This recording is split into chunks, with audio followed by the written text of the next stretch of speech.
So today, we're going to look at a bunch of events that are all tragic. Keep in mind that these events are not all equally tragic.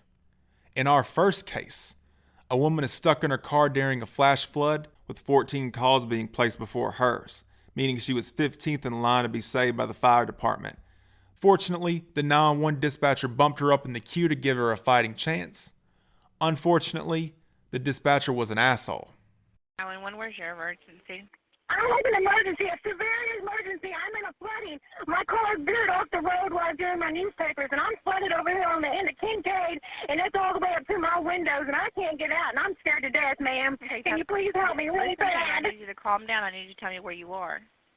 I don't know, ma'am. I'm on the end of Kincaid down here by these apartments. There's some apartments on Kincaid. I don't know what they're called. What color is your Park vehicle? Avenue.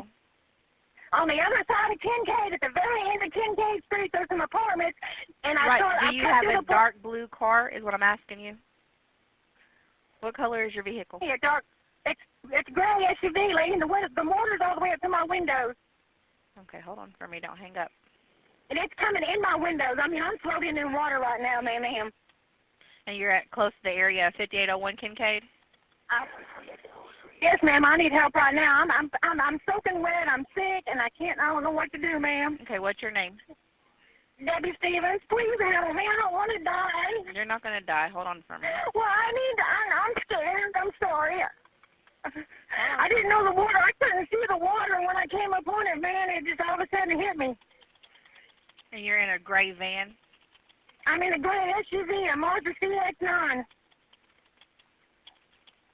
And you are a paper person? Yes, I'm a paper person. Please send somebody fast to get me. I'm scared. Okay, listen to I me. can't Calm down swim. I for can't me. swim. I'm going to drown. You're not going to drown. Just calm down. Well, ma'am, it's all the way up to my chest. Okay, please listen to me. hurry. I understand. Hold on for me. Just don't I'm hang up, scared. okay? I'm sorry. I understand. It's fine to be scared. You have a right to be scared. Hold on for me.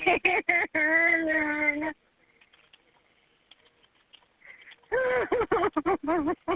Did you go off the road into a ditch? No, ma'am. I was in the parking lot of the apartments cutting through to go to my paper route because I couldn't go down 66th Street because it was flooded. And when I got to the end, I couldn't see the water in that driveway, and there was water everywhere. And it just took me away and started pulling me, just sucking me in, and then my car died.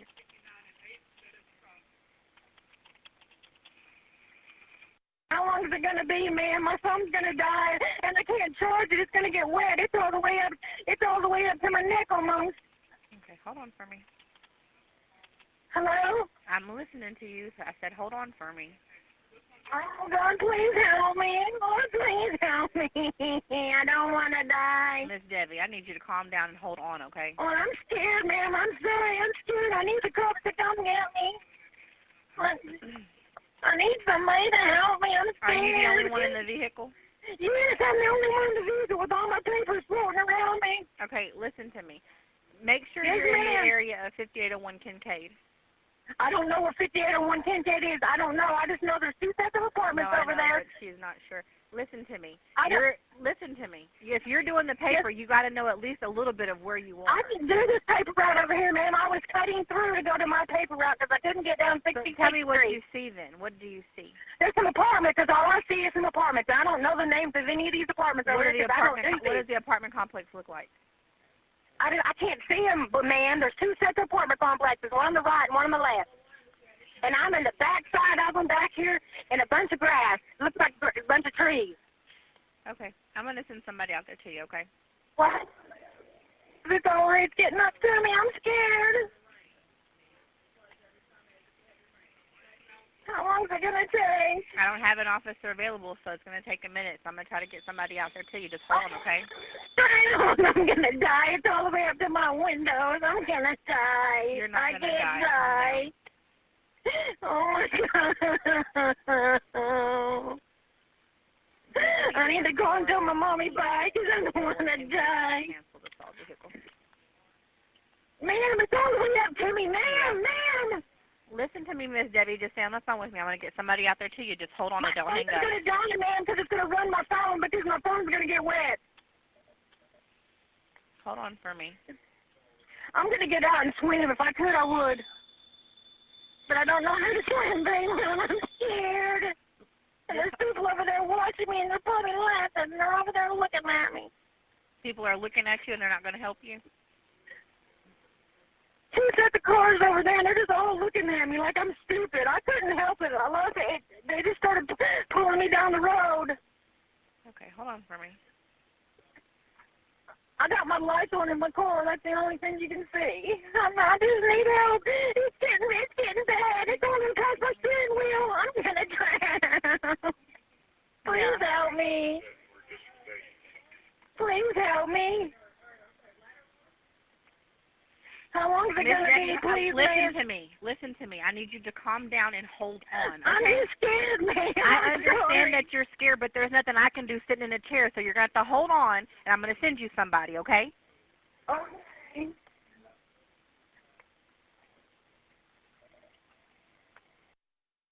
Hello? Hold on. I'm still here. Hold on.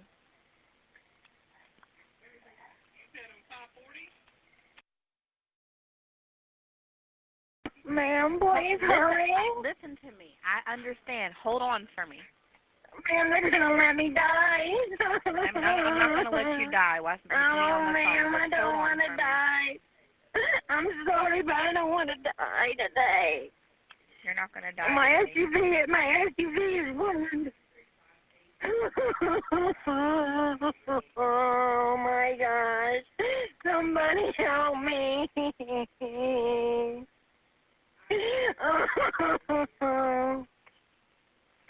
My brand new SUV is ruined.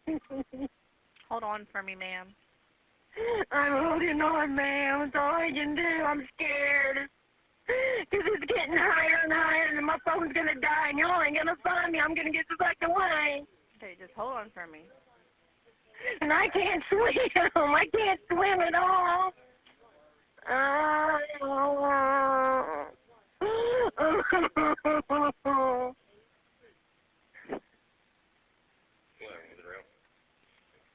It's going to be in the area of 5801 Kincaid Avenue. I'm on the phone with this female. She's stuck in a van. She's on a paper route. I'm in an SUV. And she's got water up to her chest. What color Sounds is it? like it. Oh, please help me. Ladder 1, be advised, it'll be a gray SUV. And I've got my lights on inside. You can see me.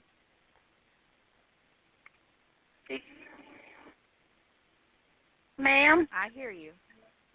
Did you tell them I got my lights on inside where they can see me? Yeah, Can you tell me how long it's going to be, ma'am? It's getting higher, ma'am.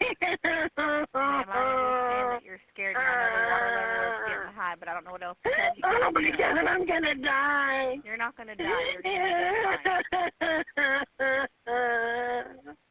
I'm scared. I know you're scared. Just stay on the phone with me, okay? I'm scared. Somebody save me. Am I not on the phone with you trying to get you some help? Yes, but I need somebody to get me out before I die. I'm sorry. You're not going to die. I don't know why you're freaking out. It's okay. I know the water level is high.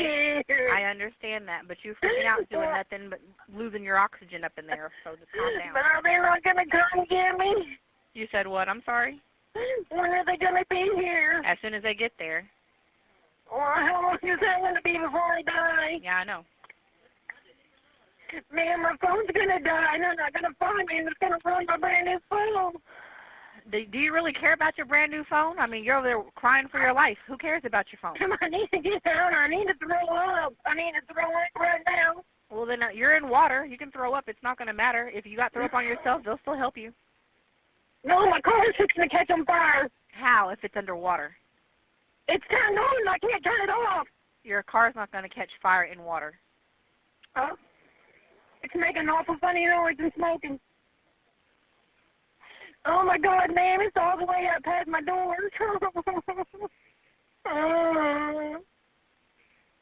Just stay on the phone with me. I'm going to get somebody there to you. They should be there because I'm sending the fire out to you to help you out. Oh, can I put you on hold? I need to call my mother-in-law so she knows I'm okay. Okay, well, you're not okay, so you can call your mother-in-law when you're actually out of the vehicle. So, no, you cannot call her right now. Okay. I'm sorry. Can you pray? Will you pray with me? In her vehicle. Hello? I'm here. I can still hear everything you're saying to me. Will you pray with me, please? You go ahead and start off the prayer, and I'll listen to you. I sure will. Dear Lord, please just help me. Get me out of this water safely, dear Father. Why did this have to happen to me, Father? Just be with me and protect me and help me, dear Father, please. Dear Father, help me. My vehicle is ruined. Yeah, but it's better that your vehicle is ruined than you being swept away and nobody knows where you are. So just stay on the phone with me, okay? I'm going to be swept away because my mom only No, you're needs not. You have nowhere to be swept away to besides the street that you're on. So just calm down, okay? Well, I'm at the end of a street, but man, Right, I'm looking at it right now, and at the end of the street is some bushes, so you'll be just fine.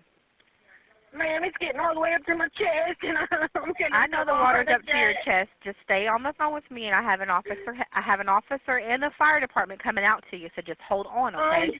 Thank you. I'm sorry if I'm rude, but I'm scared. You're not being rude. I know you're scared. Just calm down for me. I'm scared. I've never had anything like this happen to me before. Well, this will teach you next time. Don't drive in the water.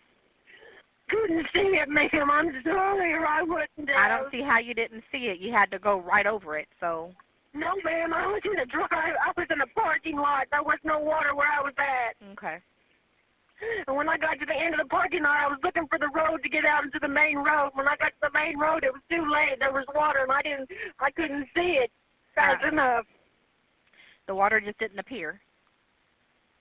I didn't see it fast enough. My headlight went out, and I couldn't see it. Okay. It's okay. We'll get you help and get you out of there. Just hold on, okay? Okay, ma'am. I appreciate it. Thank you very much. You're welcome.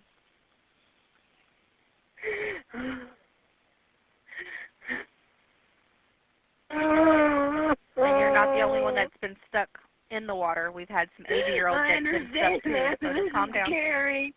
It's scary. Because I can't swim. I think even though you can't swim, I think you can still stand up in this. How tall are you? Taller, it's higher than me. I don't think so. I don't know. I'm only 5 foot tall. Okay, well, you're not 3 foot, so you'll be just fine. Okay. Well, the cops take me to my house. I don't live very far. Of course. Ma'am. 10-4. They're pulling somebody else out the water, and as soon as they do, they'll come to you, so just stay right there, okay? I'm not going nowhere, ma'am. I can't go nowhere. I'm just praying. Will they take me home to my house, ma'am? 10-4. Ma'am.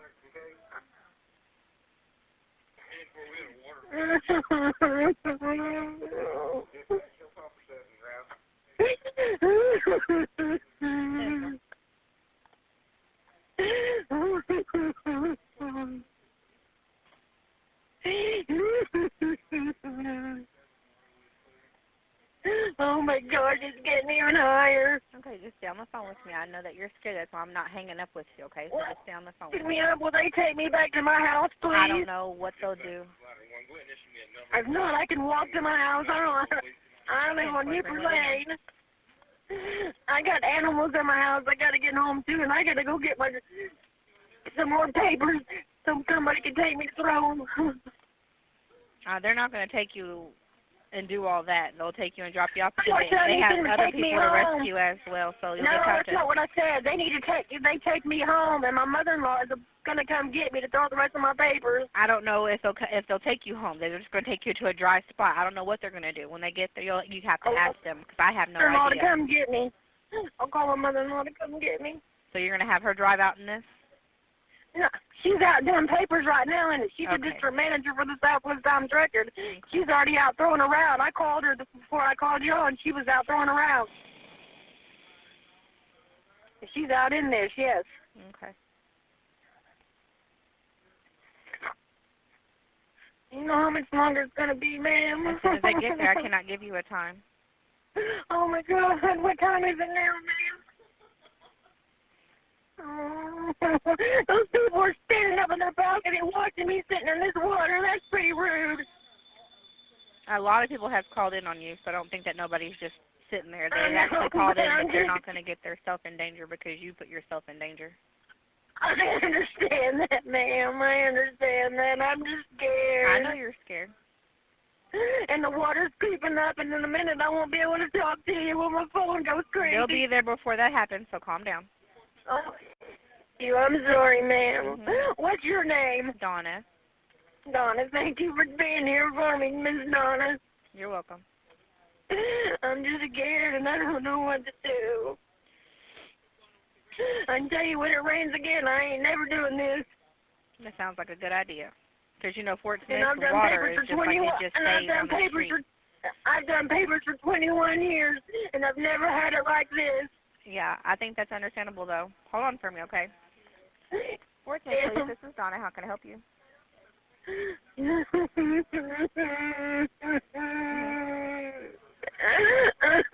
For which address? Oh my God.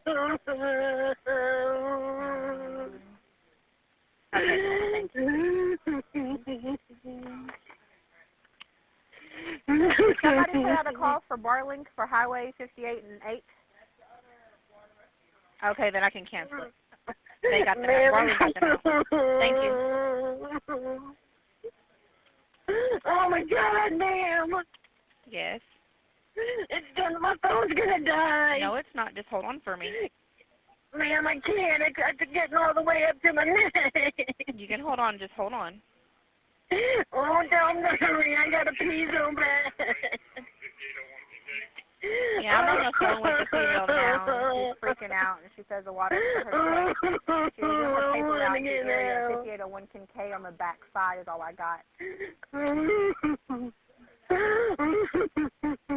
Do you see the officer, ma'am?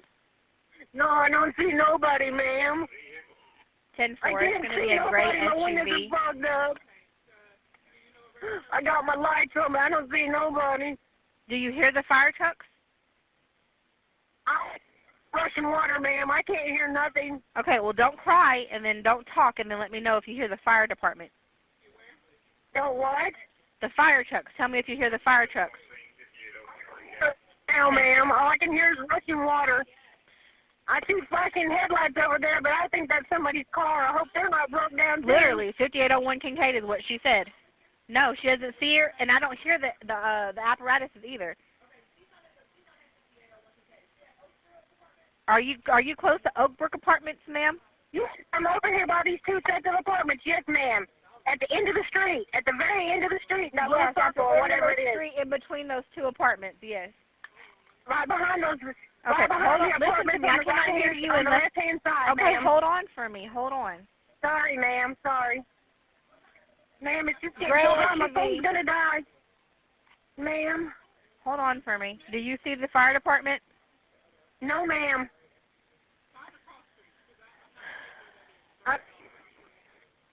Pumper 7.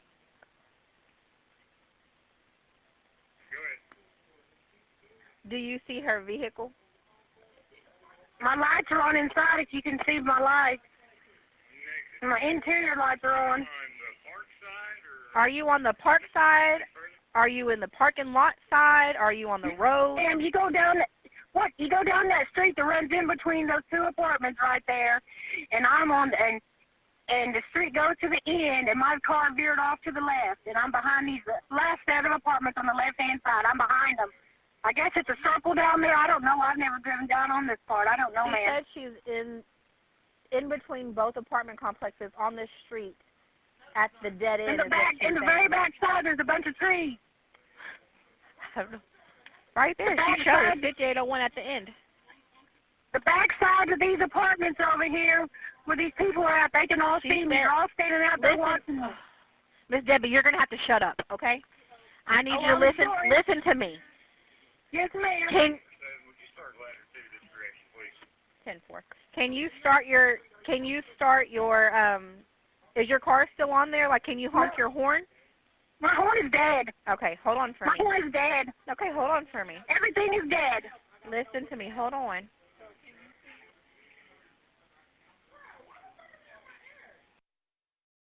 Who, fire? Are they really? That's even higher. It's all the way past my doors. Hold on for me. Don't hang up. Ma'am, please. Hold on for me. Hold on. Ladder 2. Oh, my God. And it's getting higher and higher, and I'm scared. Oh, my God. Number 7 is needing you in the area, 5801 Kincaid Avenue. Oh, Lord, help me.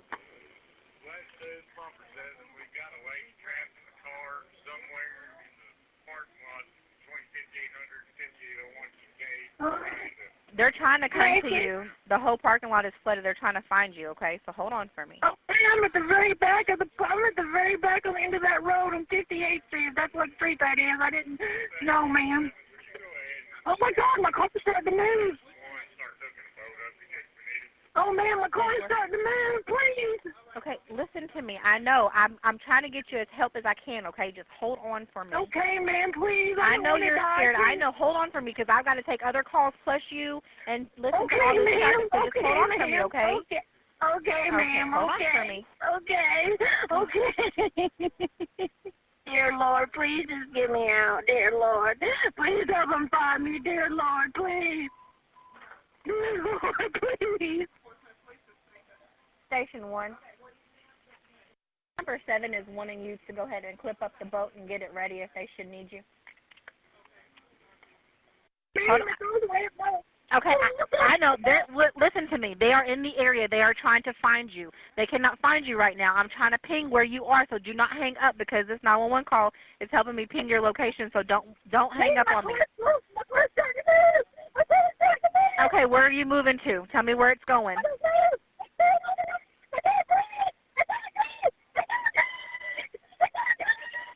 Okay, tell me where you are.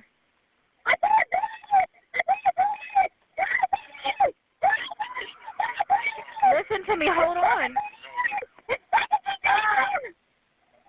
I'm on the phone with her right now. She is legit freaking out. She said the vehicle is now moving in the water and she doesn't know which way it's going, so stand by. As you may have guessed, the girl did die. The dispatcher was investigated for misconduct, but she was not found guilty of anything. She was on her last shift and had already given notice weeks before the call took place. Personally, we're all going to die. I just want to go in my sleep, or at a time in my life where I feel satisfied or content. Maybe one day after I beat Metroid Prime 4, if it ever comes out. But I can't imagine anything more lonely than dying on the phone with that woman. For the next one, we got to take it back. In ancient times, there was a sea battle between Athens and Sparta. Athens and their 6 generals won the battle, but there were a bunch of survivors left in the water. So before they could leave, they devised a plan to rescue them. But before they could carry out that rescue plan, it started storming. It created a situation where they could either do the rescue plan and all die, or leave with the soldiers they had and 5 of the 6 generals, the 6th general being in the water himself. So they left. The Athenians were very happy that they won the battle, but very unhappy that they left men in the water to die, and they considered it a war crime. So there was a trial, and the generals were tried together. The one guy that was in the water himself ended up surviving, so they put him on trial too. Also worth noting that another one of the generals on trial was a brave young man named Pericles. At the start of things, the crowd was already calling for the death of the generals. The first person called up, however, was the survivor of the battle, and he stated that there was no way anyone could have rescued those men, and they made the right choice in returning home. So the crowd calmed down a bit. However, a man that was left in the water gave an emotional account of being left there and hearing the screams of his dying comrades. This whipped the crowd back into a frenzy, and things were not looking good. Now, it's important to remember the body that tried people in Athens was the Council of 500. And when there was a trial, they randomly selected a president. Just some random guy to lead things. Some random citizen. A nobody. By some insane stroke of luck, on this particular day, the person that was chosen to lead the trial out of all the eligible citizens, again, picked completely by random, was Socrates. Socrates, as you may have heard, was a smart guy. And Socrates was boys with Pericles. They would just hang out and talk. I mean, this is the equivalent of the teacher getting one of the boys to grade your paper, except the teacher is also one of the boys. For Pericles, this is the best thing that could have happened. So of course Socrates was like, I can't let my man go down like this. The fuck I look like? So right off top, he was like, all right, you bitches. First off, trying the generals together is dumb. We need separate trials. Then he brought out a witness, and the guy was just like, yeah, one of the 6 generals was in the water himself. We can't try him for anything. On top of all that, all these generals are victims of circumstance. There's nothing they could have done about a raging storm, and they made the right choice. And the crowd calmed down. They were like, yeah, that makes sense. They can't control the weather.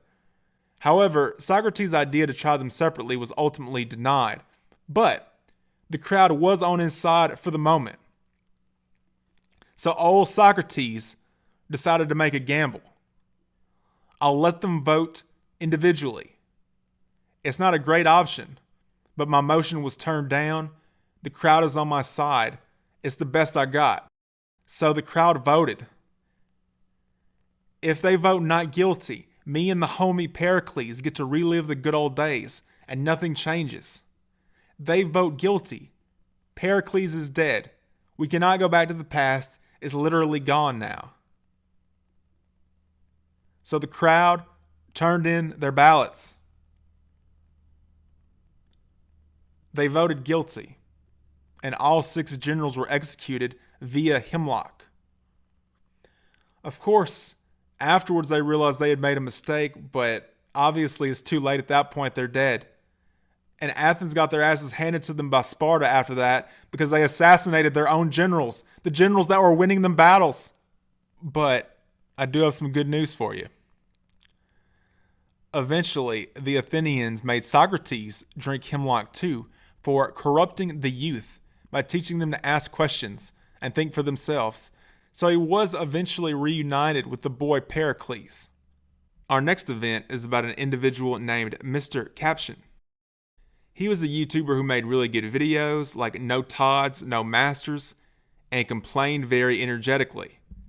Unfortunately, one day he would review Nier Automata without playing the previous games in the series, so he got some things wrong.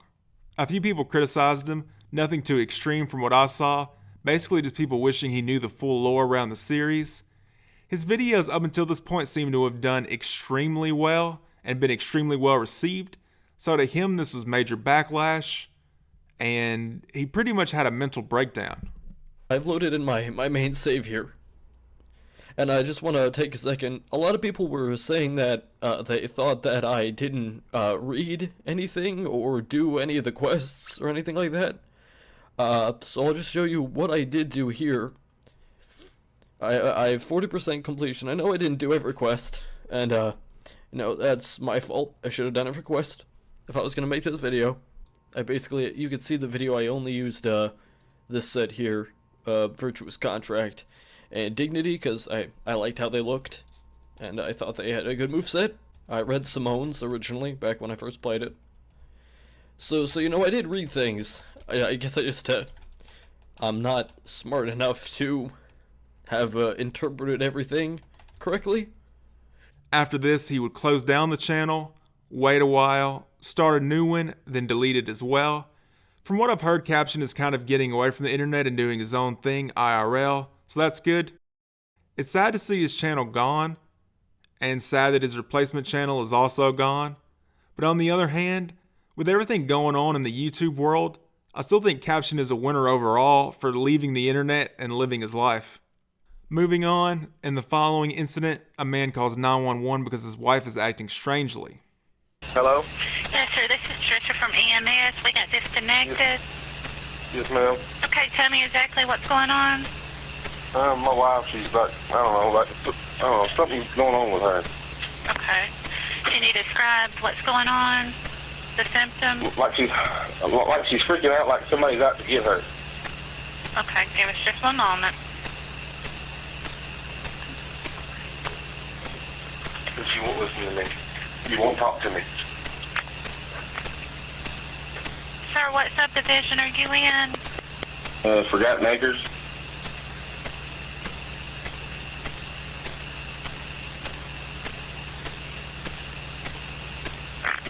Sir, give me just 1 second. We're going to get help on the way. I'm putting in some information for him, okay? Okay, thank you. Don't hang up. Stay on the line with me, okay? Okay. I'm good. I'm good. No, you're not. Yes, I'm okay. You're not good. Okay, are you with the patient now? Yes, ma'am. Okay, how old is the patient? 29. Is she awake? Okay, I promise. Yes, ma'am. Is she breathing? Yes, ma'am. She's saying she's all right now.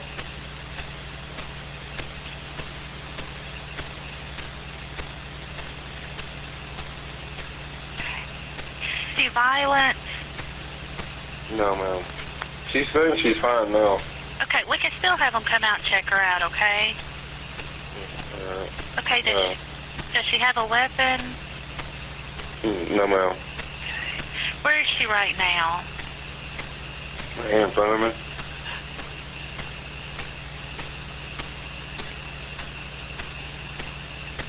Is this a suicide attempt? No, ma'am. Is she thinking about committing suicide? No. Is she completely alert? Yeah, just in a different state of mind.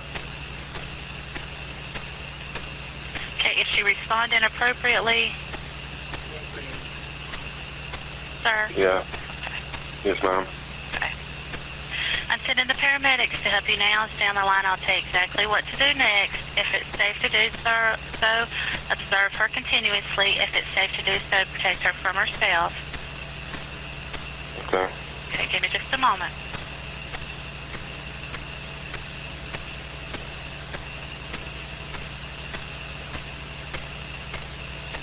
Okay, reassure her that help is on the way.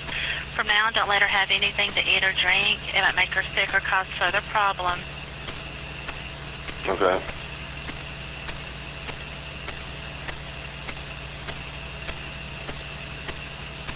Okay, just let her rest in the most comfortable position and wait for help to arrive, okay? Okay. Okay, I want you to watch her very closely. If she becomes less awake and vomits, quickly turn her on her side.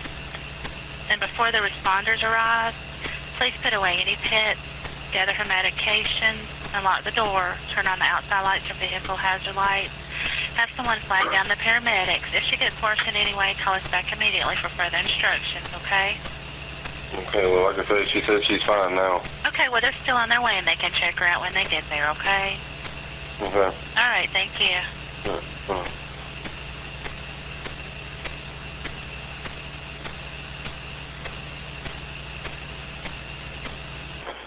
EMS, this is Desiree. Yes, ma'am. I just talked to a lady in there a while ago about sending someone out. Okay. I was going to see if I can get it disregarded. Okay, what was the address of the emergency? Forest Lane Drive. Forest Lane Drive. Yes, ma'am. Give me just a second, okay, to get that call pulled up.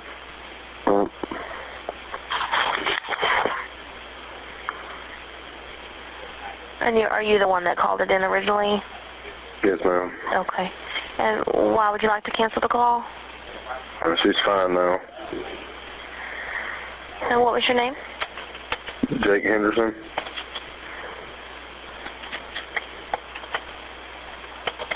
Okay, so just let me verify. You want to cancel the ambulance at this time? Yes, ma'am. Okay. Okay, I'll let them know, okay? Thank you. You're welcome. Bye-bye.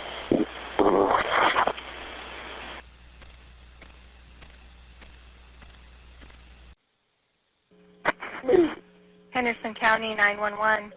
Yes. My wife. My wife just shot her kid. Okay, is this Jacob? Yes. Okay, what is your wife's name? She's trying to commit suicide now. She's trying to choke herself. Why do you keep grabbing your neck? What is her name, sir? Sarah Henderson. Sarah Henderson? Yes, ma'am. Okay. And what does your house look like? Inside? No, the outside. What's the house look like on the outside? Tan and brown. Tan? Tan and brown. Tan and brown. What kind of vehicles are outside? A white Tahoe and a GMC, a tan GMC pickup. Okay. Yes, babe. I can't. You can't what? All right, and how old are the children? 7 and 5.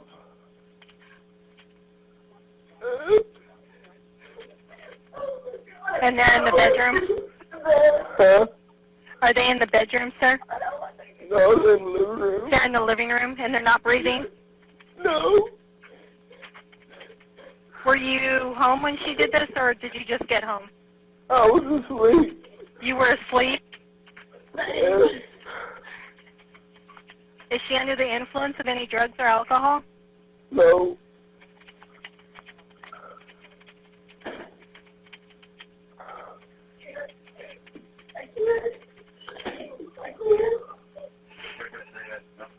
And you have the weapon now, sir? Yes, ma'am, I got it. Okay. God forgive me, please. Are there any other weapons in the house? Yes.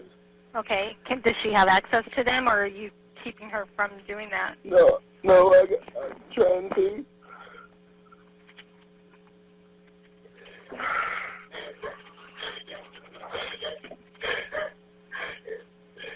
Okay, sir, we do have help on the way, okay? We have an ambulance headed that way, as well as officers, okay?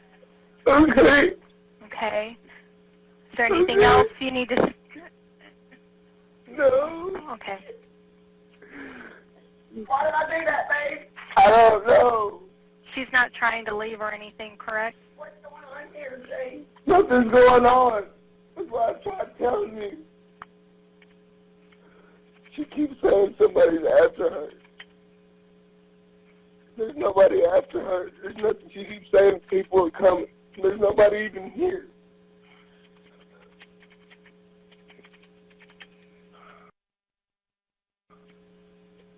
And she hasn't been under the influence of any type of drugs or anything? No. What did I do, Lord? What did I do? What did I do, God? What did I do, God? Baby, please get off the phone. Why? Get off the phone. No. Stop. Get off the phone. For what? Get off the phone. Why? Do you know her date of birth, Jacob? 1/29/88. Okay. I'm going to just keep you on the phone with me, okay? Okay. What? What? What? Jill. God damn. Do you spell her name S-A-R-A-H? Yes, ma'am. Okay.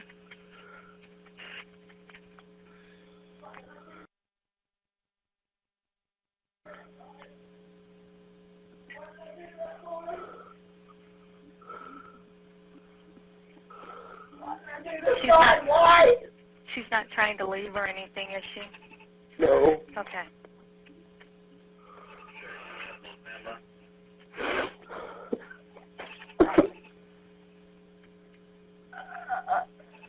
Were the children asleep in the living room, or did they get up? Do you know? Yes, they were asleep.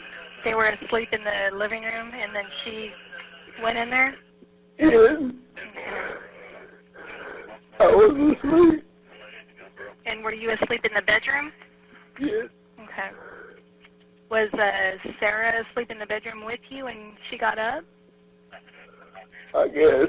She was asleep when I went to sleep last night, and I woke up. She come in there and she goes, Dave, I just shot the kids. And I didn't want to believe it. I went in there, and they were dead. Stop choking yourself. Quit.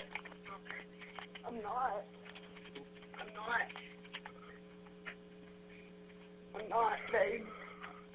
I'm not, Dave. I just need some help. Hurry Yeah, up. we're getting them out there as fast as we can, okay, Mr. Henderson? Please, Okay. please, Please what? please shoot me, please. I'm not shooting you. No. No. I can't. Jacob, can you hear me? Where did she shoot the kids? In the head. In the head on both of them? Yeah.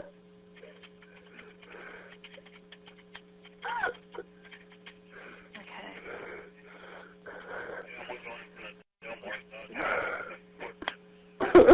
And you have gone down there and kneeled against him and they're not breathing? Yes, there's Okay. blood running out of her head. Okay. Okay.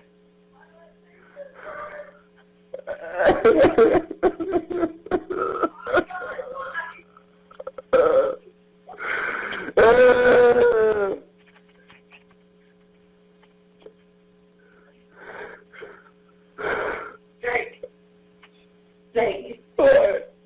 why did you tell me to calm down? I told you that last night. You said you were fine. Why didn't you say something?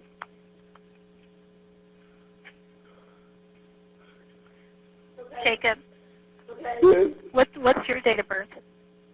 11/1986. Okay.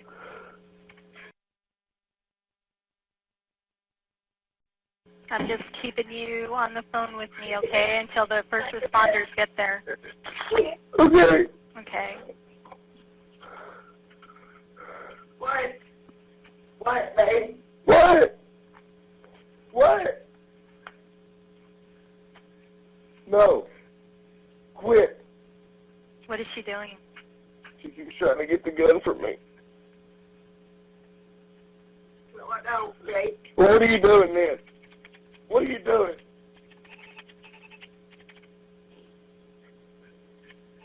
Did you sit over and play with this gun too?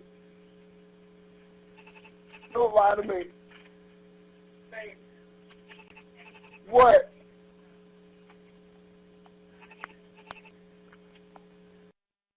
you don't understand, Jake. You don't understand, babe. You don't understand. Don't understand what? What are you talking about?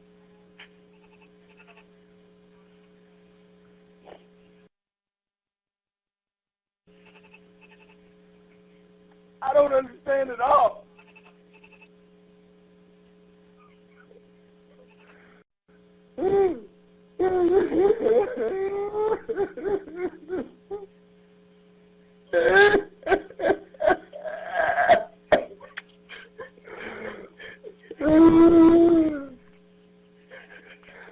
Jake, What?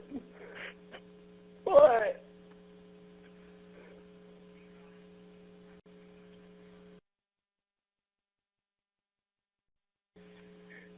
I'm sorry. Why though? Why? Why? Why?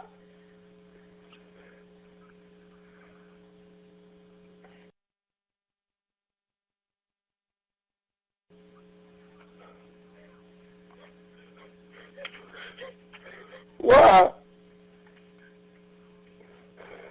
I can't stop, Jake. Can you stop what? I don't know. Why'd you do it?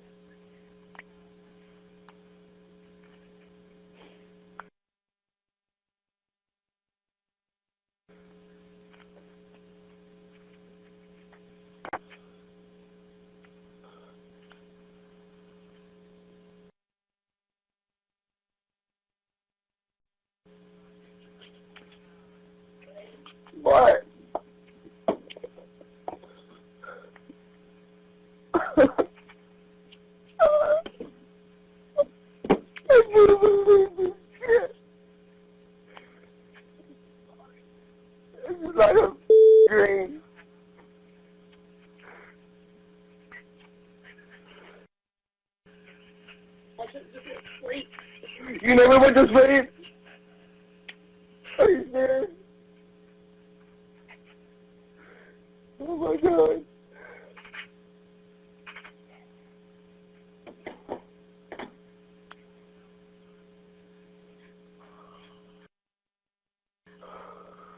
What? What? What, babe? Nothing. Nothing. I'm lost.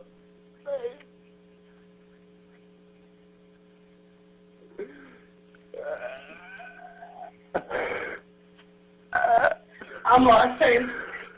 Here they come. They're here. I'm still here, Jacob, okay? Yes. Stop. Looks like their officers may be pulling up right now. Do you see them outside? Check me. They're here. Okay, well, I'll let you go now, okay, so you can open the door. Okay. Okay, bye-bye. The most twisted part of it to me is how the woman tries to flip it on the caller, saying, "Why didn't you tell me to calm down?" And the casualness of Jacob saying that she kept trying to take the gun from him. It's especially alarming when you consider that the wife did try to shoot Jacob at one point, but the gun malfunctioned. I would say he's lucky to be alive, but he has to live with the fact that his kids are dead, and perhaps their deaths could have been prevented if he wouldn't have called off that first 911 call. However, I don't blame Jacob for this, since his wife seems to have manipulated him into calling it off. Apparently, Child Protective Services were informed in 2010 that the kids weren't being cared for properly by Sarah and her then boyfriend, who appears to be a separate person than Jacob Henderson, so it could have possibly been prevented by CPS as well. In any case, Sarah Henderson was sentenced to life in prison. In 2014, it was revealed that Troll Master Hideo Kojima and Shadow of the Colossus fan Guillermo del Toro were working on a new Silent Hill game. I'll call it PT. And they were able to do this because the company Kojima worked for, Konami, owned the rights. In addition to that, Kojima was working on the latest installment in his flagship franchise, Metal Gear Solid 5, The Phantom Pain, also under Konami. Overall, it was a very good time to be a fan. Until it wasn't. See, in 2011, a game called Dragon Collection came out, which I had never heard of until researching this, and it was produced by a man named Hayakawa. Dragon Collection was a free-to-play mobile game that basically printed money, reportedly making millions per day because of microtransactions, like buying in-game items. By the time 2013 rolled around, Konami executives said, "Hey, why are we giving Kojima millions to make good games when this guy Hayakawa is making his millions and we don't have to invest anything?" With that reasoning, Kojima was demoted in October 2013, 10 months before the demo for PT or Silent Hills was released, leading to Kojima putting this message in that demo. You got fired, so you drowned your sorrows in booze. She had to get a part-time job working a grocery store cash register. Only reason she could earn a wage at all is the manager liked how she looked in a skirt. You remember, right? Exactly 10 months back. Metal Gear Solid 5 would go into release in an unfinished state, and eventually Kojima would leave the company and Silent Hills PT would be cancelled. Hayakawa would become president of Konami and basically said they were going to double down on mobile games and move forward from microtransactions involving items to microtransactions involving features, which is one of the most infuriating quotes ever. In 2018, Kyle Plush was trapped inside a vehicle and called 911 multiple times. Help! Cincinnati 911, that is the address of your emergency. Person left. Help! Help! Cincinnati 911. I'm stuck in my bed outside the 7 Hills Hotel parking lot. The Seven Hills what parking lot? Help! I need help. Where are you? Hello? I'm gonna die here. Where are you? I probably don't have much time left to tell my mom that I love her if I die. This is not a joke. This is not a joke. I'm trapped inside my gold Honda Odyssey van in the Southwood parking lot of Seven Hills Beth. Send officers immediately. I'm almost dead. After he called, officers were dispatched to the parking lot but apparently never got out of the car. As you heard in the second call, Kyle gives the make and model of the vehicle. However, the 911 dispatcher did not give that information to the officers. As to why you would do this, I have no idea. The police department also had GPS coordinates off Kyle's phone. However, they never used that information. So they had the make and model, never used that info, had the GPS coordinates, and never used that info. Kyle would be found a few hours later by his father, but he had already passed away. Apparently, he had tried to get a tennis bag out of the vehicle when the seat basically crushed him slowly. From what I can tell, the officers were not found guilty of any wrongdoing because they simply didn't have the information they needed, and the dispatcher who failed to give the information was placed on leave. Latest thing I can find on it is apparently the family sued the city, and in 2020 a judge chose not to dismiss the lawsuit, so it's still ongoing. Anyway, after that story we need a nice palate cleanser, a little gourmet meal, and I got something delicious for us. Going over to Reddit, the post is titled, I fantasize about eating my son. I am a 34-year-old single mom. My son turns 18 in February. I fantasize about eating him, cooked or raw, almost every day. In all my life, I've never had a more satisfying, more intense, more arousing, recurring fantasy. The thought of my teeth piercing his flesh, or the smell of him roasting over an open flame, or imagining the look in his eyes as I bite into one of his thighs. These things absolutely drive me wild.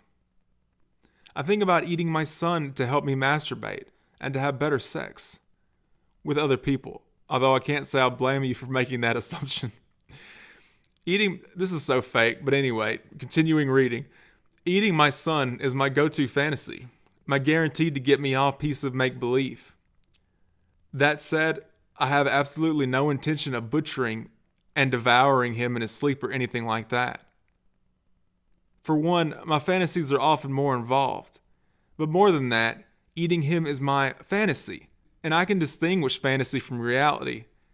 Still, if my son came up to me right now and said, Mom, I know this sounds weird, but I want to be your next meal. Would you please cook and eat me? I absolutely would. My son doesn't know that I fantasize about eating him. He doesn't know that my mouth literally waters when I look at photos of him at the beach or see him by the pool. He doesn't know how turned on he makes me when we watch The Walking Dead together and he rests his head on my belly. I want to tell him, but I also want him to feel safe around me, not be afraid that I only see him as meat. I've worked hard to give him as comfortable, supportive, and even boring a life as I can. And knowing that your mom gets off thinking about eating you would ruin that for almost anyone. And part of me still wants to tell him, just so he knows everything. And so that maybe, however unlikely, he could be interested and might ask. For now, I don't plan on telling him until he's at least 18 or he asks directly. I want him to go off to college and have his own experiences in life before I introduce any sexual elements into our relationship. I'd be lying if I said I didn't hope he brought them up on his own, however. Top comment, if you eat your son, he will die. And I agree with that. Anyway, next up we got an unsolved mystery. Ben McDaniel's best friend stole business clients from him, leading to him totally losing the business in general. Ben's wife left him. Ben found his brother, who he was close with, dead from a stroke at age 22. I can relate to this a little bit. I found my pet cat dead a few years back, which, the cat was old. On its own, it's not exactly a unique thing. The issue is my parents had me pretty late in life, so my dad was in the early stages of dementia at that point. So I was holding a dead cat we had since I was a young lad, And my dad was like, damn, dude, we need to get it some water. It's looking pretty stiff. And I'm like, no, dude, the cat is dead. And I sat there for a while just trying to convince him that it was in fact dead. It's not a life-ruining situation by any means, but that mental image of me in the hallway talking to him has stuck with me for quite a few years. Now multiply that times 1,000, actually discovering a dead person, and it goes without saying I'm on Ben's side, especially due to the Chad way he handled it. My boy got some money from his parents, got himself a new girl, and took up diving. He loved diving, so he just said, fuck it, I'ma dive. I'ma do it all the time. A job? What is that? Do I look like a wage cuck to you? No, I'm a diver. So basically, my man was living his life. There was a gate that literally had the Grim Reaper on it saying, if you're an amateur, do not go past here.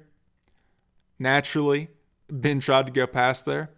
An employee at the area named Eduardo saw him trying to get through the gate and let him in, and that's the last time anyone saw him. Now, the common sense explanation is that he drowned in the cave. He was not certified to go past the Grim Reaper gate, and he could have easily panicked and drowned. But divers were sent down there and they could not find his body. Also worth noting that apparently the walls of the cave scratch easily, so if he panicked, which is a guarantee if he was drowning, he would have scratched the wall. However, no scratches were found. At this point, a husband and wife dynamic diver duo became involved with the objective of proving that Ben was not in the cave. But while they were down there, they found a shovel, which changed the mind of the wife and made her think that Ben was in fact down there. But upon further investigation by law enforcement, the shovel was not Ben's. They questioned Eduardo to see if he was withholding any info, and apparently there was no cause for suspicion. The owner of the place, Lowell Kelly, however, was a suspicious fellow and apparently beat an employee because they owed him money. Unfortunately, Kelly cannot be questioned further because he died during a chili cook-off. Which, I mean, hell yeah, dude. Before he died, though, the police apparently talked to him, but can't release any information about it because of an ongoing investigation. But the ongoing investigation is the investigation into Ben's disappearance. So they can't release any information about Ben's disappearance because they are currently investigating Ben's disappearance. Police protocol always fascinates me. There's also a rumor that the day after Ben went missing, Kelly apparently showed up drunk. Pretty suspicious sign if you ask me. However, employees have said that it wasn't Kelly that showed up drunk, but someone else entirely, so just a random drunk person. Finally, and this is what really puts a nail in the coffin for me, they tested the water where Ben would have drowned for a certain bacteria that would be present if there was or had been a dead body down there, and they came up with nothing. So, with all that being said, what happened to Ben? Well, Ben's maps of the caves where he allegedly went missing and official maps of the cave differ. On Ben's maps, he had all these additional passageways and stuff like that, leading some to believe that Ben didn't know what he was doing. But it is possible that he did know what he was doing, and our boy just rolled out through a secret passageway. However, if that was the case, you would think divers who found his map could have followed him. I guess there's a chance there are secret passageways only Ben knew how to get to, but it seems unlikely. Ben's journal apparently became messier and messier as it went on, so it could have been a sign of deteriorating mental health. But it seems like he would have just eventually drowned if that was the case. What I think is Ben staged his death and bounced.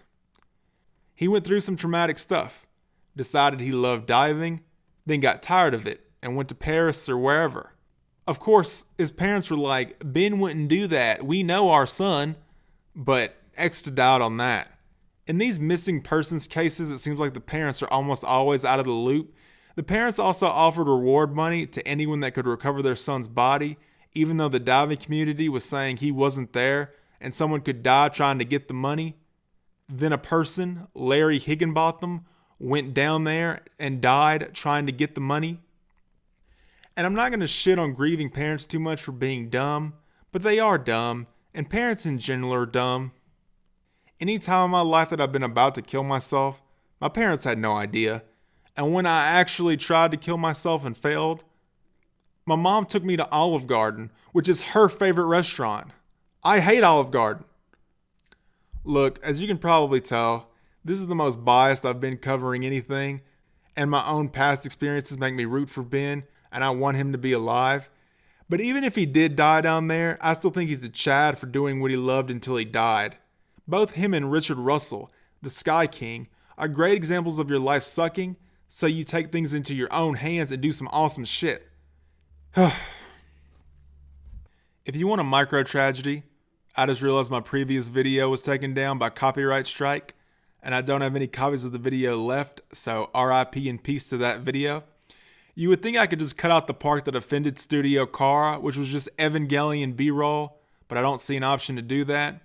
The funny part is I was planning on using Evangelion footage again on this video, so I'm really glad I noticed it was gone before I did that. Also, YouTube apparently wants me to attend copyright school, so that's something I'll definitely spend my free time doing.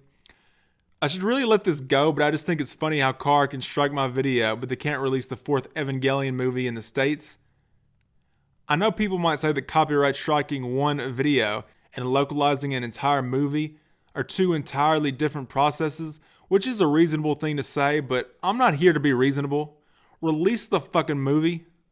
So next, let's discuss the story of wholesome preacher, Jim Jones. Jimmy decided early on that he wanted to be a warrior for social justice. Starting in the 50s, he would preach equality and, true to his word, try to get whites-only businesses to serve black people, which is obviously a good thing. He would also perform fake miracles using plants in the crowds, but let's not focus too much on that. Jim's profile would grow and grow until he said, "Fuck it, me and my congregation. We need our own city." So he moved his squad to a place in South Africa and humbly named it Jonestown. He was married, but his wife had a back injury, so he told her he needed to have sex with other women, so he started banging the congregation. Then during some of his sermons, he would ask people to stand up if they had had sex with him. I just love that it's not enough to sleep with all these women. He has to flex it on people. Eventually, word got out that people wanted to leave Jonestown, but they weren't allowed to, so U.S. Congressman Leo Ryan was dispatched to investigate. Ryan would hang out there for a while. Things seemed pretty normal. Then people started passing him notes saying that they wanted to leave. The congressman agreed to take them with him, and they left. As he was leaving, a member of Jones' congregation opened fire on them, but they made it away safely. So the congressman is on his way to the airport with former members of Jones' congregation. Important to remember that Jones views these people as traitors. And as all this is happening, Jim Jones gives his final speech.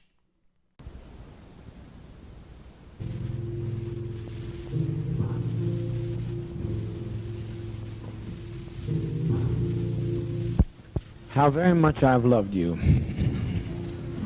How very much I've tried my best to give you the good life.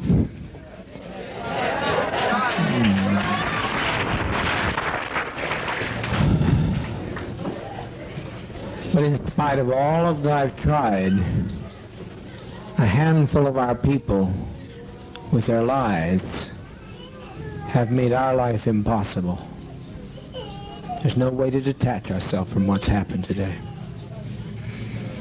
Not only we're in a compound situation, not only are there those who have left and committed the betrayal of the century, some have stolen children from others and they're in pursuit right now to kill them because they stole their children. And we are sitting here waiting on a powder keg. I don't think this is what we want to do with our babies. I don't think that's what we had in mind to do with our babies. It was said by the greatest of prophets from time immemorial, no man takes my life from me, I lay my life down. So to sit here and wait for the catastrophe that's going to happen on that airplane, it's going to be a catastrophe. Almost happened here. Almost happened. The congressman was nearly killed here. But you can't steal people's children. You can't take off with people's children without expecting a violent reaction. And that's not so unfamiliar to us either. Even if we were Judeo-Christian, if we weren't communists, the world, the kingdom suffereth violence, and the violence shall take it by force. If we can't live in peace, then let's die in peace.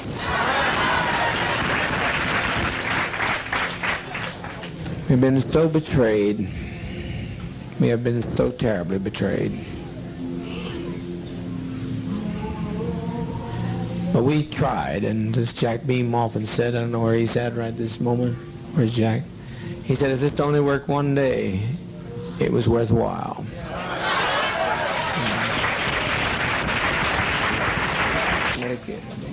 What's going to happen here in a matter of a few minutes is that one of those people on that plane is going to shoot the pilot. I know that. I didn't plan it, but I know it's going to happen. They're going to shoot that pilot, and down comes that plane into the jungle. And we had better not have any of our children left when it's over, because they'll parachute in here on us. I'm telling you just as plain as I know how to tell you. I've never lied to you. I never have lied to you.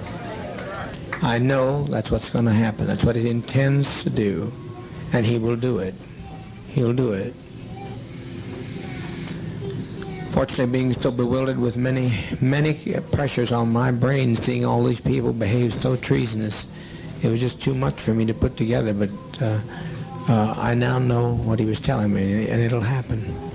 If the plane gets in the air, even.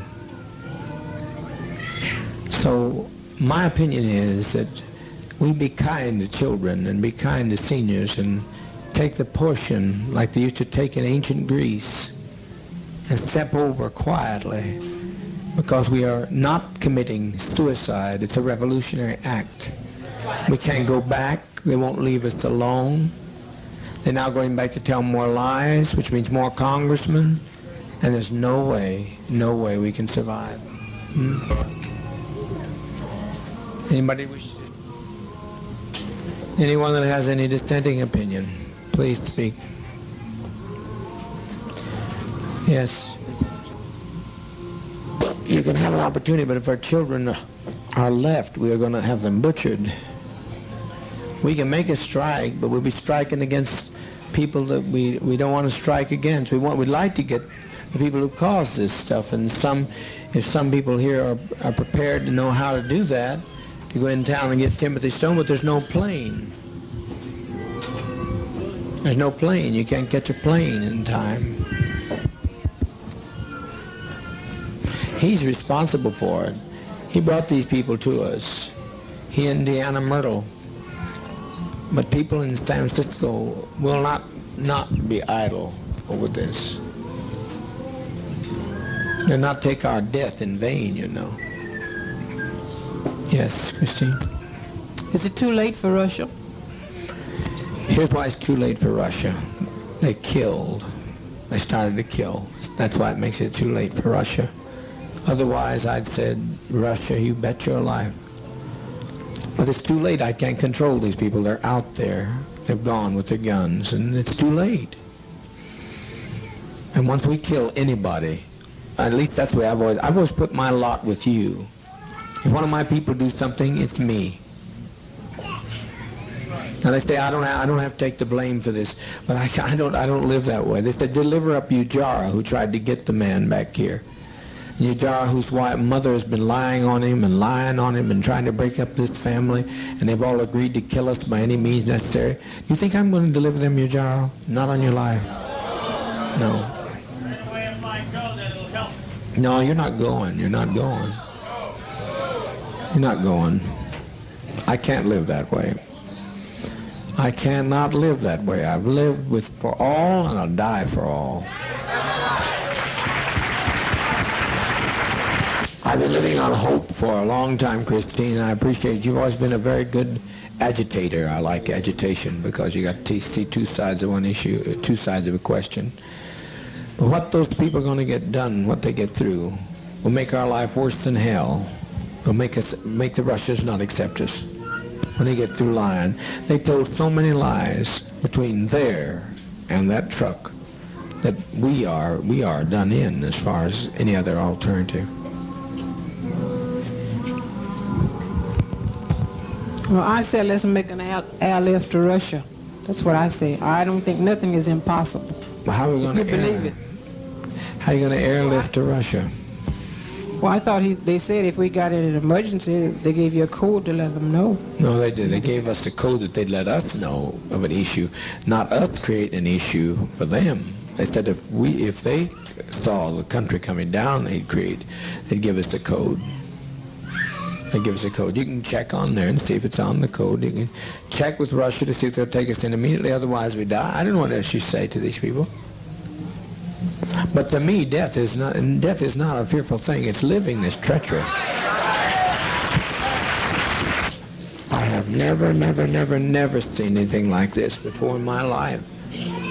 I've never seen people take the law and do in their own hands and provoke us and try to purposely agitate murder of children. Christine, it's not worth living like this. Not worth living like this. I think that there were too few who left for 1,200 people to give them their lives for those people that left. You know how many left? 20 odd. That's a small 20 odd. Compared to what's here. 20 odd. But what's going to happen when they don't leave? I hope that they could leave, but what's going to happen when they don't leave? You mean the people here? Yeah, what's going to happen to us when they don't leave, when they get on the plane and the plane goes down? I don't think it'll go down. You don't think it'll go down? I wish I could tell you were right, but I'm right. There's one man there who blames, and rightfully so, Debbie Blakey for the murder of his mother, and he'll stop that pilot by any means necessary. He'll do it. That plane will come out of the air. There's no way you fly a plane without a pilot. I wasn't speaking about that plane. I was speaking about the plane for us to go to Russia.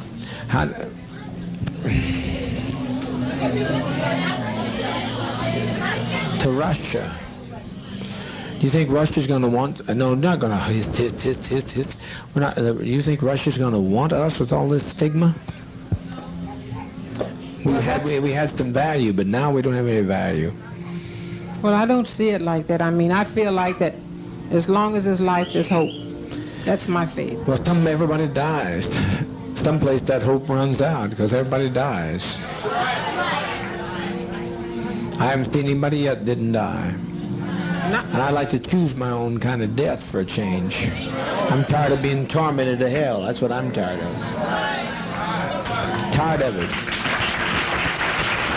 1,200 people's lives in my hands, and I certainly don't want your life in my hand. But I'm going to tell you, Christine, without me, life has no meaning. And right there, Jones gives the game away. It's not about God or a higher meaning. It's about Jim Jones. I'm the best friend you'll ever have. Once I have to pay, I'm standing with you, Jara. I'm standing with those people. They're part of me. I can detach myself. My attorney says detach myself. No. I never detached myself from any of your troubles. I've always taken your troubles right on my shoulders. And I'm not going to change that now. It's too late. I've been running too long. I'm not going to change now. Maybe the next time you get to go to Russia, the next time around. What I'm talking about now is in the dispensation of judgment. This is a revolutionary suicide council. I'm not talking about self-destruction. I'm talking about what we have no other road. I will take your call. We will put it to the Russians, and I can tell you the answer now because I'm a prophet. Call the Russians and tell them, see if they'll take us. I said I'm afraid to die.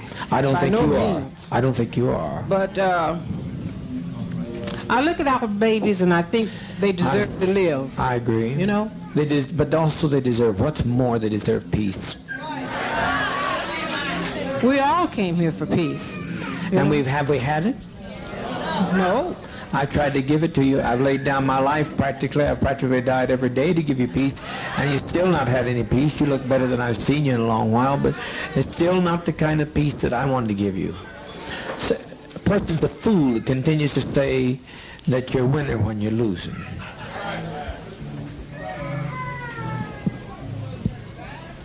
Win one, lose two. What?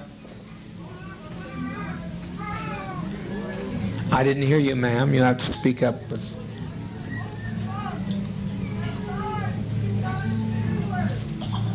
That's a sweet thought. Who said that?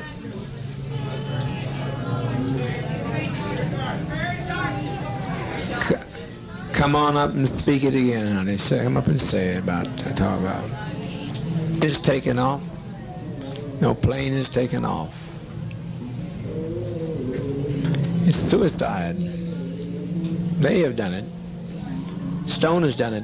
Somebody ought to. Somebody. Can they talk? Can they not talk to San Francisco? See, the Stone does not get by with this infamy. This is infamy. He has done the thing he wanted to do. To have us destroyed.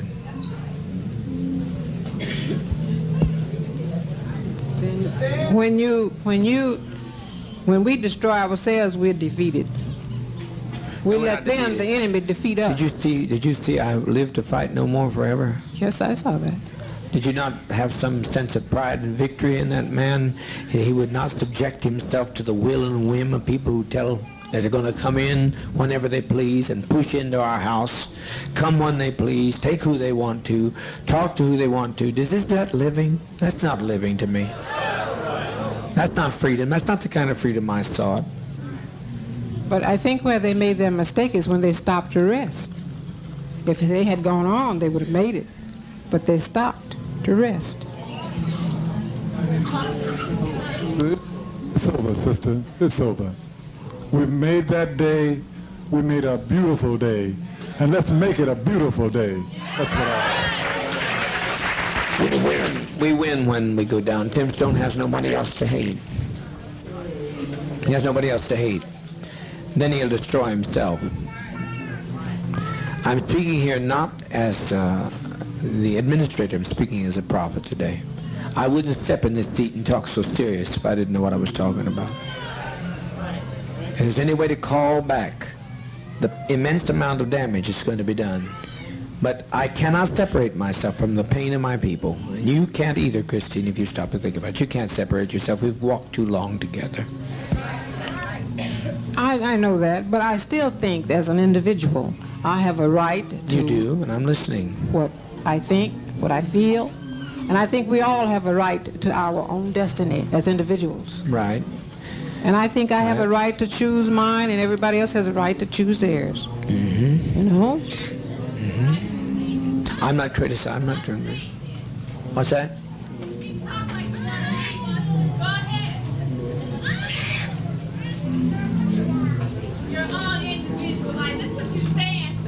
Today. That's what 20 people said today with their lives. I think I still have a right to my own opinion. I'm not taking it from you. I'm not taking it from you. Christine, you're only standing here because he was here in the first place. So I don't know what you're talking about, having an individual life. Your life has been extended to the day that you're standing there because of him. Voice back there, she has as much right to speak to anybody else, too. What'd you say, Luby? Well, you'll regret it this very day if you don't die. You'll regret it if you don't die. You'll regret it. Too many people? I saved them, but I made my example. I made my expression. I made my manifestation, and the world was ready, not ready for me. Paul said I was a man born out of due season. I've been born out of due season just like all we are, and the best testimony we can make is to leave this goddamn world. Please.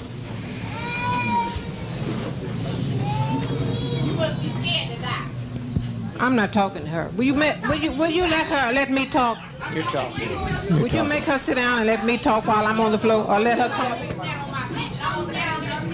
Proper to tell the leader what to do. It really isn't. I've listened to you. You asked me about Russia. I'm right now making a call to Russia. What more do you suggest? I'm listening to you. If Russia gives me one slight bit of encouragement, I just now instructed them to go there and do that. And you would be no fucking good in Russia, goddammit!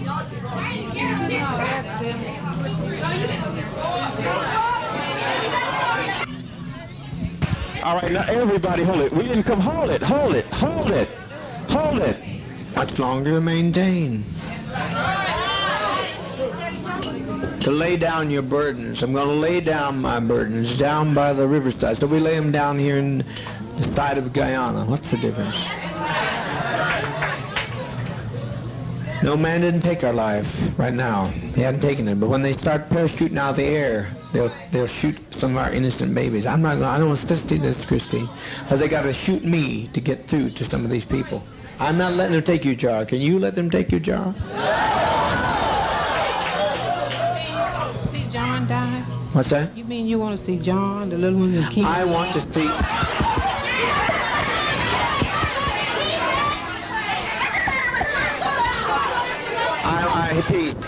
Peace.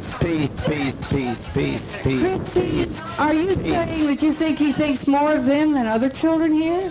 John. That's what you're saying. But you're acting. Do you think I'd put John's life above others? If I put John's life above others, I wouldn't be standing with his jar.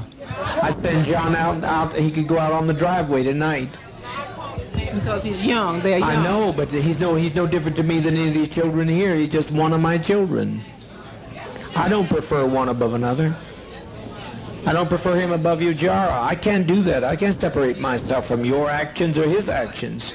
If you'd done something wrong, I'd stand with you. If they wanted to come and get you, they'd have to take me. We're all ready to go. If you tell us we have to give our lives now, we're ready. I'm pretty sure all the rest of the sisters and brothers are with me.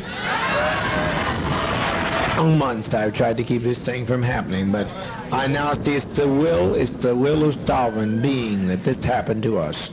That we lay down our lives in protest against what's being done. That we lay down our lives to protest in what's being done. The criminality of people, the cruelty of people. Who walked out of here today? Did you notice who walked out? Mostly white people. Mostly white people walked. I'm so grateful for the ones that didn't, those who knew who they are. But there's no point. There's no point to this. We are born before our time. They won't accept us. And I don't think we should sit here and take any more time for our children to be endangered, because if they come after our children and we give them our children, then our children will suffer forever. I have no quarrel with you coming up. I like you. I personally like you very much. People get hostile when you try to... Oh, well, some people do. But you just some people do. Put it that way. I'm not hostile. You had to be honest, and you stayed, and if you wanted to run, you'd have run with them, because anybody could have run today. They would have wanted to. I know you're not a runner. And your life's precious to me. It's as precious as John's. And I don't, what I do with weight and justice and judgment. I've weighted against all evidence. Okay, that's all I got to say. What comes now, folks? What comes now? Everybody hold it. Stay peace. Stay peace. What's come? Don't let it. Just take Dwyer on down to the East House. Everybody be quiet, please. So you've got some respect for our lives. That means sit down. I know.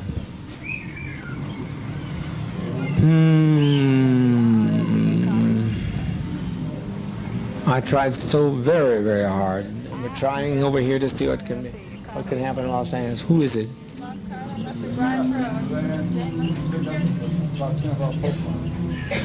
Get Dwyer out of here before something happens to him.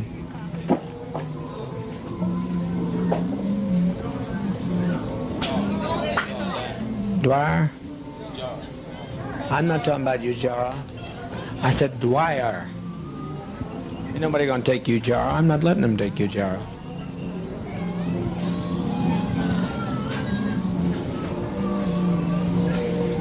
Gather in, folks. It's easy.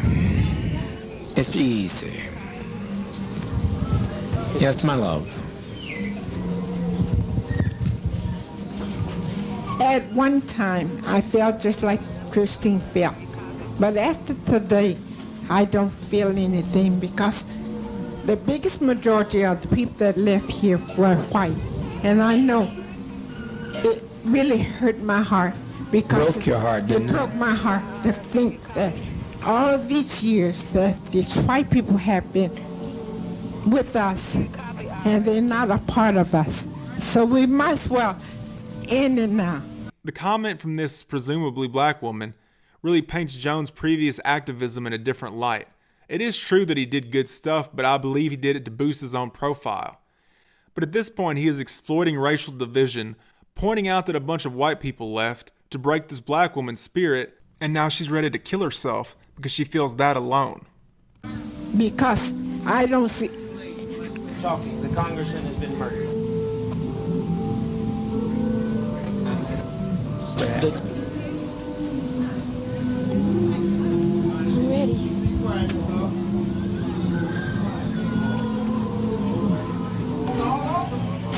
It's all over, all over.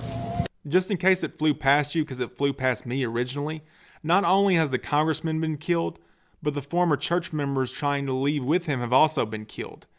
The U.S. has invaded countries because their pizza is a little too oily, so one way or another, this is the end, and unfortunately, Jones knows that.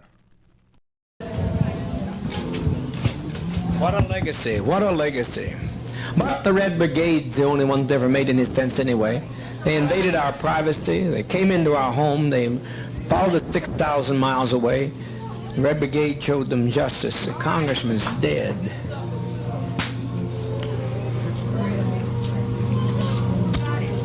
Please get us some medication. It's simple, there's no convulsions with it, it's just simple, just please get it. Before it's too late, the GDF will be here. I tell you, get moving, get moving, get moving. Yeah. Don't be afraid to die. If these people land out here, they'll torture some of our children here. They'll torture our people, they'll torture our seniors. We cannot have this. Are you going to separate yourself from whoever shot the congressman? I don't know who shot him.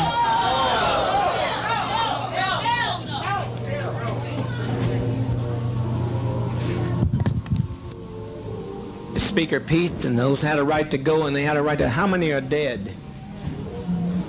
Oh, God almighty, God almighty. Patty Parks is dead?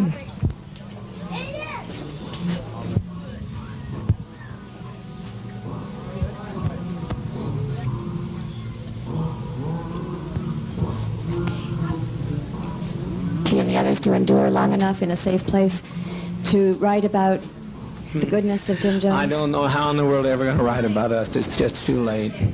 It's too late. The congressman's dead. The congressman's dead. Many of our traitors are dead. They're all laying out there dead.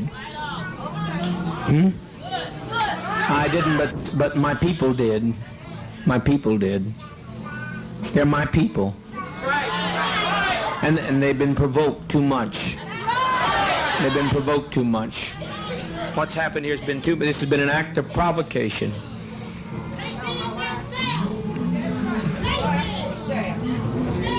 Yes. If it's any way possible to have them to give Ted something to take him, I'm satisfied, okay? What's that? I said, if it's any way you can do to have them to give Ted something so he won't have to let him go too, okay? And I'm satisfied. That's fine. Ted, yes. Because I said I never wanted to live with you guys. And I appreciate you for everything. You're the only, and I appreciate you. Please, can we hasten with that medication? You don't know what you've done. I tried. Move, please move. Wesley told me there were 2 GDF.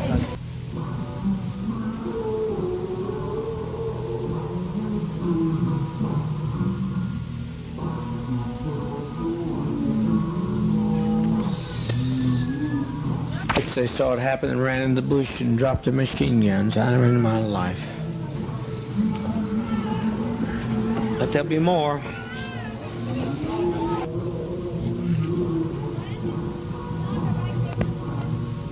You got to move. Are you going to get the medication here? You got to move.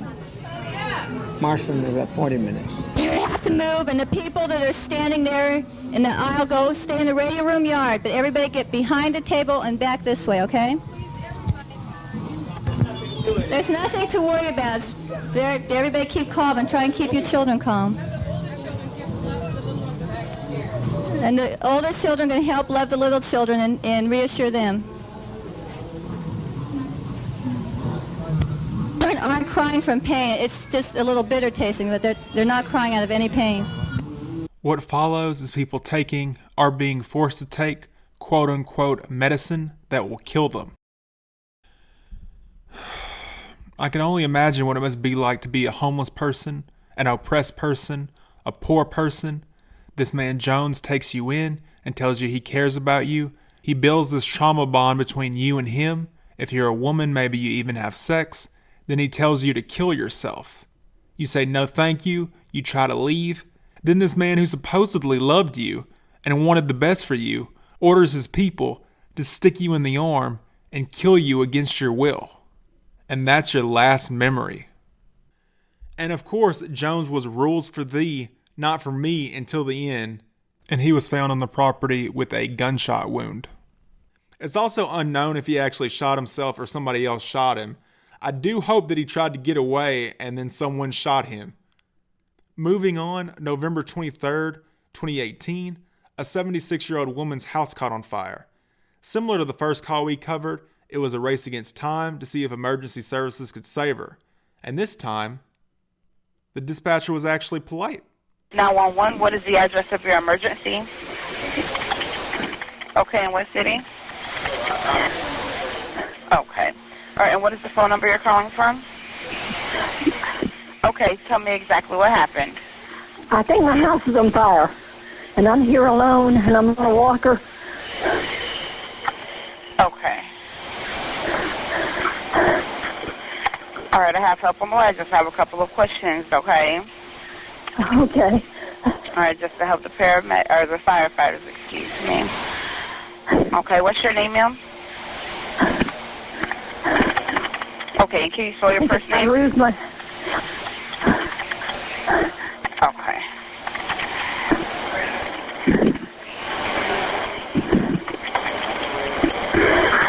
Hurry up. Okay, these questions are not going to delay paramedics in any way. Okay, what type of building is involved? It's a log house with a tin roof, but it's coming from the roof, I think. I don't know. Okay, I have help on the way, okay? These questions are not delaying the firefighters at all, okay? Okay. Okay. All right, I do have them coming. All right, I'm sending the fire department to help you now. Stay on the line, and I'll tell you exactly what to do next. Okay, how many floors or stories are there? Well, there's just one floor. We got an attic. Okay. What should I do? Okay, is anyone trapped inside the building? Well, I'm inside the house. I don't even know if I can get out. Okay. All right, I have them coming as quickly as possible, okay? How many? It's just me. Okay. I mean, my husband's at the ball game, and I can't get him. I've tried his cell phone. Okay, exactly where are you located? No, inside the home. Exactly where are you located inside the home? Right now I'm in the living room. The smoke's getting bad. Okay, if it's safe to do so, leave the building, close the doors behind you, and remain outside. Do not try to put the fire out. Do not carry anything. Do not carry out anything that's on fire. Couldn't, honey, if I wanted to. I'm on a walker, and I can't hardly walk. Okay. Okay. All right, well, I do have them coming as quickly as possible, okay, so just let me know when you see them. Okay, where exactly is the fire? On the roof, I think. Okay, is anyone injured? No, I'm the only one here. I'm not injured, but my eyes are full of smoke. My lungs, I can't get out the door. Okay. Okay. All right, what is the best entrance of the building to get to you? Well, either when you come up the driveway, the back door or the front, either one. Okay. Yeah, I'm on a wall. I've got arthritis real bad. I've got breast cancer. Okay, I have them coming, okay? They're coming as quickly as possible, lights and sirens, okay? Okay.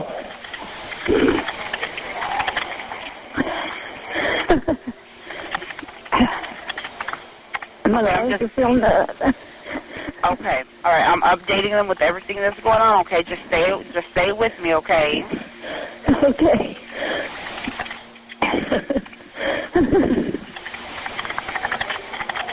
All right. I'm gonna be right here until they get there with you. Okay. Okay. Okay. If it's safe to do so, stay low to the floor.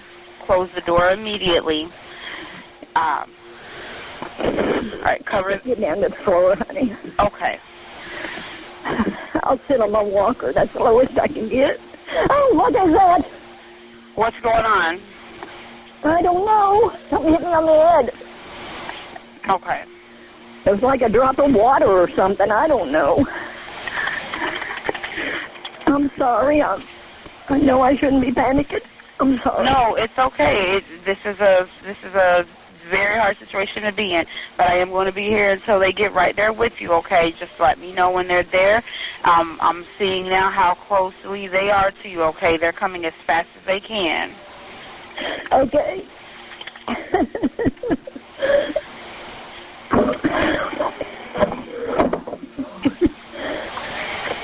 Okay, I'll stay on the line with you as long as I can.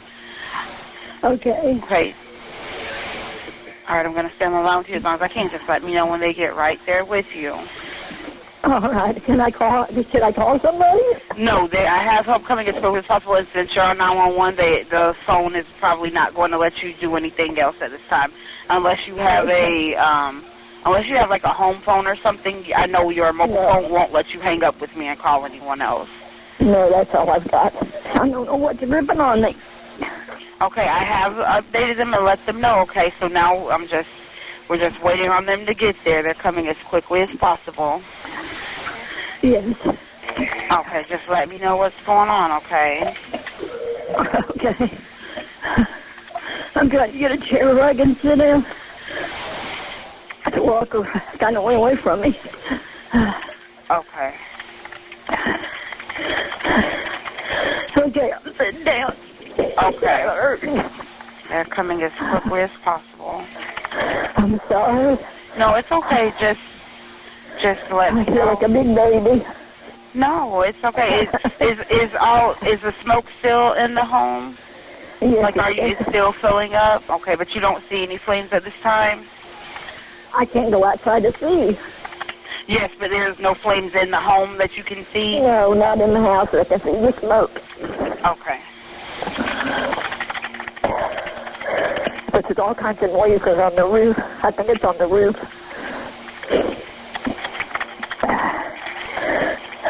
Okay.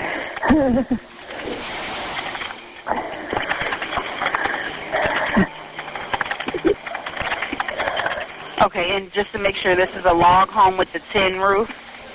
Yes. Okay. Just want to let them know exactly. Okay, but pine needles have been falling on the roof, and my husband's not able to get them down. So I don't know if that's what it is. I don't know. Okay. Yes, ma'am. Okay, I'm going to be right here, okay? Okay. All right, they're still coming as quickly as possible. I'm back in the woods. Yes, ma'am. They just have a little ways to get to you.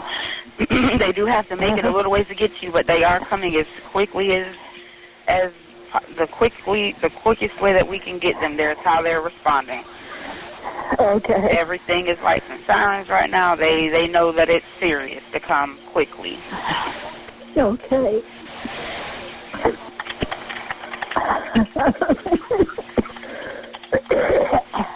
And are you still in the living room? I'm in the living room and kitchen, kind of between two. Okay. Is there any like dish towel or anything in there that you can like wet and put it over your face to help you not breathe in the smoke? If I thought I could get up. Okay, and what are you sitting on right now? Like because I know you said you couldn't. Dining room chair, okay. And your walker is away from you? Oh, it's right here. I can reach it. But I don't know if I can get okay. up or being on the phone. Okay, I understand. It's hard for me to get up. I usually do okay. I just sit in my chair, watch TV and stuff when he's gone. I kept hearing these noises. So I went to investigate, and I saw the smoke. Okay, so it's pretty much just hard for you to get up without assistance. Well, usually I can, but I don't know. I guess I'm scared. Now my husband wouldn't leave me if I couldn't get up, go to the bathroom and stuff.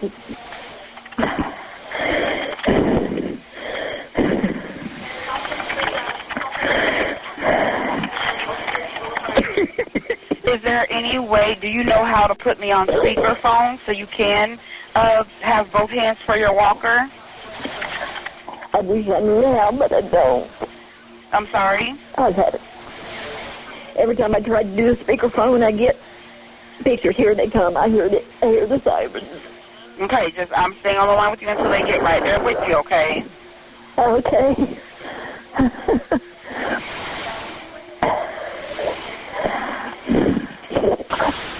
I hear it siren, but I don't see them yet.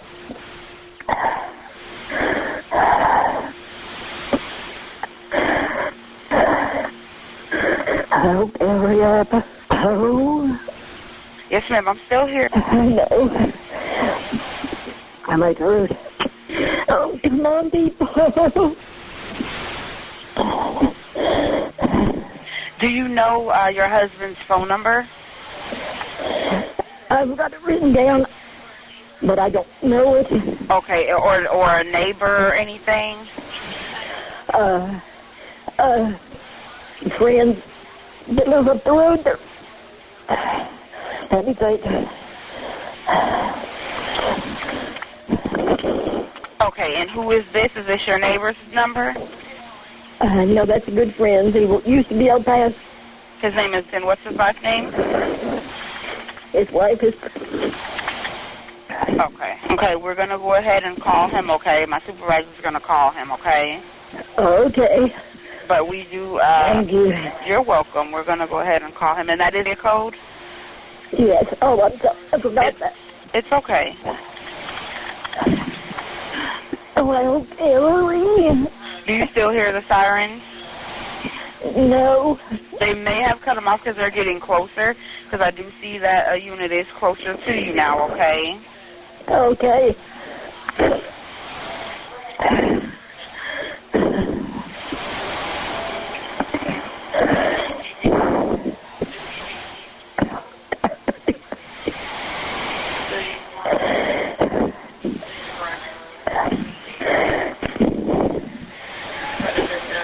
Okay, they're there with you, okay? So, do you know if your door is unlocked? So I can let them know? Yes, it's unlocked. Tell them to hurry. Okay, I'm updating them now, okay? Okay.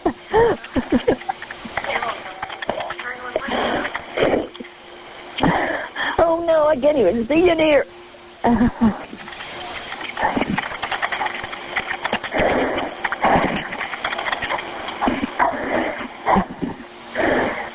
What happened? Nobody's in here. Yeah, they're coming, okay? They're coming. They're right there, but they're going to make their way into you, okay? Okay. Okay, so the house is filled with smoke now. You can't see anything? No. Okay. 911, what's the address? I don't know what they're doing. Maybe they're trying to put the fire out. I don't know what's going on. Yeah, all I can see is that they're getting there. I don't know exactly what they're doing right now, but I do know that their main concern right now is getting to you.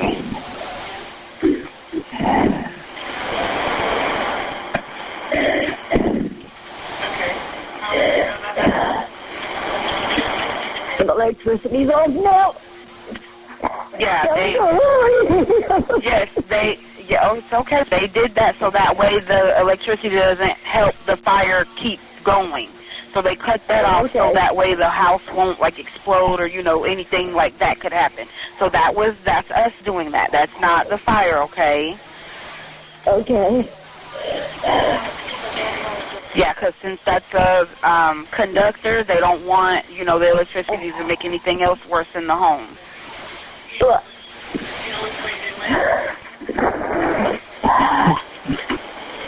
They know I'm in here, right? Yes, they know you're in there. I did let them know. They know you're in there. I'm just going to stay on the line with you until they get in there with you, okay? Okay. Until they're able to come get you. Did you get home? Let me see right now, okay? My supervisor, I'm going to ask her right now. Okay, you're still in the dining room chair? Yes. Okay. But it's getting really hot in here. Okay. Did she get out? She said she did not contact them since the fire department is already on scene.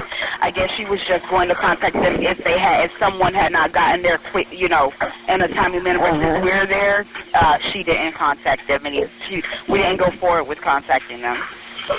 Oh, I see fire now. Okay. Oh, did you hear her go getting after me? They're here. They're there. I'm letting them know exactly what's going on, okay? They are there. Okay. I promise they are right there. It's just they have to make their way into you, okay? Okay, but they better run.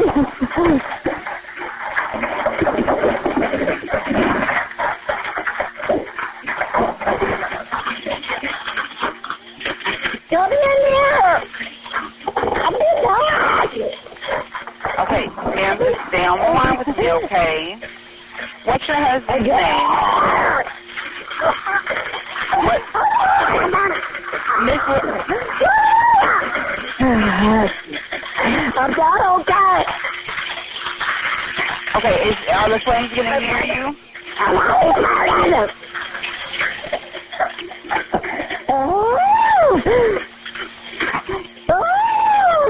Is the fire near you?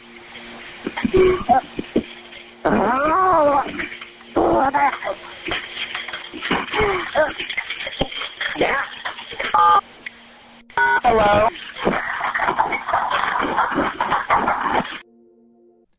As you can probably tell from those horrific noises, the woman died. It was later discovered that the 911 dispatcher passed on the information that there was a woman trapped inside the burning house via a text-based system, but did not tell anyone verbally, so the small detail that there was a woman inside the burning building was missed. The people that saw the text-based information did not mention it because they assumed everyone else already knew. This led to the captain of the fire department being outside Snapchatting the scene while the woman burned to death. As one might guess, the complete disaster of a situation led to a monetary settlement for the family, a resignation, and an early retirement. For our next story, we're going over to Reddit. This happened to me at university a little over a year ago at the end of fall semester. There was a girl I had met the previous semester, spring, in a literature class, and at first I didn't take any notice to her. She sat right next to me, and the first day I saw her in class, the teacher said her name during roll call. It was a small class of about 15 students, and asked where she was from, and she answered, St. Petersburg, Russia. This immediately caught my attention because I have an interest in Russian culture/history. But I had this mentality that she was way too beautiful for me, so I just nodded my head and thought to myself, don't even think about it. Not in a million years, man. I knew she was out of my league, so I didn't think about trying to talk to her. This is such a bad mindset to start us off. However, as the semester went on, she would lean into me and point to a word in a book we were reading and say, "What's this word?" And I would whisper the answer and try to give her a synonym so she would understand. We then got put into a group of 5 people for a short writing assignment. She and I started to talk a little more, and then one day after the assignment was over, she asked me for help with something for another class. She just needed me to proofread an assignment that she had fully written, since English was not her first language. Afterward, she wanted to go get something to eat at our school's food court.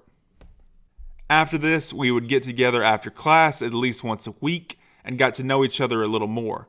She would honestly talk to me in a way that made me believe in myself. She was so encouraging and listened to what I had to say, and I would listen to her.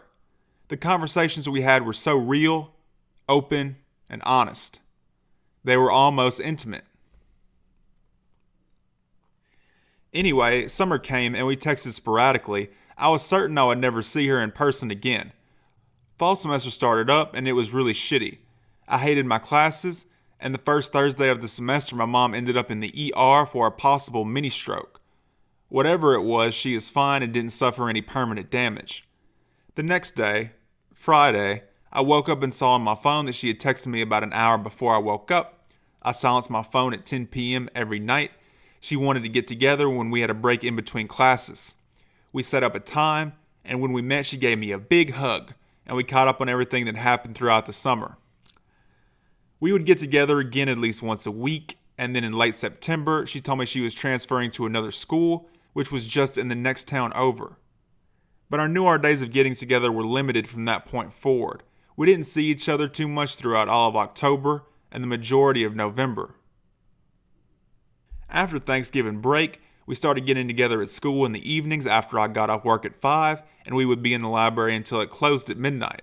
She would ask me to keep her company while she worked on an assignment, and I would ask the same, and she would comply. She would sit really close to me and rub her leg against mine, and lean into me so close I could smell her perfume. One night we went to Denny's just to get hot chocolate, and I didn't get her home until about 2 a.m. Bro, if you guys are physically touching, why didn't you say something at this point? I cherished every one of these nights that we spent together in the library as they were happening because I knew they would not last. I knew once she went to the other school, she would meet someone different. Someone who was a bit more confident than I am, someone who had better aspirations. We got together a few more times the semester after she transferred, and one night she dropped it on me. There was a guy she met at her new school that she really liked, but she didn't think or know if he felt the same about her. I was gutted. I finally asked her out for Valentine's Day, and she actually said yes. I love how now you ask. I don't know why. We went to a pizza place in my hometown about 8 miles away from our schools, and we spent 2 hours there just talking. She told me stuff about her past that I don't think she would just casually tell anyone.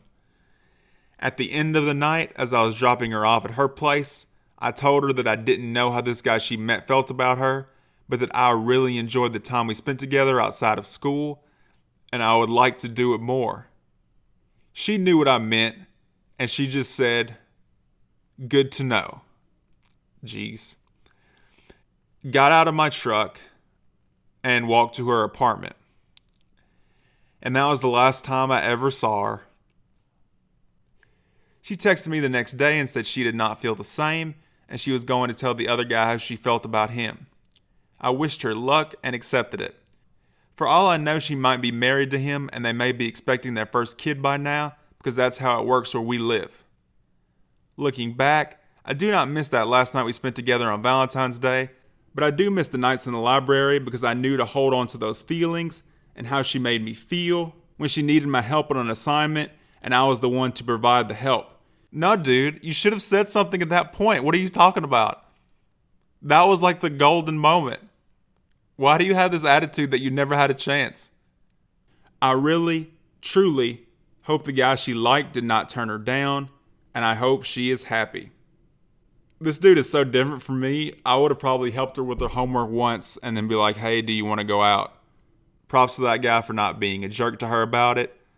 I do hope the situation changed his league-based mindset, but honestly, it probably reinforced it. Moving on, there once was a man named Schmorky. He had a rough childhood during which his mom jumped out of a moving car in front of him. He went on to live with a hoarder where allegedly literal cat piss was everywhere, and he allegedly was sexually abused by a different person he lived with for a while. But he was a talented animator, so a man named Lotax offered him a job. Mr. Lotax was the owner of a website called Something Awful. You may know him from the time he boxed acclaimed film director Uwe Boll. Schmorky would move in with him and go on to animate lots of things, including this catchy tune.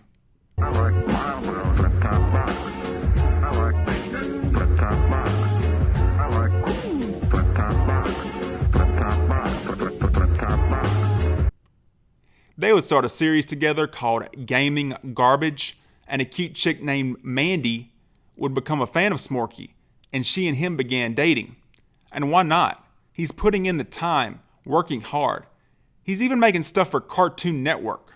Another thing that should be mentioned is that Schmorky became close with Lotax's kids, and they would talk about animation and hang out and stuff. I was into that kind of stuff as a kid, but I didn't really have anyone to talk about it with, so the interest kind of died until I got to high school and found some dudes that liked it too. So it definitely sounds like a dream come true to me. But things would go off the rails soon enough. Schmorky's girlfriend got pulled over for drinking and driving, and Schmorky said that she assaulted him because she touched him with 2 fingers. There's no video of this, I wasn't there, but I would imagine that she was drunkenly yelling and pressed her fingers against him while making a point. The whole thing was a disaster, with the bondswoman later on not being able to understand Schmorky due to his voice, and Schmorky's girlfriend, Mandy, would say the experience was the most traumatic thing she had been through since 9/11. Little editor's note here, me and my team can find no evidence of her being in the towers or having a relative in the towers, so if she was involved in 9/11, she had to be driving one of the planes. According to Lotax, Schmorky would become insufferable and work when he felt like it. His and Mandy's relationship would devolve to the point where Schmorky hid her medication and then recorded her having a mental breakdown. Do you love me or not? Do you want to protect me or not? Because I already said I wasn't going to do anything.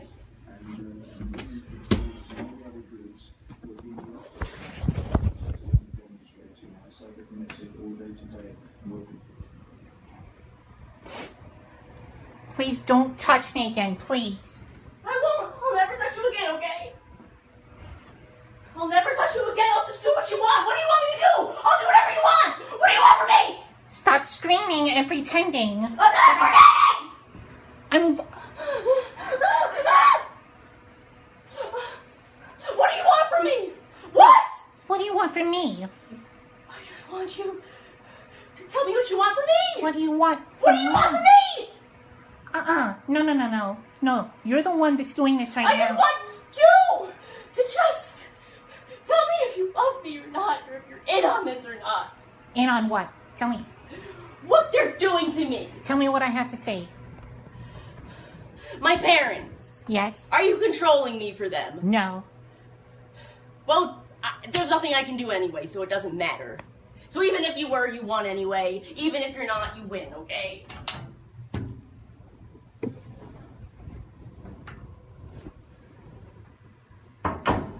Doesn't matter, because there's nothing I can do about any of these people. Okay? That's why I said I wasn't gonna do anything. That's why I said I was gonna go to the cops. I just said they won. I told them that they won. Okay. I don't want to fight. I don't want to fight back. I can't fight back. Okay? If Hitler himself came here, he wouldn't be able to save me, alright? Nothing. Jim Howe, they're unbeatable. They're unstoppable. There is no answer. There is no answer to the Jewish question because they always win. They always win, and they're mine, and I'm theirs. And there's nothing I can do about it ever. Nothing anyone can. Not Roger Waters. God himself can't stop these people. They won. They always win. And I'm not gonna fight anymore either. Because they won. They always do. There's no point in ever fighting anything. Because you can never win. So I'm not gonna fight anymore. Stop being scared of me. Because there's nothing I can ever do to win against anyone in my entire fucking life.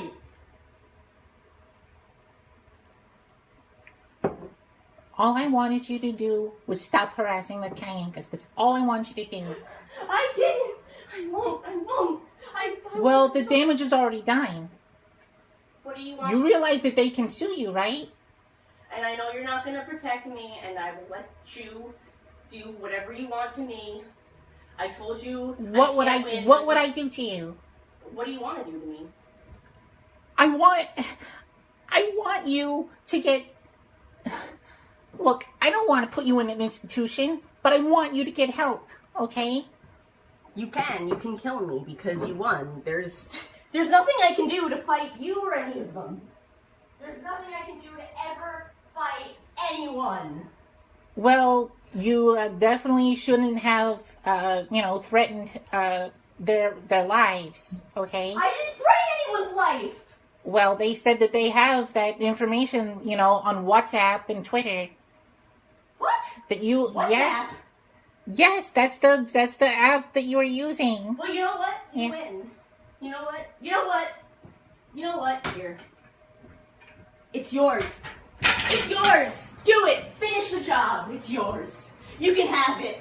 Merry Christmas! It's yours. It's yours! Just take it!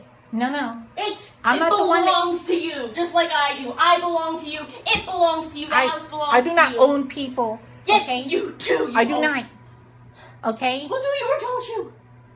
I do not own people. Okay? I do not want this kind of harassment in my house. Okay? Do you understand that I had to leave because I was scared of you? Do you know why I was scared? How do you want to punish me? Just do it already. What do you want from me? Well, I left the house because I was... No, you want to punish me. What do you want to do? Physical? Do you want to rape me? What do you want? What do you want from me? Why do you think I would do that? Why? I don't know who you are. I don't know you. I'm not the one that's a rapist. I don't trust you. I'm not the one that's a rapist. I'm not the one that's an abuser. I don't know who you are. And I'm not the one that's an abuser. I'm not going to hurt you, okay? Just do what you want to me. And I'm not the one that's pretending I'm afraid. Just please stop it. What do you want? What do you want? Just stop being mad at me. Just stop it. Just what is it going to take to make you stop being mad at me? What? What do you want from me, please? Just tell me what you want. Just tell me who you are. What, if you love me, if you don't, just tell me who you are and what you want, please. Because I don't know anymore. Because I can't trust anyone anymore. So please, just tell me who you are if you love me and what you want from me. I won't interrupt you, so. So you're screaming at the top of your lungs, what do you want? What do you want? Do you want to rape me? Is that you're screaming at the top of your lungs? Probably hoping that the neighbors will hear it out of context. No! Yeah? Uh-huh. And now you're pulling your hair?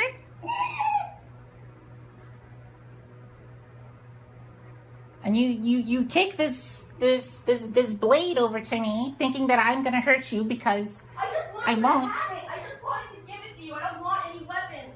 I don't want any way to fight back. I don't want to fight. I don't want to fight. I just want I'm to the know one. what the truth is. I'm the one that doesn't want to fight anymore. I just want to know what the truth is. I don't want to fight anymore. The truth is that you are now facing the consequences of harassing two people that did nothing to you. That's what's happening right now. They did. No, they didn't. I'm really sorry that I have to tell you this, but everything else, whether it's true or not, this one thing isn't true. Okay. And even if it... Well, what do you want me to pay for it? What do you want me to do to pay for it? What do you want? No, it's not about what I want anymore. What do they want? Just tell me what they want and I'll give it to them. What do they want? I don't know, okay? Do they want me? Do they want my body, my physicality, my money? What do they want? What do they want from me? I'm pretty sure that they want you to get help because they don't know. Because they don't know how to handle you, and I don't know how to handle you anymore. This is brand new behavior. I've never seen you act like this before. Ever. I'm afraid. Uh-huh. I'm afraid. I just don't want you to. Well, you didn't act afraid when you were harassing them. You didn't act afraid. You thought that Now I am. Okay, They won. They broke me. I'm scared now. Yeah. Yeah, I'm scared. Sure. I'm afraid. What do you want me to do to prove that I'm not dangerous? That I'm not gonna fight anymore? What do you want?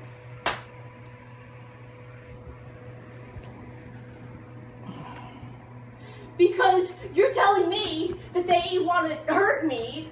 You're telling me you don't want to hurt me. Then you tell me that you do want to hurt me, and then they do, and then my parents do. What is it? Who wants to hurt me? I never said I want to hurt you. When? Tell me when. Tell me when. You're being angry. I'm not angry. I'm scared and upset, and I'm standing very far away from you. I am too. You're the one that ran up to me and tried to touch me. I don't want to hurt you. You're the one that ran up to me and tried to touch me. Because you said you were going to throw me out of my house. No, I said that they wanted me to throw you out. Okay? But now I don't know what to do. Well, what do we do? You're the boss, okay? Just do what you want. If Hitler himself came here, he wouldn't be able to save me. It's such a great meme quote, but I can't even enjoy it because a mentally ill person is being put into this state on purpose. For those of you that have been lucky enough to remain celibate, when you're in a toxic relationship, pretty much everything gets flipped on you somehow, and the other person isn't going to take the blame for anything. They will find a way to shift it onto you. So Schmorky refers to her as an abuser while withholding her medication and secretly recording her. He uploaded this to Something Awful, and of course Lotax sees what pain Schmorky has been through. So he went ahead and decided to give him a few weeks off to work on his own cartoons. No, Lotax told him to go fuck himself, fired him, and threw him out of the house. A lot of other people on the site also turned on Schmorky, but he did ultimately survive this incident and remain an internet celebrity. During this time, Nickelodeon and Cartoon Network wanted to work with him, but he said no because he didn't want anyone else touching his stuff. And look, when I was a teenager publishing my short stories, I worked with my girlfriend at the time, and she would edit them, proofread them, whatever needed to be done. At a certain point, she took it upon herself to start changing dialogue and writing additional dialogue and adding other stuff. And as an asshole teenager, that really annoyed me. So I told her to chill and basically just grammar check it. So I do understand the trepidation to a degree, but it's Cartoon Network and Nickelodeon, and this guy's in his 30s. Just accept it. Anyway, I guess it didn't really matter because it was found out that he cheated on Mandy to groom a 16-year-old. Not only that, but their roleplay featured them pretending to be children, so him getting with a minor wasn't enough. He had to make the minor pretend to be more of a minor. Because of this, the most heartwarming thing in the story, Schmorky's friendship with Lotax's kids, is now the most horrifying. Because nothing can ever just be good. Lotax being Lotax just straight up asked the kids if they got molested. And I mean, the idea of a kid getting molested isn't funny at all. But Lotax randomly walking into their room and being like, hey, did you get molested? Is kind of funny. And thankfully they said no, so I feel okay joking about it. And also thankfully, Schmorky is back living at home, rest in piss. A lot of times YouTubers get caught doing shady stuff before they rose to popularity. But Schmorky managed to have a terrible life, completely get out of it through talent and hard work, then ruin it all for no reason. It would also come out later that the sexual assault Schmorky spoke of was Schmorky agreeing to suck a guy's dick instead of paying rent. Then he regretted it in hindsight, so he started referring to it as sexual assault. Again, this kind of thing makes me respect Sky King and Ben McDaniel even more. They had a rough time, then they went and had fun without hurting anyone. Our next case features a man named Bryon David Smith. According to him, his house had been broken into 6 times. Police found solid evidence of 2 break-ins where $4,000, a watch, and a chainsaw were stolen. For a retired guy, I think $4,000 could be a lot of money, but that's just my personal opinion. He set up a home security system and filed a complaint with the police. Nothing really happened with that, and on Thanksgiving 2012, his house was broken into again, and the interaction was recorded. The following audio is quite possibly the most disturbing ASMR of all time. A lot of it is dead air, so I did edit that out, as well as a part of a phone call because it was boring. The full recording is online, but here are the main bits. Bruce, stop by tomorrow morning. No rush, but as soon as convenient. Can you do that? Yeah.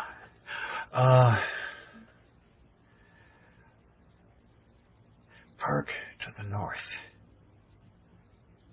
100 yards north of the corner, and walk in from the west.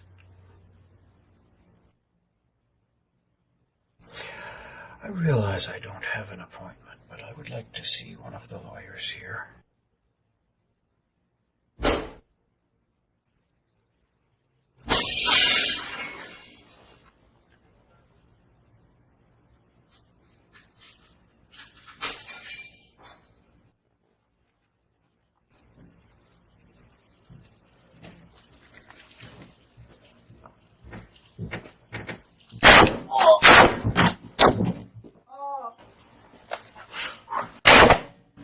You're dead.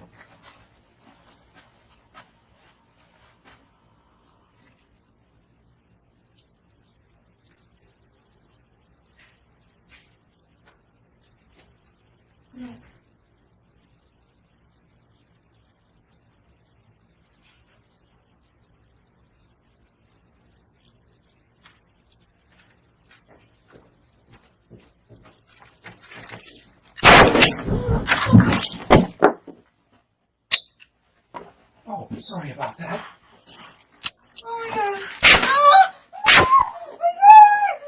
You're dying.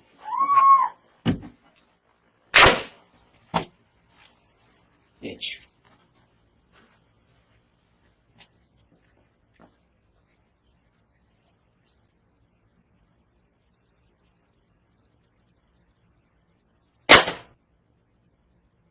Of course, I'm safe now.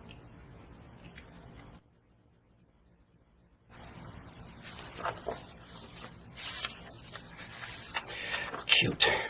I'm sure she thought she was a real pro.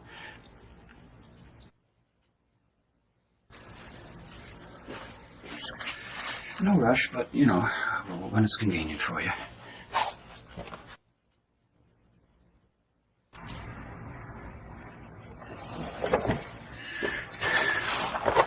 Check out the waffle apron. Check out the jacket right. I feel a little bit safer. Not totally safe. I'm still shaking a bit, but a little bit safer.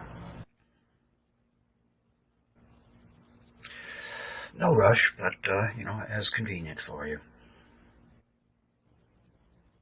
I left my house at 11:30. They were both dead by 1.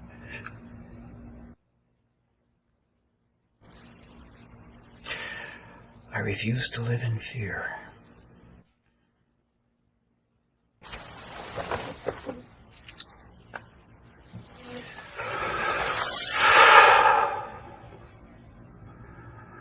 I felt like I was cleaning up a mess. Worse than spilled food. Worse than vomit. Worse than shit.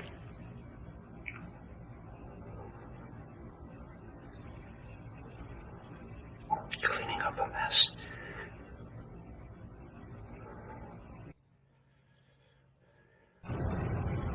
You're dead.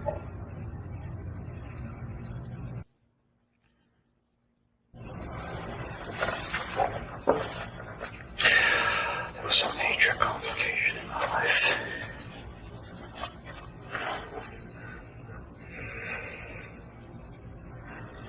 You really don't want to know. Believe me, you don't want to know.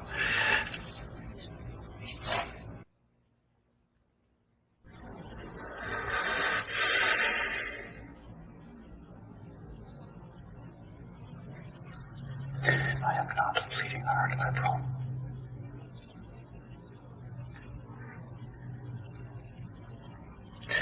I felt like I was cleaning up a mess.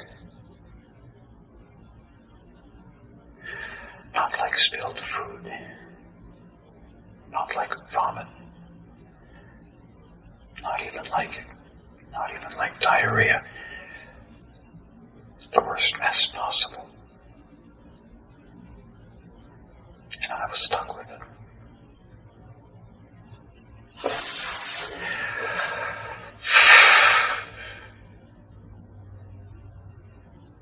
and some tiny little respect.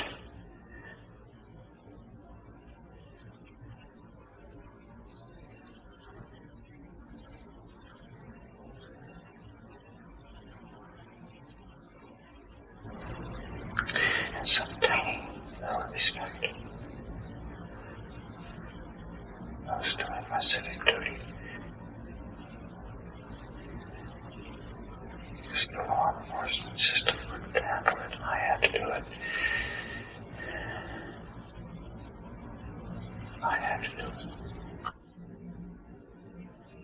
The law system wouldn't handle her. And it fell in my lap. And she dropped her problem in my lap.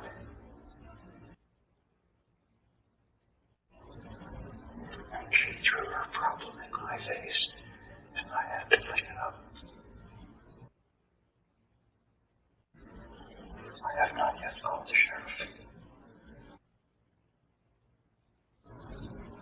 They weren't human. I don't see them as human. I see them as vermin.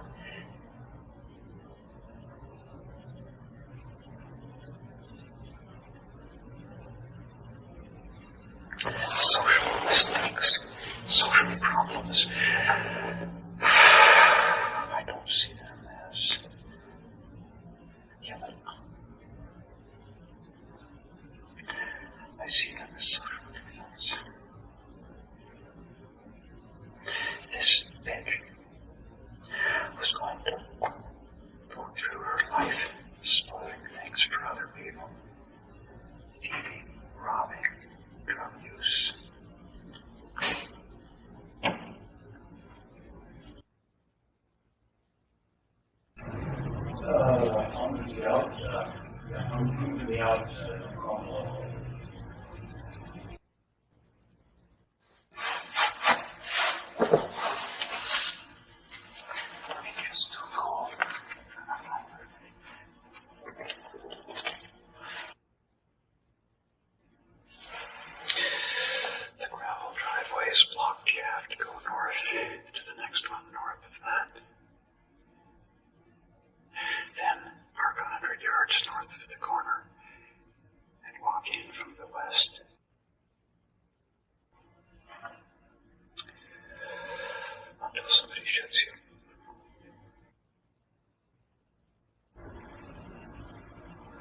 It's all fun, cool, exciting, and highly profitable until somebody kills you.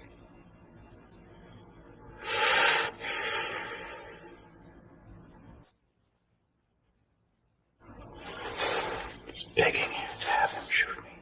That's like begging to have him shoot me. Yep.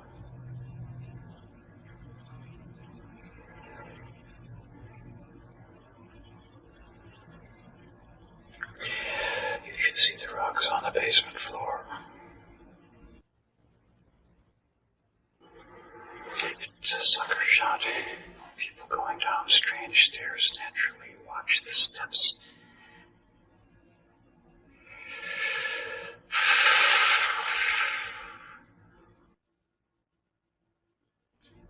Like I'd give a damn who she is. Like I care who she is.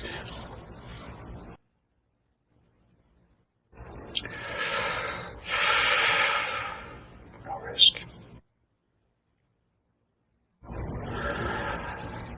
I'm sorry.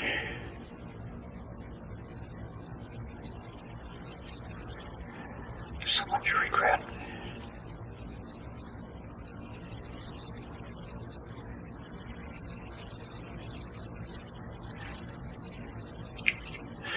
I try to be a good person. I try to do what I should, be friendly to other people, help them when I can. Try to be a good citizen, not cheat people, be fair.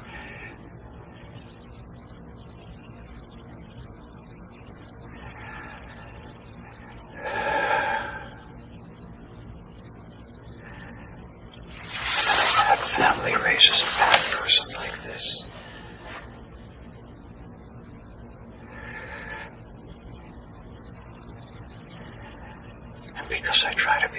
good person. They think I'm a pansy. I'm a sucker.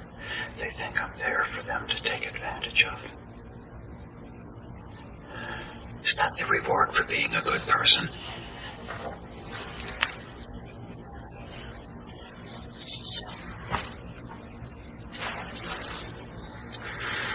And then they dump this mess on me. It's not a mess like spilled food. It's not a mess like vomit. It's not even a mess like diarrhea. It's far worse. Then they take slice after slice out of me.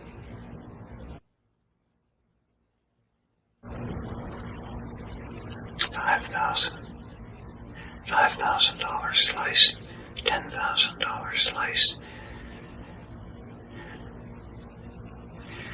And if I gather enough evidence, they might be prosecuted.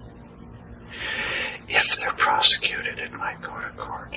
If it goes to court, they might be found guilty. If they're found guilty, they might spend 6 months, 2 years in jail. And then they're out, and they need money worse than ever, and they're filled with revenge. I cannot live a life like that. I cannot have that chewing on me for the rest of my life. I cannot. I refuse to live with that level of fear in my life. I refuse to live with that level of fear in my life. She's tough. She's hard candy.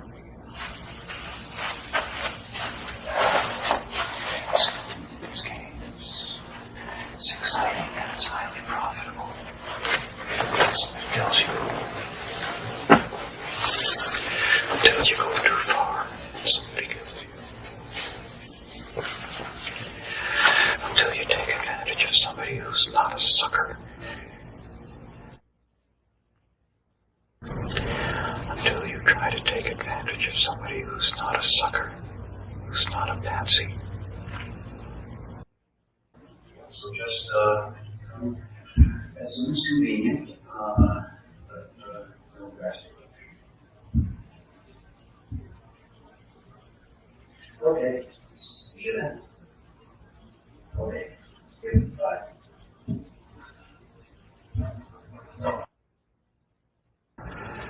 Mother and father are semi-psychotic, are both semi-psychotic. I put even odds that one or the other will come over here with a gun. I received a death threat. I recorded it. You'll get a copy of it. If I get a death threat, you'll get a copy of it.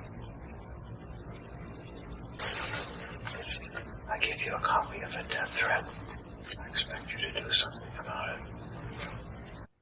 Due to the way he essentially executed the two teenagers, one being 18, the other being 17, Bryon, the homeowner, was sentenced to life in prison. I do wonder if the repeated break-ins took a normal person and basically pushed him into being a mixture of the Joker and the Punisher, or if he was crazy and looking for a reason to kill someone. Due to the fact that he has no criminal past whatsoever, I do think he had a screw loose but nothing happened to trigger it, and then the break-in set it off. It is also worth mentioning that Bryon moved his vehicle and put it in front of the neighbor's house before the shootings took place. Then he saw one of the robbers pass by the house, told his neighbor he needed to prepare, walked back to his house, turned the lights off, and sat in the chair with a gun and waited. Another side note is one of the robbers had evidence in their vehicle that they had robbed someone else, so that further complicates the situation. A person should have the right to defend their own home, but when you start taunting people as you're killing them and take joy in it, it kind of becomes a whole different thing. That being said, I don't think Bryon should have gotten life in prison because they stole from him, as well as other people. He reported it to the cops, and they did nothing. However, I think some prison time and a thorough psychological examination would have been good. I mean, what do you think about it? I've seen all sorts of takes involved in this case, so I am curious. To take a break from depressing shit, it has now been announced that the final Evangelion movie, as well as all the previous Evangelion movies, will be available through Amazon Prime starting August 13th. I'm shocked. I thought I was going to have to wait years for that, so I'm pretty happy. Also, I recorded audio angrily telling them to localize it, and then they did because I'm making this video over time. So just in case I have secret powers, Winds of Winter will come out in December. I'm kind of uncomfortable with things going so well, so let's get back to it. In this recording, a 10-year-old girl makes a 911 call. Emergency 911. Help me, my brother's dead. What's your name? Mickey. What do you mean by your brother's dead?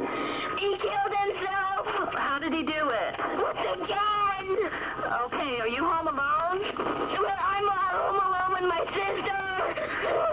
Okay. Get someone here quick. Did you just find him, Nikki? Yeah, no, he's dead. Nikki, stay on the phone with me, hon, okay? What'd you do it? Nikki, I've got help on the way. You just wait a minute, okay? Quick, please. Nikki, don't hang up on me, okay? I won't. Just quick.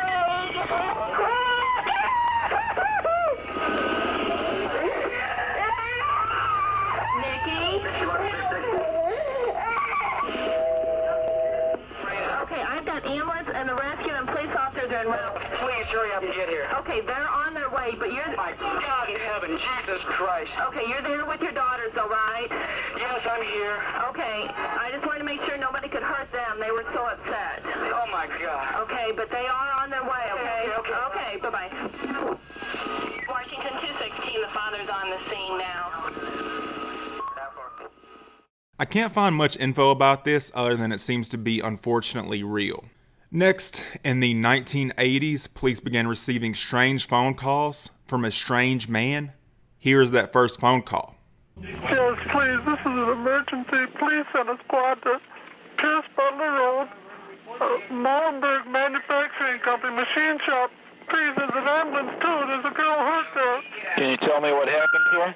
Just hurry, she's laying on the ground in the back by the railroad tracks, by the edge. Hurry. What's the address? I don't know. Who are you? Police went to the scene and found a woman there who was beaten pretty severely. Her brain was exposed when they got there, but they were able to save her life.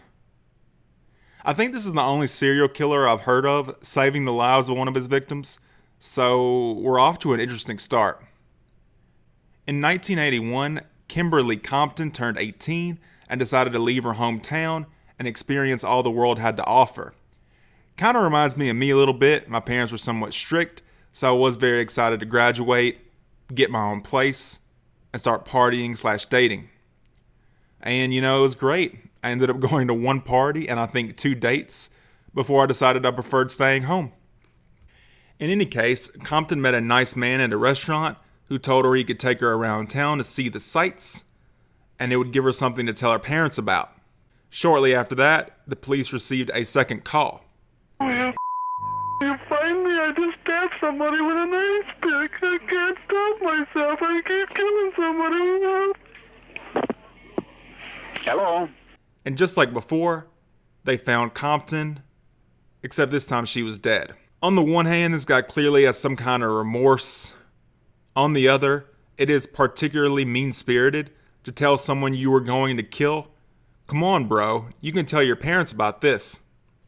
It does also say a lot that so many young people are eager to experience the world, and they either end up dead or disillusioned. Soon, there would be a third 911 call. A German rock band owns the copyright to this 911 call, so I had to shift it around. Don't talk, just listen. I'm sorry what I did to Compton. I'm so upset about it. I keep getting drunk every day and I can't believe I can't think of being locked up. If I get locked up, I'll kill myself. I couldn't help it. Don't know why I had to stab her. Big dream. I'd rather kill myself to get locked up. I'll try not to kill anybody else. The police decided to release the audio to the public, which led to everyone reporting everyone for secretly being this dude. The media dubbed him the Weepy voice killer at the time, but a modern day YouTube commenter called him the Grim Weeper, and I like that a lot better. All the tips were bullshit, so the police had nothing to go on until this man named Alan Lopez murdered his entire family. This triggered a standoff with police during which he randomly shouted out that he killed Kimberly Compton, and the cops were like, okay, I mean, we weren't even here about that, sir, but if you say so. So Alan got sent to a mental institution, and the cops were like, we'll let him get settled, no big deal, then we can question him. Then Alan had killed himself. This meant the police had investigated on their own, and their starting point was that whoever killed the first victim had to be the same person who killed Kimberly, because the voice is the same. Turns out Lopez was in an institution whenever the first victim was killed, so case closed, could not have been him. But then this guy, Detective Mills, comes out of retirement for one day and says, you guys are dumb. I looked into it, and Alan Lopez happened to have been out on a day pass for that one specific day when the first victim was murdered. Boom. Got him. Then the official detective working the case came back on Mills and was like, no, you. I looked into it, and Alan Lopez was in jail when Kimberly Compton was murdered, so it couldn't have been him. And Mills was like, oh, I'm going to go back to being retired. Eventually, there was another victim and another 911 call. Fire emergency. Please don't talk, just listen. I'm sorry I killed that girl. I stabbed her 40 times. Kimberly Compton was the first one. Oh, my safe. I don't know what's the matter with me. I'm sick. I'm going to kill myself, I think. Where are you? I'm just going to... If somebody dies with a red shirt on, it's me. I killed both of them. I'm sorry. I'll never make it to heaven. Calm down. Calm down. Strange how Compton was not the first victim, but he refers to her as the first. This time a waitress got a good look at the guy when he was picking the victim up. Police showed her hundreds of photos of different men that had been arrested for violent crimes, and she picked one of them out. The cops began tailing this man, but unfortunately lost him. After that, he went to the red light district, picked up a prostitute, as we all have, had sex with her, went to drop her back off, but before he did, he said, grass, ass, or gas, no one rides for free. Which, I'm saying that to all my male friends now. But anyway, the girl tried to leave. He got salty and stabbed her with a screwdriver. She smashed him over the head with a bottle. He kept stabbing her. She tried to play dead so he would stop, but it didn't work and he just kept stabbing. A dude saw what was happening and walked over there to help. The guy started trying to stab him, so the guy said fuck it and left. At this point, our man Weepy leaves and the girl ends up surviving. Then the Weeper makes another phone call. An ambulance. Where? 1505 Westminster. 1505 Yes. Westminster, what's the problem? I'm all cut up. I got beat up. What's your apartment number? 208. I'm bleeding. 208, where are you bleeding from? From my arm, my face, my head. Police said that is definitely the same voice, so they arrested him. They put him in an interrogation room, and the detective left the room at one point, got the Weepy case file, came back, and the suspect said, "You aren't gonna pin those on me?" And according to the people listening, his voice changed right at that moment to sound more like the Weeper. Whether this was a psychological thing the detectives experienced, or he changed his voice for some reason, who knows? The man, Paul Michael Stefani, was put on trial and found guilty of being Mr. Weepy. Sometime later, he was diagnosed with terminal skin cancer and given a year to live. At this point, he told the cops he wanted to talk to him. At the trial, they couldn't convict him of every murder case because they didn't have enough evidence, so they more or less expected him to confess to all of them to give himself a chance at forgiveness and the families a chance at closure. They got there and Paul told them, "If you get me a photo of my mother's headstone, I'll tell you everything." They said, "Okay." Paul said, "I killed a woman in a bathtub." They said, "What did you say, sir?" Paul went on to confess to an entirely different murder that they had never even tied to him. I know these are real people and I should take it seriously, but confessing to an entirely different thing after you get what you want from the cops is kind of a god-tier troll move. What makes it even weirder is that he didn't know the woman's name, but the cops investigated it and he was telling the truth. And when they searched the house, they found a phone book with his name written in it. So the woman knew him, but he didn't know her. Or he did know her and wanted to play around with the cops. But eventually he confessed to everything. I'm pretty sure because he wanted forgiveness and thought he wouldn't go to heaven unless he came clean. He was raised in a religious household, and that seems to have had an effect on him. And trying to make sense of all this, it made me think of some of my friends in high school who were raised in fundamentalist Christian households. Any sort of sexual stuff was highly frowned upon. Then, of course, they would do sexual things because, we were teenagers. And then they would feel awful about it, then do it more because they felt awful. And I would imagine that something like what this guy was feeling whenever he would hurt someone, then feel that extreme guilt afterwards, except magnified times 1,000,000% because, he's killing people. The next thing I'd like to discuss is something that has affected me personally, so forgive me if I get a little emotional. I understand it has briefly come back a few times, but my local establishment has never had it, so to me it's been gone for over a decade now. I'm talking about cheesy tots from Burger King. My research team has Googled and Googled, we've emailed the king himself, and we can't even get an answer on why they were removed in the first place. Me and the boys used to run cross country, 3 miles for meets, 5 for practice, then head over to the BK Lounge. I'd order a triple Texas with a Coke and tots, eat it, then be in heaven because of the spike in blood sugar. I'm pretty sure I left my body and came back a few times. And you might say, Mr. Idiot, you can still do that. Just run a bunch, then no. It's not the same without the boys and the tots. I can bring the boys to the yard, but I demand the king bring the tots.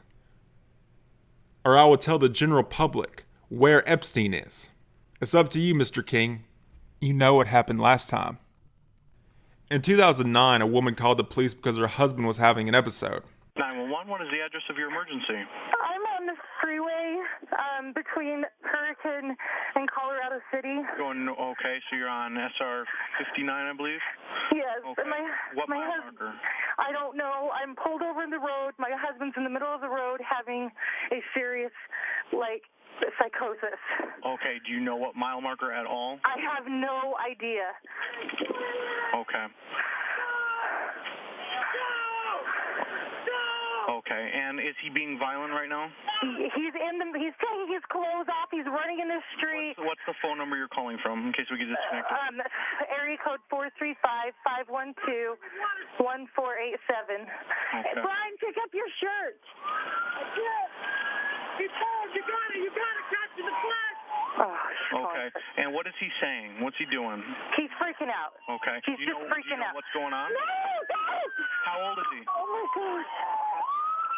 No, please, I'm afraid he's going to jump in front of a car or something. Tried to jump in front of a car? Stop!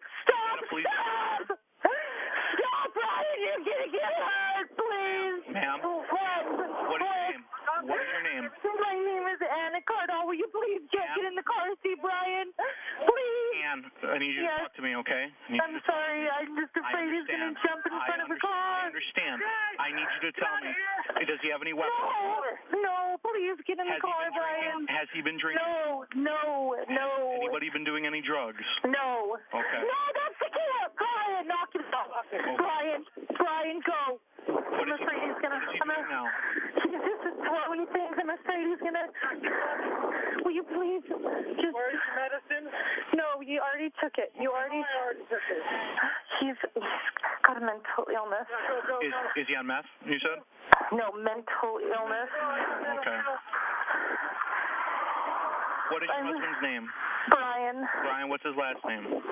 Cardall. Okay, come on, Ann. No, don't touch her. Don't. You're doing good. Everything's okay. Bryon, listen. What's on your stomach? Ann, is your vehicle in the roadway or is it off to the side? Bryon, please stop. Ann, what? Is your vehicle in the roadway or is it off to the side? She's in the car. Go pick up the camera. No. Go pick up the camera. Go pick it up. He's just having a freak out. I've given him his medicine, but it's going to take about an hour to kick in. Okay, what kind of mental illness does he have?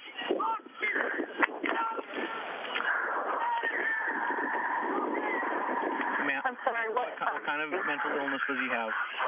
He's been diagnosed with bipolar. Okay, how long ago did you give him the medicine? About 15 minutes ago. You will not. My daughter's in the car, and I'm afraid. How old is she? She's 2 years old. Okay, what is your? Can you spell your husband's last name? Cardall. B as in boy, O-R-D as in dog, E-L-L. I'm sorry, Cardall. Just come fast. I'm so scared. They're coming as fast as they can. I just want him to. I'm so scared. They're coming as fast as they can. Okay. What I want you to do. No, go away. Go. No. Don't even come near. Ann. Yes. Okay. I need you to talk to me. Is he thinking about committing suicide? No, I don't think so. No. We need to get in the car. Talk to my dad. Call my dad. I hate this. Oh, God. My daughter doesn't do this. Has he injured your daughter at all? I know. But he's scared. Is anybody scared? No, Bryon. Stop. I want to sit. Where'd I see a stop sign? No. Keep your pants. Just sit down. Just sit down. Bryon, I'm not going to. No. I know that's funny, huh? Just sit down, please. Will you please just sit down? No, just sit down. Please just sit down, honey. Right there. Ann, I want you to know that the right people are coming. They're coming as fast as they can. I'm so scared. I'm so scared. I can't do this. I don't know. Ann, what color and type of car do you have? I'm pulled over on the side of the road in a gray Toyota Matrix. I'm a drill sergeant! Okay, a gray Toyota Matrix. Were you heading towards Hurricane or towards Colorado City? Towards Colorado City. Sergeant! This is a fucking drill! This is a fucking drill! Okay. Oh, God. I want you, if it's safe to do so, I want you to observe him continuously, all right? Oh, I can't help you. I can't. California! San Diego! And his mom and dad! No. And if it's Ann, are you there? No, I'm not. No. You are not getting in this car. There's a good garage in California! A good garage! We're going there soon! I don't want you to hang up. I'm not. No. No. Nope. No. What's the sign, Anna? Nope. What's the sign? What's the sign? Or else I'm going to it. I'm going to the sign. Listen to me, God. Fucking Jesus. My God, my Redeemer, save me. Keep talking. Would you ever like to meet the president? No. Yes, well, I want to meet him someday. And if you want Ava to live to see that day, we've got to go now. Keep walking. Don't touch me, Bryon. Don't touch me. Don't touch me in the car. What's this? Look at me. Okay, Ann.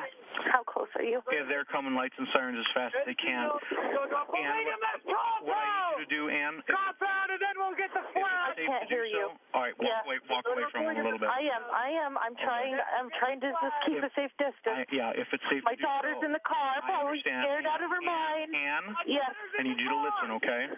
If it's safe to do so, observe him continuously. I am. And if it's safe, protect him from himself. Okay? I'm trying to. Can you safely get your daughter out of the car? He just took all his clothes off. He's naked. He's trying to get naked, and I'm all done. Your clothes on. Look at this guy, because I'm going to take a picture of a raindrop. No. I'm going to take a picture of a raindrop. Get help. You need to put your clothes on, sweetheart. Do not take yours off now. No, I'm not. I'm not taking my... No. We're going to play a game. Listen to me. Look at me now. Okay, Ann. Bryon, don't go in the road. Don't go in the road, sweetie. No, I won't. Okay, Ann, if it's safe to do so, I want you to try to get your daughter out of the car. No, I can't. No, she's locked in the car. I have the lock. I'm keeping her in there. So he can't get in? Does he have keys? He cannot get in. Bryon, get out of the car! Get out of the road! Get out of the road! He's running across the road. He is going to get hit. What direction is he going? Up and down, all around. He's thinking he's directing traffic. He is full-blown lost it. Okay. Stay out of the road, sweetie. They're coming lights and sirens as fast as possible, all right? I want you to know that help is on the way, all right? You need to stay out of the road. Bryon, look at the white line. Look at the white line. Get out of the road. Out of the road. No, on the other side, sweetie, on the other side. There you go. Stay on that side. It's a drill! No, I'm not in the drill. Oh my gosh. Okay. And there's a lot of police officers. Watch out! I'm sorry, what? There's a lot of people coming to help you, all right? I want you to... Thank you. I cannot believe he's doing this. You are doing a great job, okay? There's not much you can do in this. You're doing a great job. No, stay out. Stay out of the road. No, stay out of the road, sweetie. Ann, are you in the car? No, I'm out, and my daughter's in the car. I can't do this. Okay. All right. I need you to try to spell your last name for me. It's very garbled over the cell phone. Okay? C-A-R-C-A-L-L. A-L-L, okay. Yeah. No, you don't get, no. No, Bryon, just put your pants and your shirt on, please. She's in the car. And what is your home address? And what is your home address? We live in Flagstaff, Arizona. Flagstaff, okay. Can you give me your address? Yeah, it's 1945 West. Bryon! Okay, and? He's chasing after cars that have pulled over to help. And yelling after I know you're upset. He's running I know you're upset. Oh, God. 1945 West. University Heights Drive North. University Drive North? University Heights Drive North. And that's in Flagstaff? Yes. Okay. What is the zip code out there? All right. 86001. 6001. Okay. And you're calling me from 512-1487? Yes. All right. What's your date of birth? 6/11/1980. 6/11 of 80. Okay. What's your husband's date of birth? 12/7/1976. 1976, okay. Yeah. Is he also there out of Flagstaff with you? Yes. You were doing a good job, okay? Where are they? They're coming, lights, and so they got to make sure that they can be together just in case he does anything dangerous, okay? So they're waiting to group, and then they're going to come and... Just go. The cops are coming. Please just go. People are pulling over to help, and he's going to freak out on one of them. Just go.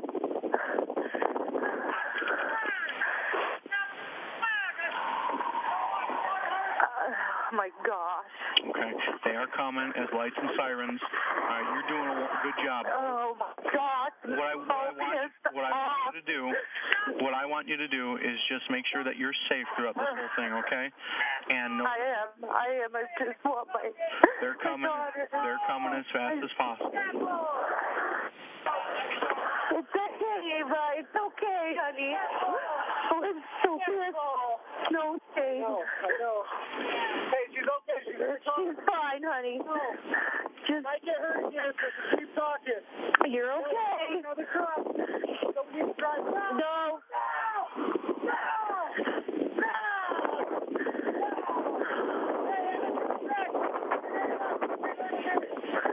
No, we're staying. No, I'm staying right by the car. It's okay. We'll be fine. I'm really scared he's going to jump in front of a moving car. I don't want you to go out into traffic and try to stop him. Oh, no. Well, don't worry. Believe me. He's accountable for his own. Put on your clothes! There They're here. They're here. They're there? Okay, I'm going to let you go. Thank you. You did a good job, Mark. Thank you. You're Bye. welcome. Bye-bye. Unfortunately, when the police got there, they tased him, and he died from that. He didn't have a weapon or anything, so the city awarded the family $2 million. Dealing with people during episodes is a very sensitive thing. It is quite unlikely Bryon would have acted this way in his right mind. I think it'd be good to have a segment of the police that specializes in dealing with people suffering from mental illnesses and are very well trained on the matter. Budget-wise, maybe that isn't feasible. I guess I just don't understand why they couldn't simply have tackled Bryon to the ground, since again, he was unarmed. Next, Hayao Miyazaki is a director for Studio Ghibli and seen as a legend in animation in general. We're not going to talk about him much though. Instead, we're going to talk about his son, Goro. Papa Miyazaki was too busy being a legend to be around much for young Goro, so Goro was raised more by his father's movies than by him. Eventually, Goro was offered to consult on a project, then offered to direct his own project, and he accepted. However, Papa Miyazaki did not accept this and said that someone with no experience with animation should not be directing a project, which I agree with, and even tried to get an animation strike going to stop the film, Tales from Earthsea, from being finished on time. But Goro did finish on time with his dad working against him. Now, it was time for Papa to watch his son's movie. Hayao watched about an hour, then walked out of it, saying, "It feels like I was sitting there for about 3 hours." He went back in, completed it, then said, "I saw my own child. He hasn't become an adult. That's all. It's good that he made one movie. With that, he should stop." I don't know about you, but if my dad had reacted to my creative work that way, I'd probably have stopped. Later though, apparently Papa Miyazaki told Goro that it was made honestly, so it was good. Which to me sounds like, you tried, so there's that. Regardless, Goro said that those words brought tears to his eyes. This has to be the most starved for affection man I've ever seen, besides like Clay Jensen, but at least Clay is fictional. But we're not done with this movie yet. It was an adaptation of a book series, and the book's author had a few things to say about it. This is long, so I'm just going to read the relevant paragraphs. It was explained to us that Mr. Hayao wished to retire from filmmaking, and that the family and the studio wanted Mr. Hayao's son, Goro, who had never made a film at all, to make this one. We were very disappointed. This man could not catch a break, and also anxious, but we were given the impression, indeed assured, that the project would be always subject to Mr. Hayao's approval. With this understanding, we made the agreement. Working on the film went on extremely rapidly after that. We realized soon that Mr. Hayao was taking no part in making the film at all. As my son and I could not go to Tokyo for the premiere of the film, Studio Ghibli very kindly brought us a copy and gave us a private screening at a downtown theater on Sunday, August 6, 2006. It was a joyful occasion. Many friends with children came. It was entertaining to get the kids' response. Some younger ones were rather frightened or confused, but the older kids were cool with it. After the screening, we went to have dinner at my son's house.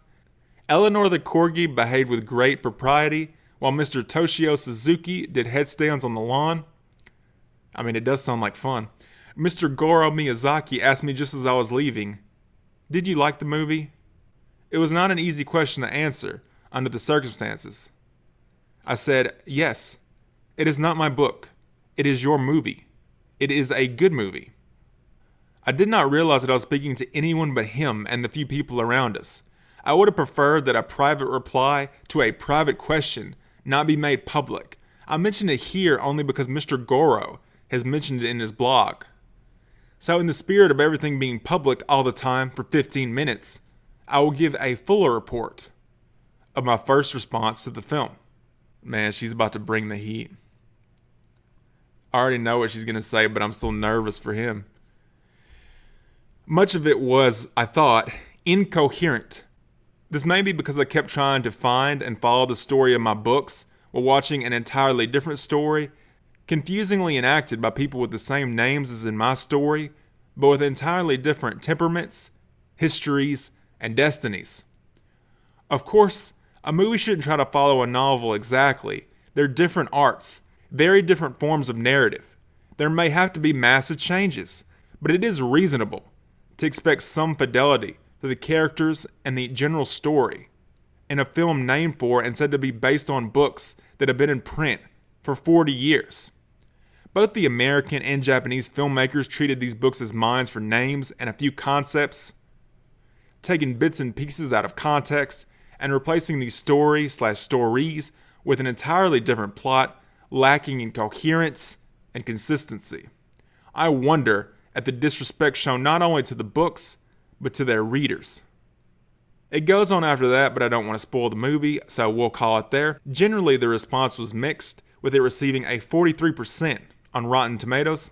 Miyazaki was presented Japan's Bunshun Raspberry Award for Worst Director, but at the same time, the film was nominated for the Japan Academy Prize, but lost to The Girl Who Leapt Through Time, which is an excellent movie. Goro's next movie, From Up on Poppy Hill, would actually be co-written by his father, and the reception would be much better. It's got an 86% on Rotten Tomatoes, exactly double what the first movie had, and it won the Japanese Animation Prize. If Goro's life were a movie, this would be the ending. He won over the haters. His father wasn't only not against him this time, but working with him. And they would have a moment at the end where he said, "I was only hard on you because I loved you, and I knew you had the potential to be better." But life isn't a movie. Also, I've seen From Up on Poppy Hill. It's enjoyable and easy to watch, but it's also boring, and there's not really that much to it. It's definitely vanilla Dark Souls 2 rather than Dark Souls or Bloodborne. Then again, my favorite Ghibli movie is Ocean Waves, which wasn't made by either Miyazaki, so, what the hell do I know, Lastly, as far as his movies are concerned, is Earwig and the Witch, which came out recently on HBO Max. As of recording this, I watched it a few days ago, and I hated it. It's boring, none of the dialogue is clever, and the only decent part is the last 5 seconds, which honestly probably should have been the midpoint change-up. Papa Miyazaki did not work with Goro on this one, and it currently has a 30% on Rotten Tomatoes. I do think part of the reason why this movie was so bad is because a lot of the staff, if not most of the staff, is working with Papa Miyazaki on his upcoming movie. Things could change, but for now it looks like Goro's success was short-lived and completely dependent on his father's involvement. I do hope he finds critical success again in the future and shoves Ghibli into the 2020s, but for now it seems doubtful, and he seems like a man destined to live in his father's shadow. Goro could also be a man living in his own shadow, since his passion is apparently architecture, and he's trying to direct movies. It's one thing if it's his dream to be a director like his dad, and he falls short. It's another if he would rather be doing something else, but feels like he was forced into this because of his last name. I would say that's way more tragic. Sorry to do this to you again, but we're going back to Reddit. Obviously a throwaway. To put things into perspective, I, male 20, and my GF, female 21, had been dating / together for 4 and a bit years. Typical high school sweethearts, we wanted to move away and start our own lives after college. We decided to spice things up a bit and open up our relationship a little. Okay, just a little. I'm sure this won't be a problem. It was pretty much a joint decision, but looking back, she was kind of insistent on the whole sex is fun idea. She is on a night out with some friends when she phones me and asks if the whole open relationship thing is still cool, explaining she's met a guy, male, 24, and asked for me to pay for a hotel because she wasn't working at the time. I agreed.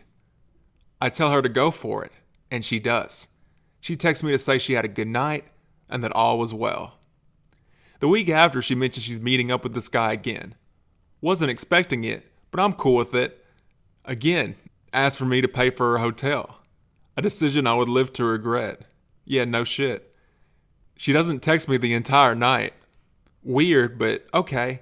Maybe she's having a good time. Dude, she's banging another dude in the hotel room you paid for. Of course she's having a good time. The next day, I receive a load of messages about how she needs a break from everything right now. Meeting this guy has apparently opened her eyes. A little more conversation, and we're over. She's completely cut me out of her life. I check her Snapchat story, and of course, she's with him. I've heard from her friends that they're dating now. TLDR, agreed to an open relationship, basically paid for my girlfriend to find someone better, and dumped me. Top comment, bruh. Second comment, the worst trade deal in the history of trade deals. I'll say. I feel like if you're going to have an open relationship, just be friends with benefits and then see whoever you want. Anyway, on February 18th, 1945, Grady York was an American gunner who took part in a bombing run over Chichijima Island during World War II, along with 8 other soldiers. Out of the 9, 8 were shot down and captured, while the 9th man ejected faster than the others and made it away. Grady York was tied to a tree and left there for 3 days. Then he was untied. A Japanese officer gave some orders to his subordinates. Then those subordinates ate Grady York. They went an arm or a leg at a time on York, as well as the other prisoners, to try to keep them alive as long as possible so they could keep the meat fresh. Later, the Japanese officer would be hanged for issuing this order. The 9th man, the one who escaped, would later become the director of the CIA. Then he lost that position when Carter defeated Ford. In 1980, he was a candidate for president, but lost out to Ronald Reagan. But then Reagan selected him as vice president. Finally, in 1989, George H.W. Bush would become the president. In case you're not American, that is the father of George W. Bush, who's the 9/11 guy, or should I say the 9/11 president. It's weird to me how you can go on a mission, you get eaten, and another guy on the same mission gets to be commander-in-chief. It makes you wonder if things like that are dumb luck, or if fate is a thing, and certain people are destined to be important. President Bush did have a quicker reaction than the other pilots, so maybe he had certain instincts that led to his success. His instructor in flight school called him average, but eccentric, so maybe you just have to be the right type of weird. I don't know. I also have a weird memory of watching George H.W. Bush's funeral on TV, the procession and everything, in the 2000s. I thought it was a known example of the Mandela effect, but I can't even find it listed anywhere. So not only do I have a fake memory of the funeral, I have a fake memory of it being a fake memory. In the next case, a woman called 911. What is your emergency? Yes, I need a police officer over here at 7th Court. What's going on? I've got 2 teenage daughters, and I just got home from work. They were physically fighting with each other, and one of them kicked a hole in a door. And they're 12 and almost 14, and the 12-year-old is completely out of control, and I physically, if she's as big as I am, I can't control her. Okay, did you want us to come over to shoot her?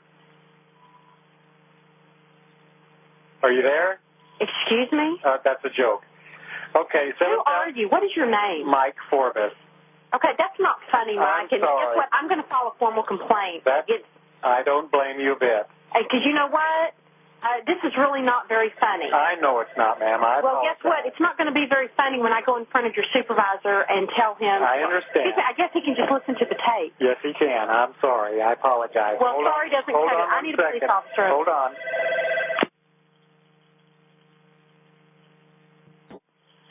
Ma'am? Yeah? Okay. 10 and 12 or 12 and 14? 12 and 13 and a half. Okay. All right. I'll get police officers on the way. They're on an emergency call right now, but as soon as I can get one free, I'll get them on the way. Oh, well, don't rush or anything. Well, I apologize for my smart remark, and I will get them en route as soon as I can. Okay, and what is your name again? Mike Forbes. My number's 605. Thank you. Yes, ma'am. You know, they say chivalry is dead. I don't agree with that, because Mike Forbes is still alive. Moving on, this is a home invasion 911 call, and it's a bit more serious. Yes, I'm address. Someone has broken into my house. I'm hiding in the closet. They're in the house now? Yes, they are. I just saw them walk into the attic. I have a... Is it a man or a woman? I think it was a man. I'm locked in my closet. I have a safe door in my bedroom, and I've locked it, and I'm locked in the closet right now. Okay. Don't hang up. I'm going to dispatch the police, okay? Don't hang up on me. And I'll give you the gate code. Okay, 1 second, okay? You're not going to hear me, but I haven't hung up on you. Okay. Okay, tell us what the person was wearing, what color pants.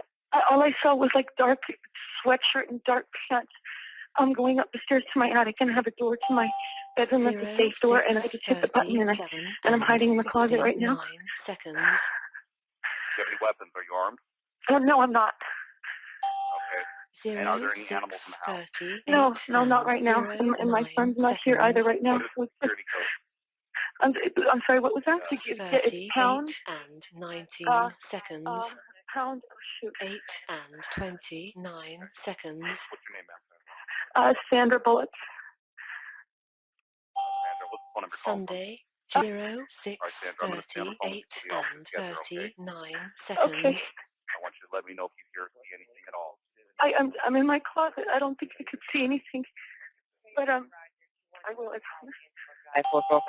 06:38 and 59 seconds. And the doors downstairs are locked, but I heard them break in, so tell them to walk around. I heard noises, so, and I know that they broke in, so they had to have gotten in somehow. So tell the officers just to walk around and see where they came in. I couldn't hear what door it was. It was just a large, loud. It's exactly what it sounds like. A stalker broke into Sandra Bullock's home, performed some lewd acts, and left. There was a standoff between him and the police later at his house when they attempted to serve a warrant, and he committed suicide. It's a shame that someone's house got broken into. Also a shame about the guy, since he didn't attempt to hurt anyone. He simply had serious mental health issues. Now, I'd like to look into the curious case of John McAfee. To start at the start, John was born on a military base. Then John's dad killed himself. He sold cocaine in college and got fired from a job for selling weed. He probably would have had a regular slacker type life, but one day his computer got infected by a virus and it pissed him off.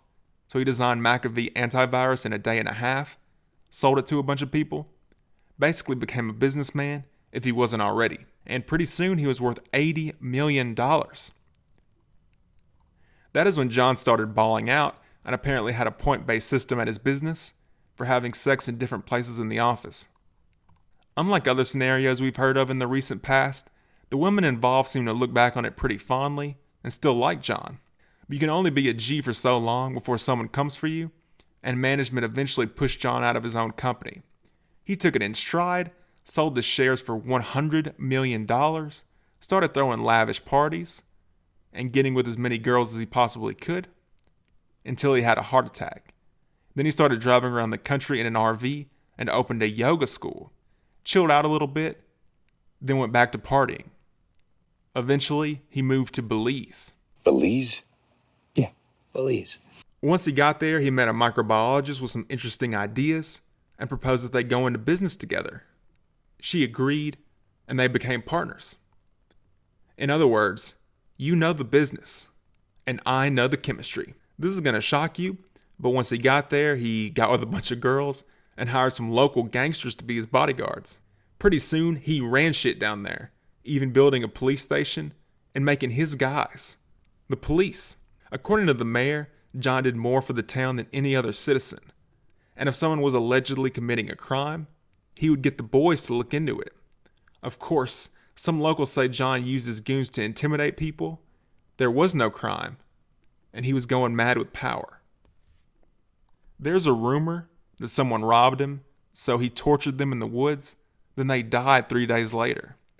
It's also a matter of public record that during this time, some of the women that John paid to have sex with him, by their own admission, tried to kill him. The fact that you tried to kill John McAfee a couple of times makes you look kind of like a volatile person. Maybe I am. I don't know. Yeah. There's also the fact that Belizean authorities raided his compound, claiming that they were looking for drugs. They found none, just lots of guns and plants, which is what John and the biologist said was there. At this point, people say that John became paranoid. But is it paranoia? The government really did raid his compound looking for drugs that weren't there. The women, according to the women, did try to kill him, and things would only get worse. John had a neighbor, Greg Fall, who wanted a quiet retirement. John McAfee had lots of dogs. Dogs, my investigative team tells me, bark. Greg didn't like bark. He told his friends that he was going to poison John's dogs. Then someone threw a poisoned piece of meat near John's house. 9 of the dogs ate it and died. One day later, an unidentified figure went to Greg's house, tased him, and shot him in the head. The Belizean government immediately suspected John. John denied any involvement and left. Federales caught up to him in Guatemala. He was arrested and set to be deported back to Belize to face the government there.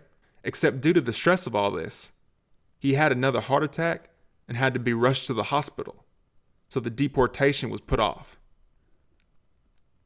However, when John got to the hospital, he sat up, and it became clear that he was faking it. The phony attack gave John's lawyer enough time to get him out of it, and he happily deported himself back to the United States, meeting his wife only one day later. What were the first words that you said to John? I'm sorry, kids, if you're watching this. But anyways, I said to him, would he like a blowjob? Because he looked like he needed one. He looked worn, and he looked like he had just been through the biggest battle of his life. In 2016, John McAfee would run for president. Then the IRS came after him for not paying his income taxes because he said, "I don't pay income taxes." He left the U.S. and just sort of hung out on a boat for a while, but he did eventually come under fire again in a story he told on the official podcast. That was just a minor thing. The CIA tried to collect me again in Cuba.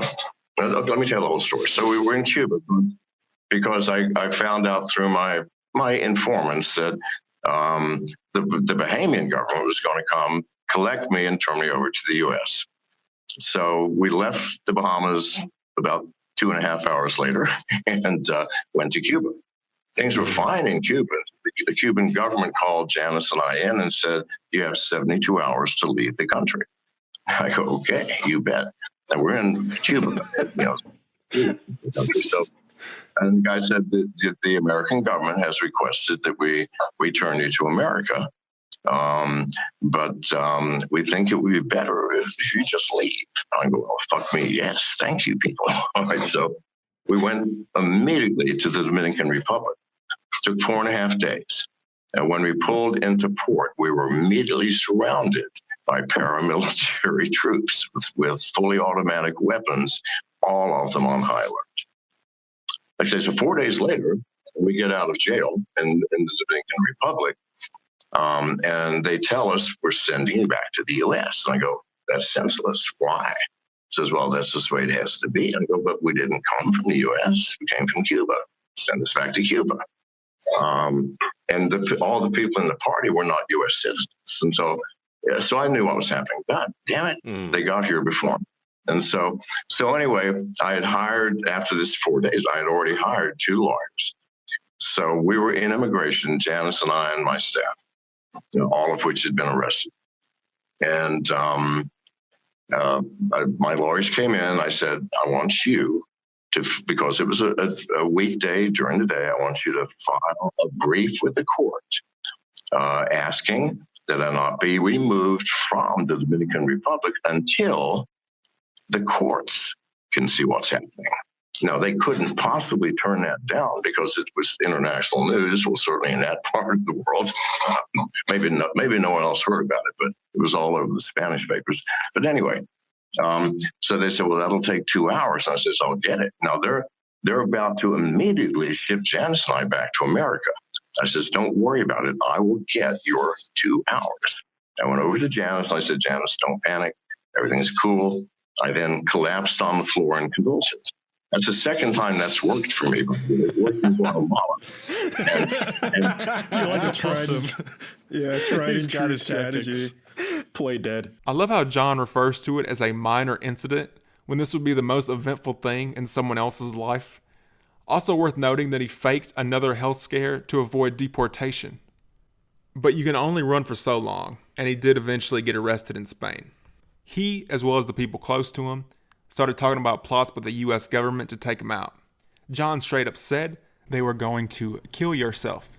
Soon, Spain agrees to deport John McAfee back to the US. And then, wouldn't you know it, John gets sad and allegedly commits suicide in his cell. As far as whether or not John committed suicide, I don't think he did. As far as whether or not he's even actually dead, I'm not convinced. Faking his death is a natural escalation to the stunts he's pulled before. He has numerous people on the payroll, and he set up the messaging of him getting whacked years in advance, dialing it up right before this. If I had to guess, he's drinking chocolate milk with Tupac and Epstein on an island somewhere, and he's probably going to end up actually murdering Epstein. Concerning Greg Fall, the whole thing is just so dumb.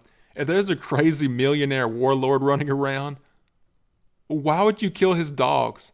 That's like worse than killing John Wick's dog. Let me make this clear. I had absolutely nothing to do with Gregory Fall's murder. And I believe now.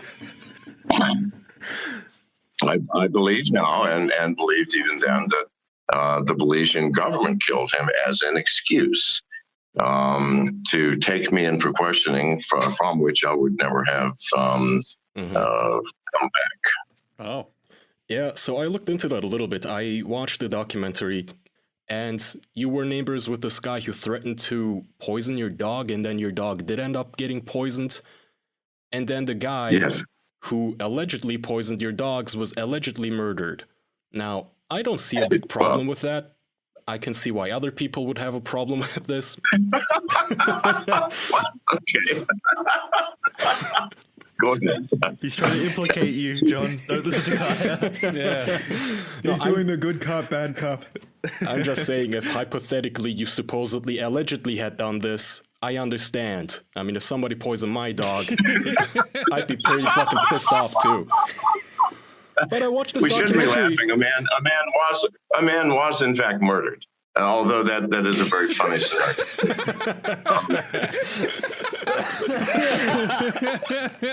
Well, but to be clear, he never threatened to poison my dogs, at least not to me. We barely spoke in 5 years. We barely spoke 50 words in 5 years. And 90% of those were, hey, how are you? And that was it. And I didn't believe he did because the man had dogs and loved dogs. Such people don't go out and poison fucking dogs. Yeah. So let's get that clear. Now, so that part was simply manufactured by the Belizean government and then the press and by speculators. But to get a little more serious for a second, there's also an allegation from the microbiologist that John McAfee drugged and raped her when she said she was leaving their business and returning to the States. No other women have accused him of anything, and John says he fired her, then she had a meltdown and destroyed some lab equipment. So I don't think we'll ever know what actually happened with that. To go back to being fun, John, if you're listening, I think you should wait like 7 years and run for president again. But not as a libertarian this time. You're smarter than that, Chief. And if John never does come back, at least he has his own YouTube channel and gave us some premium content. The procedure for removing McAfee antivirus software from your computer is as follows. First, make sure you have a full backup. Yes, Bartholomew. Back it up. Back it up. On your computer, you may have to click on Remove, Uninstall, or a similarly named option to begin the uninstall process. John? Huh? Yes. Does that sound about right? Well, not completely, you know. I mean, it's always there. It's watching. It's been watching me for years. Every time I turn on the fucking computer, it's there looking at me. You know, something went wrong. 15 years ago, I had some beautiful software and they took it over. I don't know what they did. It was like the time I hired that Bangkok prostitute to do my taxes while I fucked my accountant. It was terrible. The same fucking thing is going on now. But I know what to do. I know exactly what to do. Believe me, I've got a fucking solution right here. On to the next case. In 2010, a woman calls 911. 911, what is the address of your emergency? Where are we? We're on the west side of Utah Lake. Okay. Take Redwoods Road all the way to where? Do you know what mile marker you're at? I'm not sure. Okay, are you on 19. on SR68? Yes. Okay. What's going on? I'm not sure. Why are you calling 911? Pardon me? Why are you calling 911? What's the emergency? Okay, never mind. Ma'am? Yes? What's the emergency? I can't really, I don't know. You don't know why you called 911? Yes, I do. Okay, then why did you call? Okay. Do I have to say right now? Yes. Okay, then never mind. Are you in a vehicle? Yes. Are you able to talk, or is there someone? No. Okay. Are you traveling? Yes. Are you going north or south? Well, are we going north or south? We're heading south. Okay. Are you in danger? Yes. Okay. Has someone kidnapped you? Okay. I don't know. Are you with a family member? No. 32. He's in vehicle. Okay. Are you with someone that you know? Yes. He's at the Walmart in City Road, Washington, Turkey. Does this person know you've called 911? No. Okay. Okay, then just pretend like you're talking to your friend, and I'll see if I can't get somebody to help you. And you're going southbound, right? Yes. Okay. Are you in a vehicle? Are you in a truck or a car? Are you in a truck? Yes. Okay. Is it what? I'm gonna ask you what color. Is it white? What color truck are we in? Black. It's my sister. Want to know? We're in a black truck. And you're going southbound, right? Yes. Okay. Are you still on the west side of the lake? Yes. Okay. Have you been hurt? Yes. Okay. Does this person that you're with have a weapon? I don't know. Okay. Is this a full-size truck? Pardon me? Is this a full-size truck? No. Is it? Okay, so it's a smaller truck. What kind of truck are we in? Ow! Chevy Silverado. Okay. What's the matter? Gosh, it hurt my chest. You hurt your chest? Yeah. Okay. Okay, do you know what mile marker you're at now? I don't know. You don't know? Okay. Are you going very fast? Are you going the speed limit, or are you going faster? Slow. Okay. I'm going slow, pretty slow. It just hurts my chest. Do you need medical attention? No. Okay. No. Okay. Hang on 1 second. Don't hang up, okay? Okay. Okay. Is there anybody else with you besides this one person? No. Okay. So is this like a domestic violence type of situation? No. Okay. So this person is a friend? Pardon me, I can't hear you. What? This person's a friend? Yes. Okay. And why can't you talk? Are you afraid he's going to hurt you? Yes. Okay. Has he already hurt you tonight? Yes. Okay. I've got help headed your direction, okay? Just stay on the line with me. I've got someone coming your direction. Just stay on the line with me. If you need to talk to me, like pretend like I'm your sister, then you can do that. Okay. You know? Yeah. I just know how you worry about me. So do you know if this person has a gun? No. Okay. Yes. Well, no. Okay. Does he maybe have a knife? I'm not sure. Okay. Are you still driving? Yes. Okay. Slow down, you hurt my chest. So are you going the speed limit, do you think? Do you think you're going the speed limit? Yes. Okay. Oh, yeah. Okay. And you're still southbound, right? South is like going towards Payson and Spanish Fork and all those cities. Okay. Yeah. Oh, yeah. You're still southbound. Okay. Yes, I believe so. Okay, well, my sister's freaking out. Slow down. Can you tell me... you can't tell me this person's name. Let's see. How long ago did this happen? How long ago did you get hurt? Like maybe an hour. Maybe an hour ago? Okay. Yeah, oh yeah. Okay. Oh, slow down. So were you punched? No. Were you slapped? No. Were you pushed? No. Were you hit with something? Yeah. Okay. Okay. Yeah. Okay. And this person is a male, a guy? Yes. Okay. Yes. Okay, I have the GPS from your cell phone, so stay on the line with me as long as you can. But Okay, yes. I'm getting your location from that, okay? Thank you. Yes. And you're still southbound, right? Yes. Okay. Are you on your way to someone's house? No. Okay. Has this person threatened to kill you? No. I don't know. Okay. Implying that he hit her with something. So you're still on SR68, that main Redwood Road. You haven't turned off the road? Yes, I believe so. Okay. Okay. I'm getting help your way. Just stay on the phone, okay? Okay. So this person thinks you're talking to your sister? Yes, correct. Okay. Heather? Okay.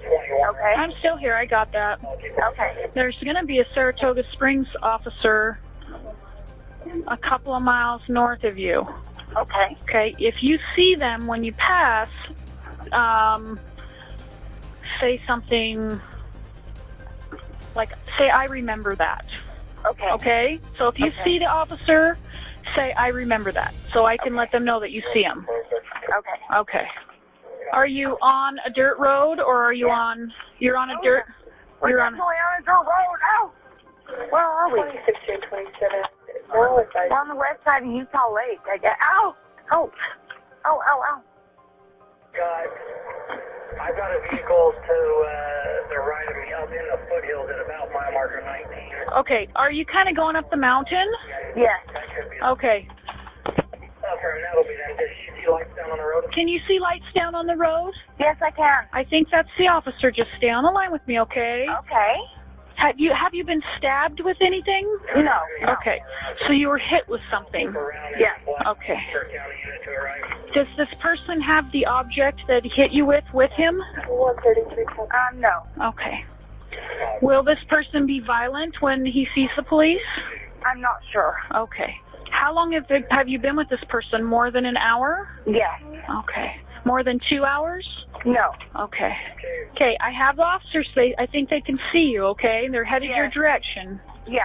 Okay. I'm not really dressed or anything. Okay. They might turn their lights off, but don't get nervous if you don't see them, okay? Oh, yeah. Were you raped? Yes. Okay. Okay, we're trying to help you, okay? Can I get... Okay. Is this your cell phone or is this somebody else's cell phone? It's my... Yeah, this is my phone. Okay. I'm going to stay on the line with you. Whatever you do, don't hang up, okay? If something happens and you have to set the phone down, don't hang it up so I can hear. Okay. Okay. And you're still going on that dirt road? Correct. Have you stopped? What? Have you stopped? Yes. Okay. Did he turn the lights off to the car? Yes. Okay. He turned off the lights. Okay, the officer can see you still, so don't worry, okay? Okay. Okay, and they're going to come a little bit faster, so... Okay, please help me. Okay, we're coming as fast as we can.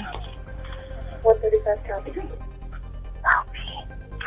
We're coming to help you, okay? Yeah. I've got your GPS on the phone. As long as you stay on the line, I can keep getting that, okay? Okay. Do you have any kids? Yes, I do. Okay. Are there any weapons in the car that you can see? No.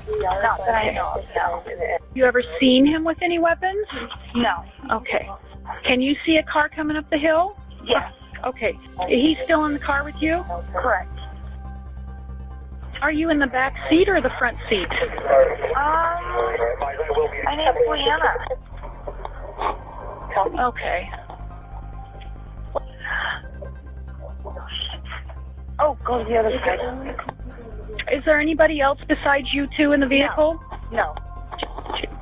Okay. There's only 2 people in the vehicle. And I'm sorry, I didn't hear you before. Are you in the back seat? No. In the front seat? Yes. Okay, there's an officer approaching the car with his gun drawn, okay? Okay. Do you see the officer? Okay, yes. Okay, stay on the line. Okay, do I have to get out? Okay. If he tells you to, yes. I'm getting out. Okay, bye. Oh, I'm getting out. Stay on your feet now. Okay, I'm getting out. Do you understand me? Ma'am, are you okay? Do not move.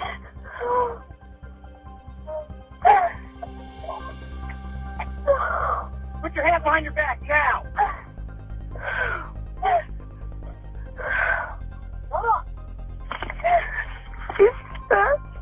Are you there? Yeah. Are you okay? The officers got him in custody? You're welcome. Do the officers have him in handcuffs? The idiot kidnapper was charged with rape, object rape, and kidnapping.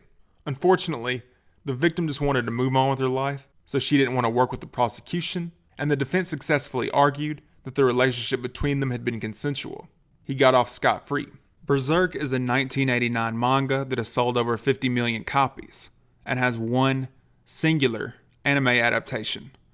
Even if you haven't read the series, you've probably seen a meme about Griffith, or Guts theme, or played Dark Souls, which is Berserk inspired, as are a lot of things. The series is published whenever the author feels like it, and he mentioned Idolmaster once, so it became a meme that he is too busy playing to continue the series. People made jokes that the manga would outlive him if that pace continued. Then 2 months ago, he had a heart attack and died at 54 years old. All the comments saying the pace is fine because he's still young kinda hurt now. I can't imagine reading over 300 chapters of something since the 1980s and still not have an ending, or even a lead up to an ending. Now, there is something romantic about an unfinished story, the same way there's something romantic about an unreleased game. The level of hype before Halo 3 came out and people analyzing every second of the trailer was insane, but it's still sad. I've heard that Kentaro, the author, gave notes to some of the people he worked with, so there might be some sort of a story outline. However, a lot of Berserk was the sheer quality of the drawing, and I highly doubt a new person can perfectly imitate it, and it's pretty much impossible that the consistency of the story will stay the same with the author dead.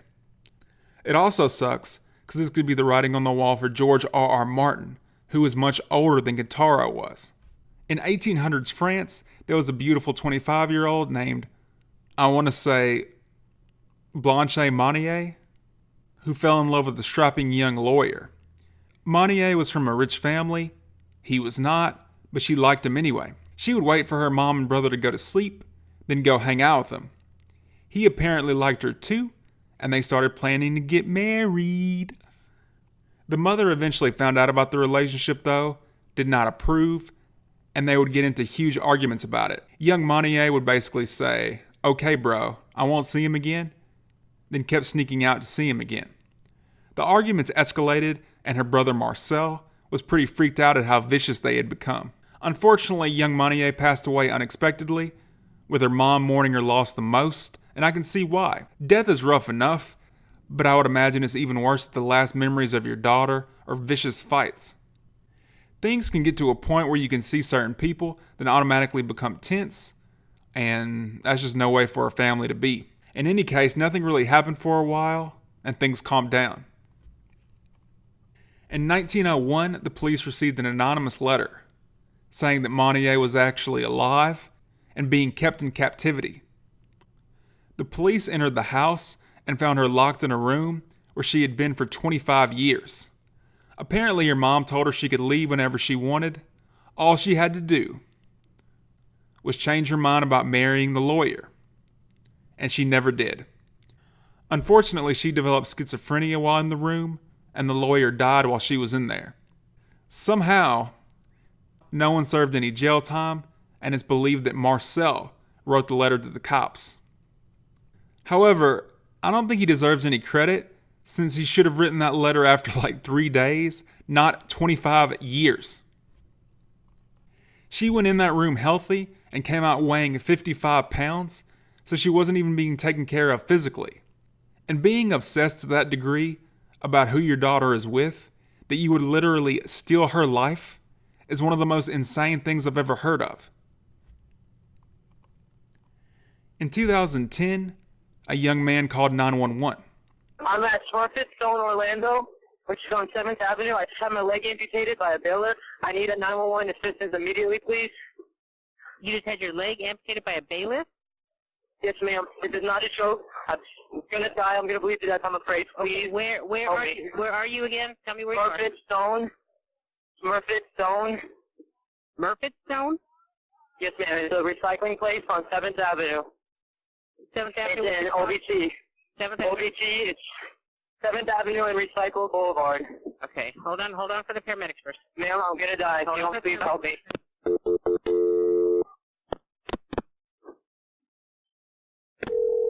Spell the name of that company. I'm trying to find an address for them. It's Smurfit, SMURFIT.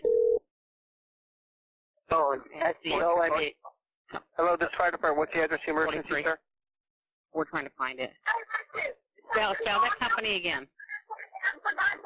My leg has been amputated by a bailiff. I'm sorry, sir. I didn't hear you. What was it? My leg has been amputated by a bailiff. Sir? On a bailiff? And where are you located at, sir? Smurfit Stone, 7th Avenue and Recycle Boulevard. 7th Avenue and Recycle? Yes, sir. Are you there by yourself, sir? No, sir, I'm not, but no one's hearing me. And I'm really losing blood, sir. I'm going to die. All right, sir. You're at Recycle Center Drive? Yes, sir. Okay. And 7th Avenue. And what business are you at, sir? Smurfit Stone? Smurfit Stone? Smurfit, SMURFIT. Smurfit? Yes, sir.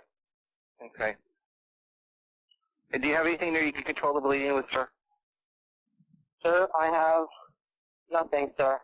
Okay. What's the phone number you're calling from, sir? My cell phone, 407. Okay. Is your leg, are you or your leg still stuck in the machine, sir? I am out. My leg is down in there. It was at my ankle, sir. Okay. Is it above the knee, below the knee? Below the knee. It was at my ankle, sir. Okay. And how old are you, sir? I'm 20, sir. 20. Yeah. We're coming. Are people on the way? Yeah, they're on the way, sir. But do you have anything at all you can use to control the bleeding, even if you have to take your shirt off? I have my jeans wrapped up around it, sir. Okay. You don't have it tied as a tourniquet. You just have you're holding pressure to it, right? Right. Okay. We're coming as fast as we can. I'm going to stay on the phone with you, sir. Sir, I think I'm going to pass out. Okay. Could you please do me a favor? If I give you a phone number, can you call my mother? What is that number, sir? 407. I'm sorry. That's my cell phone. Can you please tell her I said I love her? I'm not going to die on her, but I love her anyways. Can you please tell her that? Yeah, we're coming, sir. You're not, and everything's going to be alright. Okay. Everything's going to be okay, okay? We're around also, Yeah, so you're also around? Yes. Okay, we're coming as fast as we can. I want you to control the bleeding, sir, with your one hand, okay? Yes, sir. I'm controlling it, sir. Okay. Where on the property is this machine located? When you come in, you're going to go straight. You're going to see a building, but you keep going, you're going to see a big blue baler. Sir, I'm in the middle of that baler. I'm not moving. Okay. Sir, how much blood do I have to lose before I die? I don't know, sir, but that's fine. Just hold that shirt. Just continue to hold that shirt on there. Sir, I'm going to die. No, you're not, sir. My mother is going to... I'm not going to die from this. My mother is going to kill me. Okay. We're coming, sir. We're coming. Have you called my mother? I haven't called her, sir. We will call her. Okay, thank you very much. We're coming. Can I ask if anybody else has called in from this location? Because I'm just curious if any of my coworkers have called. I don't see any other calls, sir. That's great. I love these guys. Okay. Sir? Yeah, I'm here, sir. What is your name? My name's Chef, sir. I love you, dude. Okay, we're coming as fast as we can. Sir, we're coming as fast as we can. Just keep talking to me and use your other hand to continue to control that bleeding, okay? Can you please pray with me? Can you please pray with me? Okay, go ahead, sir. Dear Lord Jesus, Lord, I bring you all my sins I've ever committed, Lord, and I love you so much. Please don't let me die, but if I do die, Lord, please let me go to the good place. I know I've done so much shit in my life, Lord. I've done so much, but Lord, please just let me be okay. And if I'm not okay, let me live in heaven with you. Please be with my mother, keep her strong, because I know she's not going to be happy. God, please let me get through this. Sir, I don't hear an ambulance or anything. They're coming as fast as they can, sir. Are you sure you have the right address? It's in Orlando. It's off of OBC in that area? Yeah, you're down off of Land Street Road, Nat. Yes, sir. Okay, we're coming as fast as we can, sir. We're coming as fast as we can. Are they going to have painkiller for me? Sir, yeah, if you're going to need it, they're going to give you whatever you need, sir, okay? Sir, I think I'm going to throw up. FD, we're on scene. Okay. You're on the scene, SO? Yes. Okay. Please don't let me die. Well, you're not going to die, sir. How are you doing with your, with the control and the bleeding? It's pretty much stopped, but I don't know how much longer I can keep my hand up, sir. Well, that's fine. I understand because you're probably feeling faint, right? Yes, sir. Okay. Well, that's why I want you to continue to talk to me. Okay? That'll take your mind off of it. Now? They're coming. They're just around the corner from you. Okay. What I want you to do is I want you to continue to hold that pressure on there, even though you said the bleeding has stopped. Okay. Sir? Yes, sir. Forgot about my dad. My dad, my stepdad, he adopted me. Mm-hmm. Can you please tell him I love him too? Yes, sir. What is your name? My name is John. John? Yeah, John Maynard. M-A-Y-N-A-R-D. Okay. So I'm gonna get so fucking fired. FD, sir? FD, yes, sir? I hate to interrupt. The sheriff's office, we can't find him in the recycle center. Whereabout are you? Okay, he said he's all the way in the back behind. Sir, John, you're right. You're behind the building at the big blue machine, right? I'm in the blue machine, yes, sir. Did you copy that, SO? Yeah, right behind the building. Okay. Near a big blue machine. Big blue machine, yes. It has sails all around it, maybe a forklift out front. I don't know. Mm-hmm. Pretty gruesome in here, I'm not gonna lie to you. Yeah, no, I understand. The police are there now looking for you, okay? Sir, I'm gonna pass out. Okay, no, I want you to keep talking to me. You're gonna be fine. Hello? They're coming, John. John, they're coming.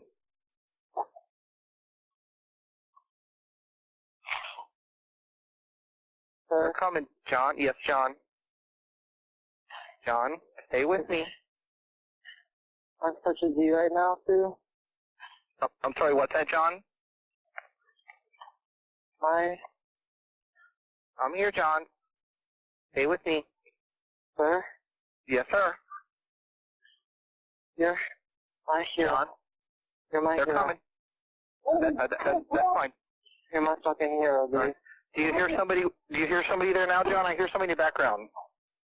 That's my coworker, Richie. Okay, did he my just best find... friend. Okay, so Yeah. he just found you? John, Yeah. your coworker just found you, right? Yeah, he just found me. Okay. Is he still there with you? No, he went to get the police. Okay. Okay, sir? Yes, that's fine. I love everybody. Okay, they're coming.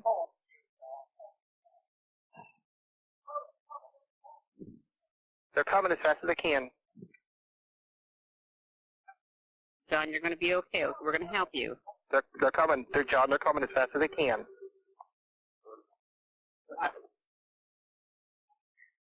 I'm fixing the jam, sir. I'm sorry, John? Sir? Yeah, we're here.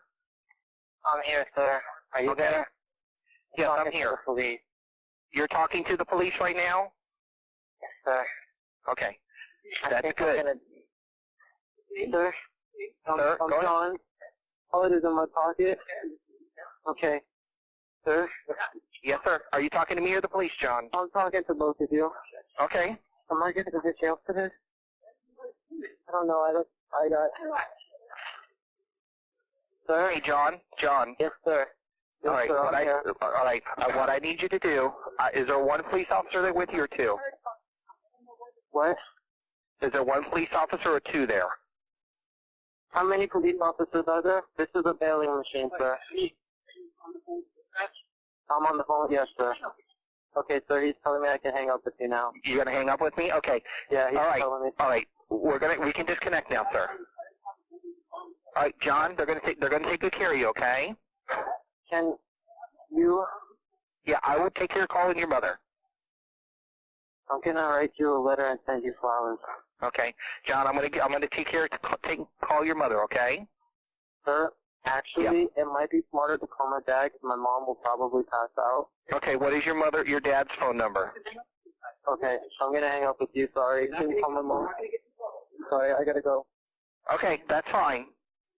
John, what's your dad's name? Unfortunately, after the conversation with the dispatcher ended, the guy did end up passing away from his injuries. Just kidding. He survived and now has a YouTube channel. Speaking of death, my stepbrother bought the Skyward Sword remaster, and I feel like we've spent 79 hours in the intro area. The music that sounded cute at first now makes me feel like I'm trapped in purgatory, and Zelda's face makes me want to bash my own brains in.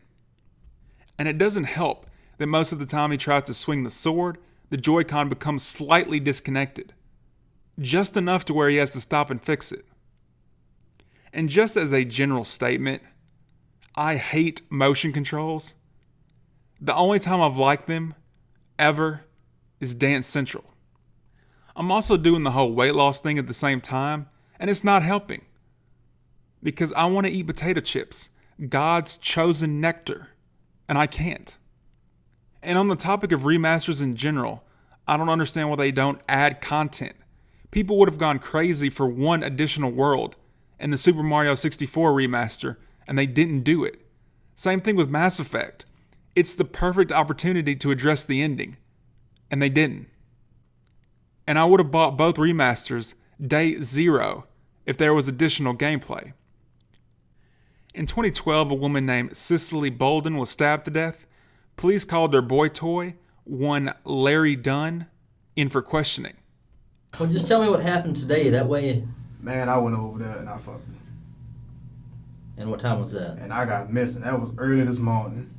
You know, as far as like hours, I know I walked in my job, got on the clock like 7:30, walked in the office. My supervisor's name is Ray. She said, hey, you know, you've been on the phone too much, blah, blah, blah, you know, you terminated. And I'm like, God damn, you know. So I called her like, look, you know, I want to come through. I want some pussy. Straight up. Right. You know, I want, you know, what's up? She like, come on. And I went over there, I fucked, and I got now, pussy. Is it as a relationship or is it a... No, no, I'm married, dude. Well, I'm not talking about that. Do you have to pay for it? To be, no. Okay, that's no, what I mean, did. Like, you know, we'll smoke, I'd buy a bag of weed or something, you know, and we'll cook. But it's not like a prostitution deal. No. So, I mean, I hope she wasn't a prostitute. No, I'm just, I don't know you said you don't have a relationship, but. No, fuck no. I don't know, a lot of people meet prostitutes on chat lines, right? Yeah, I mean, it's on there, yeah. So that's why I'm asking. I'm just clarifying that you're not paying her for sex. No, you're just. No, we was, I mean. Just kind of. She decided like, you know, she wanted to get serious and, you know, I was kind of like, shit. I mean, I was liking the pussy was good, you know. But damn, oh my God. So y'all been having sex for 2 weeks, 3 weeks? What? We had sex like 3 times. Like 3. Okay. And y'all have never gotten into any kind of arguments or fights or? No, I mean, shit. Argument and fight for what? I mean, I'm not her dude. She ain't my How did you get over to her house today? I drove. Was that blue or silver or what color was Silver. it? And you're pretty sure about the time that you were over there? God, no, man. Larry, you can understand why we want to talk to you, right? I do, but damn, man, I was just fucking around. Oh my God. Oh my God. And I'm sitting in here talking to you about she was killed? Well, she was found dead in her apartment, and we're working out. Oh my God. You know, we're treating it as a murder right now. Oh my fucking God. And she recently told you about any health problems that she might have? Oh no. So you have no idea about anything with her, or do y'all wear condoms when y'all have sex, or what do y'all do? No, I mean, No? shit, just straight up fucking. So she never told you that she had HIV or anything like that? You serious? Did y'all ever have that discussion? I wouldn't be asking you if I'm not a joking type guy. Oh man. Did she ever discuss that with you? She Because I had been told that she had had a discussion with you about that. She kind of joked about it, and that was that. You know. What did she say? She said she had asked me a question one day. One of them days I'm on my job on the phone talking to her, and she was talking about she was watching some fucking Maury or one of them shows like that, and she was like a girl told a guy on the show they've been together for so long and shit, that she had HIV. And I thought that was so funny. I'm like, man, that's not funny. That ain't some shit, that you fucking, that's not funny. And I'm like, where you going with this? And she was like, nothing. I just wanted to know, how would you feel about it? I was like, man, shit, that's not cool. I don't even know. Damn. How you just tell somebody that? But this was a joking conversation you were kind of having with her? Yeah, Did you make a comment about what you'd do to somebody if they did that to you? No, she asked me and I told her I don't know. It depends on where I'm at with them, as far as, fucking emotions or whatever. Right. So you never got mad at her for telling you that she had HIV or anything like that? Again, she didn't tell me. It was like I said, man, it was like some hypothetical shit. Right. You know what I mean? But I can understand where if that was the case, that somebody could get pretty upset with it. Somebody probably would get mad. You know what I mean? But shit, I got shit to lose, man. You know what I mean? What do you have to lose? My wife and my family. Well, you were jeopardizing that right off the. I was. But damn. Especially with somebody that could have a disease that's life-threatening. So you got a lot to lose in that aspect. And if she told you this, and you start thinking about your family, and giving it to your wife, and you got 2 young kids, I can see where somebody can get mad. I can see it too. Shit. God damn it, man. But Larry, if something happened when you were over there, you were at her house. She was found dead in her house. Fucking dead, no. It puts you in a bad spot. It does. It sounds like it does, But But if anything happened, and maybe you confronted her about what she told you, and she came at you, and you were there when something happened, don't let me find out through other means, through physical evidence, through shit that we're gonna find in the house. If anything happened when you were there, it's better to get it out now and tell me what happened, because it might be understandable of what happened. If she came at you, or I don't know. I wasn't there.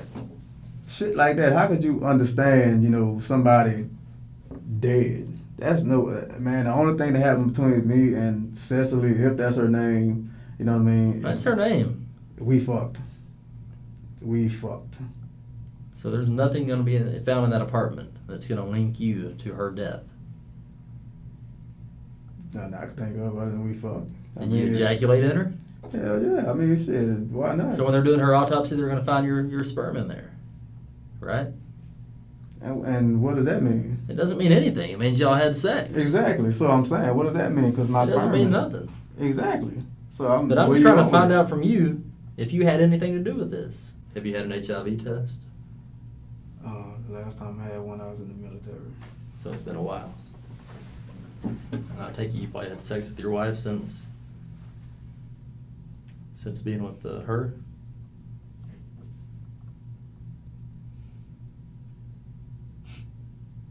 Yes.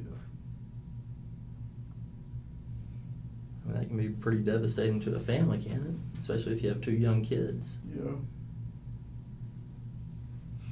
Being raised by 2 sick parents, I mean, I thought of that, just terrifying. That fucking sucked.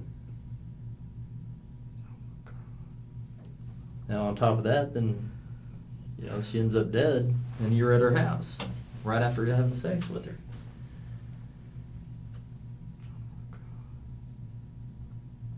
I'm telling you, Larry, right now, we're in the very beginning of this investigation. I understand. We took half that apartment to look for evidence, okay? I understand. What's going to happen when all this comes back? Is any of it going to point to you? The only thing that's gonna point to me is I fucked her. If that's gonna, you know, tie me to this or whatever. It doesn't look good. I'm not gonna lie to you. I understand, but I mean, you're doing the right thing. You're coming in here and you're trying to get ahead of it. I'm not Right trying now, to- you don't have any issue of giving us a DNA sample. No, I mean, why not? I mean, again, like I said, man, I Get fucked your her. fingerprints. Well, I'm not gonna take them, but you're willing to do all that. Whatever. Anything to clear you, basically, you're willing to do. Pretty much, because man, I didn't kill this girl, man. I can't find video of the exact moment, but Larry admits to killing her. Then the interrogation continues. You okay to talk to me? I know everything's jacked up and you're not happy with the entire situation going on. But, you know, this is your opportunity to tell me what happened and what went down inside. I know it's hard to talk about.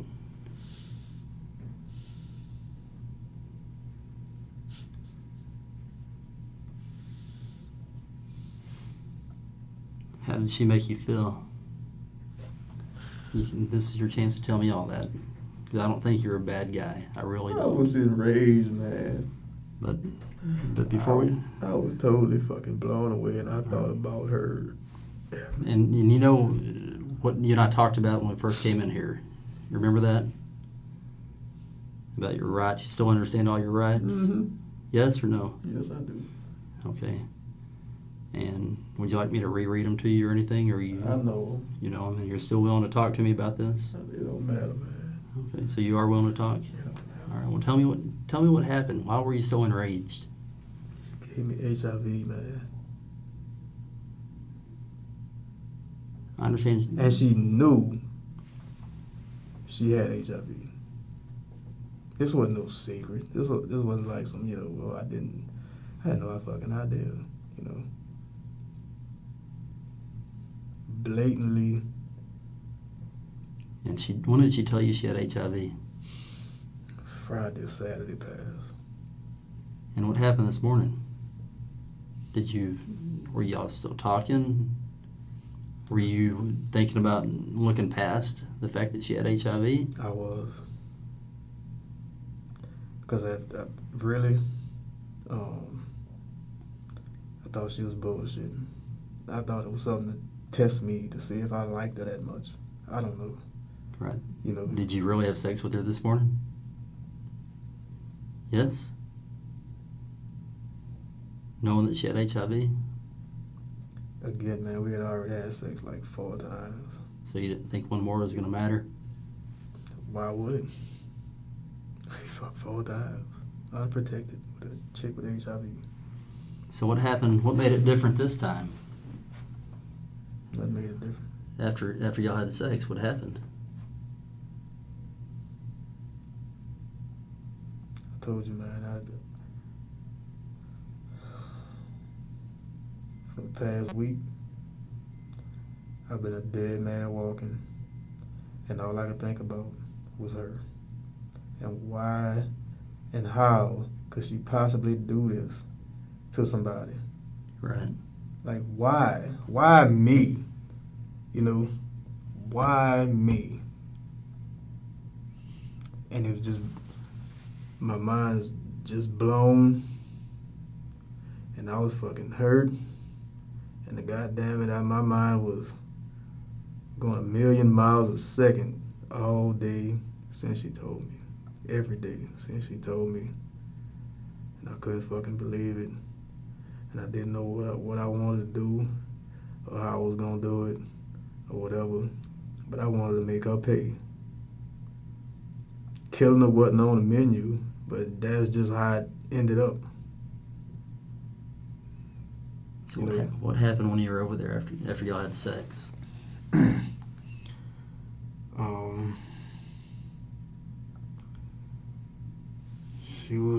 She started talking about, you know, HIV and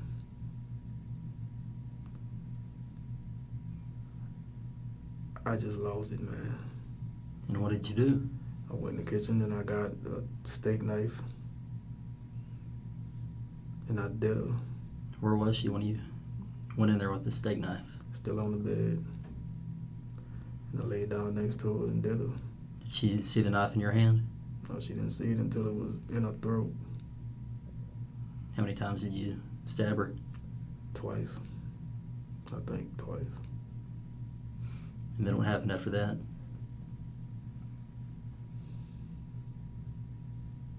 I fucking freaked out. And I got the fuck out of there. Did you do anything before you left the house?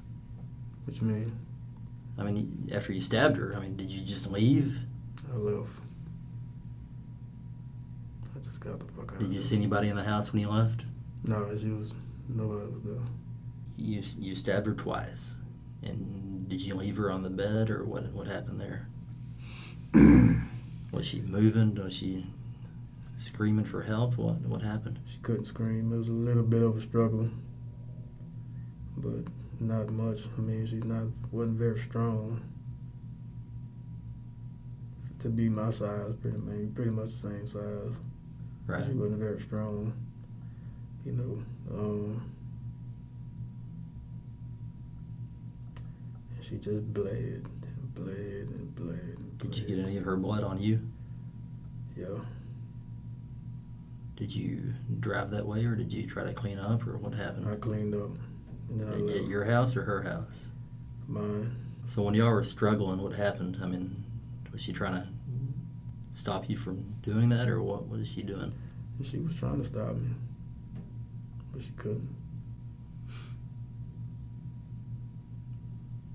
Was she still living when you left, or was she dead? I don't know. Was she on the bed when you left, or was she somewhere else? She's on the floor. Did you check her to make sure she was dead, or did you just walk out? Just left.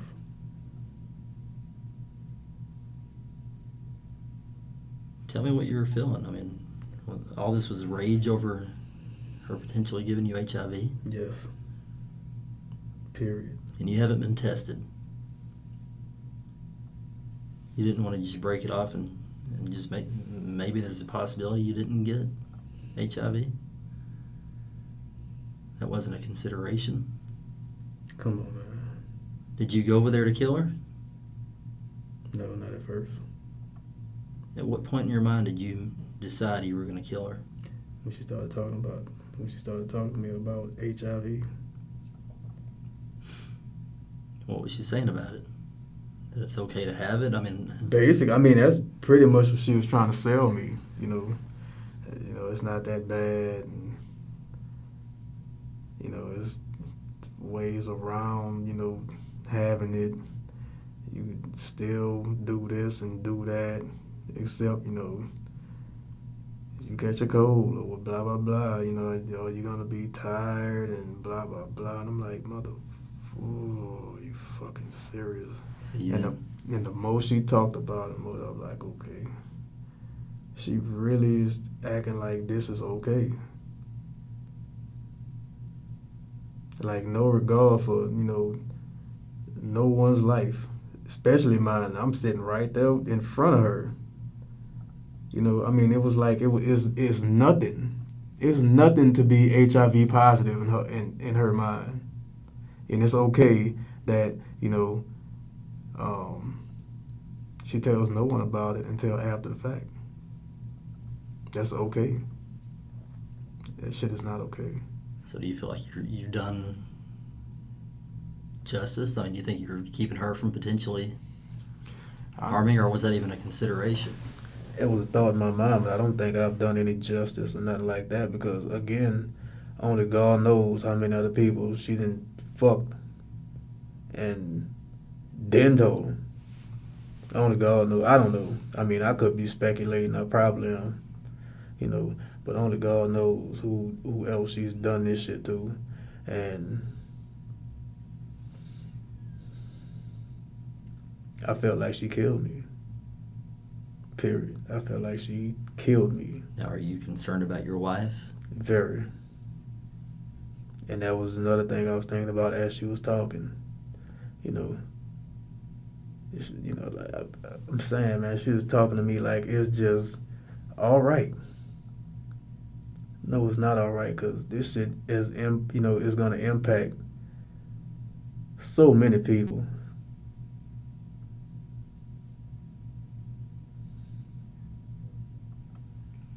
Have you talked to anybody about this, or tell anybody about it? Nobody. But you knew it was coming.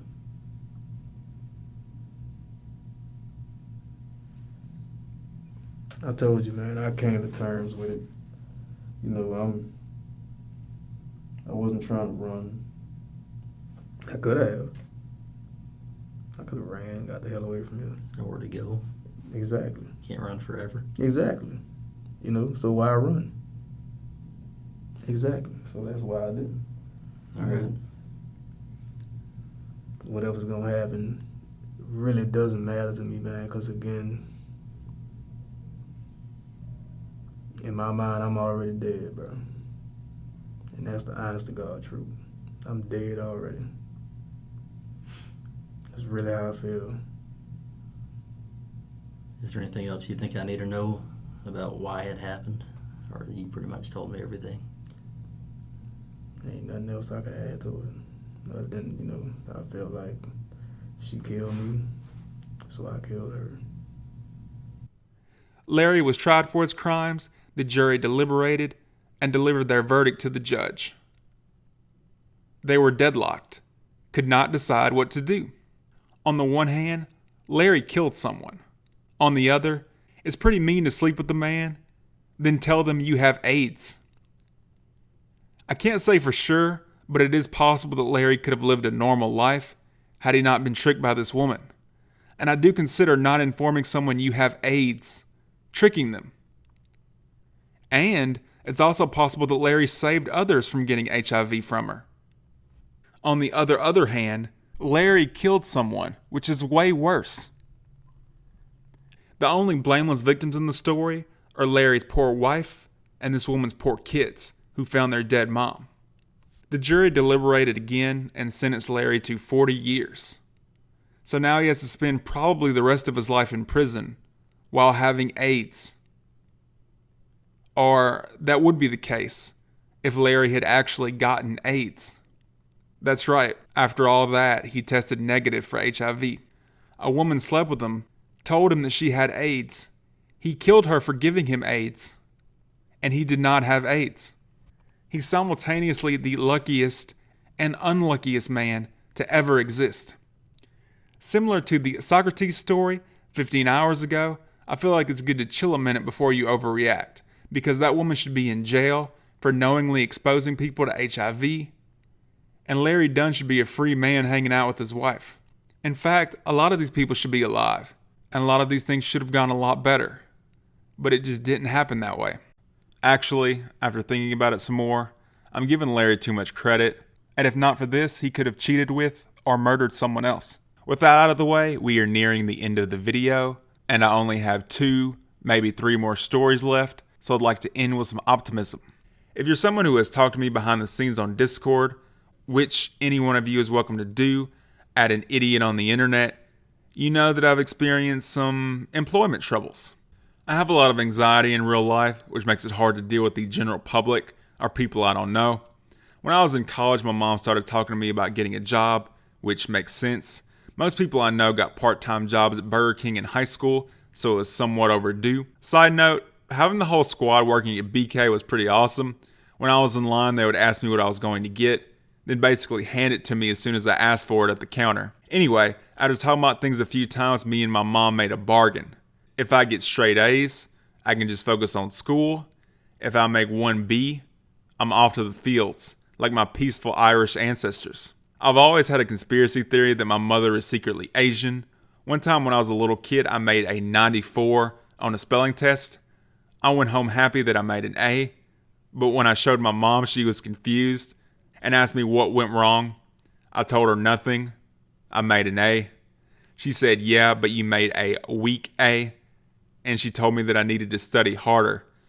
My father got confused and started laughing and informed my mom that she was insane and an A was an A, and she got mad at him. So I knew this woman meant what she said, and if I get 1B, I will be working in the coal mines. And because of that, I absolutely slaughtered my test. I totaled everything up and it seemed unlikely that I would lose any of my A's. Then at the same time, a Five Guys opened near my university. And none of us had ever heard of Five Guys before. We went one time to try it out, then it became almost a daily thing. Me and my friends would skip class, grab some delicious burgers, and talk about nothing for a couple hours. I remember there was one guy who had a metaphysical theory that if your girlfriend was located in a different time zone and you slept with a lady in your time zone, you weren't cheating because these were two different timelines. And then there was another guy who always yelled at him for being so immoral. It was weird because they had the same very unique last name, but were not related and had polar opposite personalities. Anyway, due to my cockiness and unquenchable thirst for burgers, I showed up to the accounting final and it didn't go well. I felt overwhelmingly guilty about this, since if I had just studied more, I know I would have made a good grade, but at the same time the score wasn't posted, and as a final, it was weighted differently, so I wasn't sure how it would affect things. This made the wait pretty much unbearable, since I kept going back and forth on how I did and what I should feel. I was playing my first Final Fantasy at the time, number 13, so I spent the purgatorial days walking down corridors for hours on end and wondering why people liked Final Fantasy. But after a lot of refreshing and praying, my grade posted. In Louisiana, maybe in all of America, I'm not sure, the lowest number you can get in making A is a 90. When the final was factored in, I had an 89. I missed it by 1 point. If I had done anything differently, I would have made it. I couldn't deal with the fact that it had been that close, so I decided to throw a Hail Mary and emailed the teacher, asking her if there was anything I could do for bonus points, but I didn't get anything back. I did, however, get insomnia, so I paced around my house listening to Deadmau5 and messaging with my European friends for multiple days. Then, I got an email from my professor. She said there was nothing I could do for extra credit, but because my full score was an 89.5, which I couldn't see on the student portal, she would round my grade up to a 90, giving me an A by the skin of my teeth. And dude, I smiled for like 3 days straight.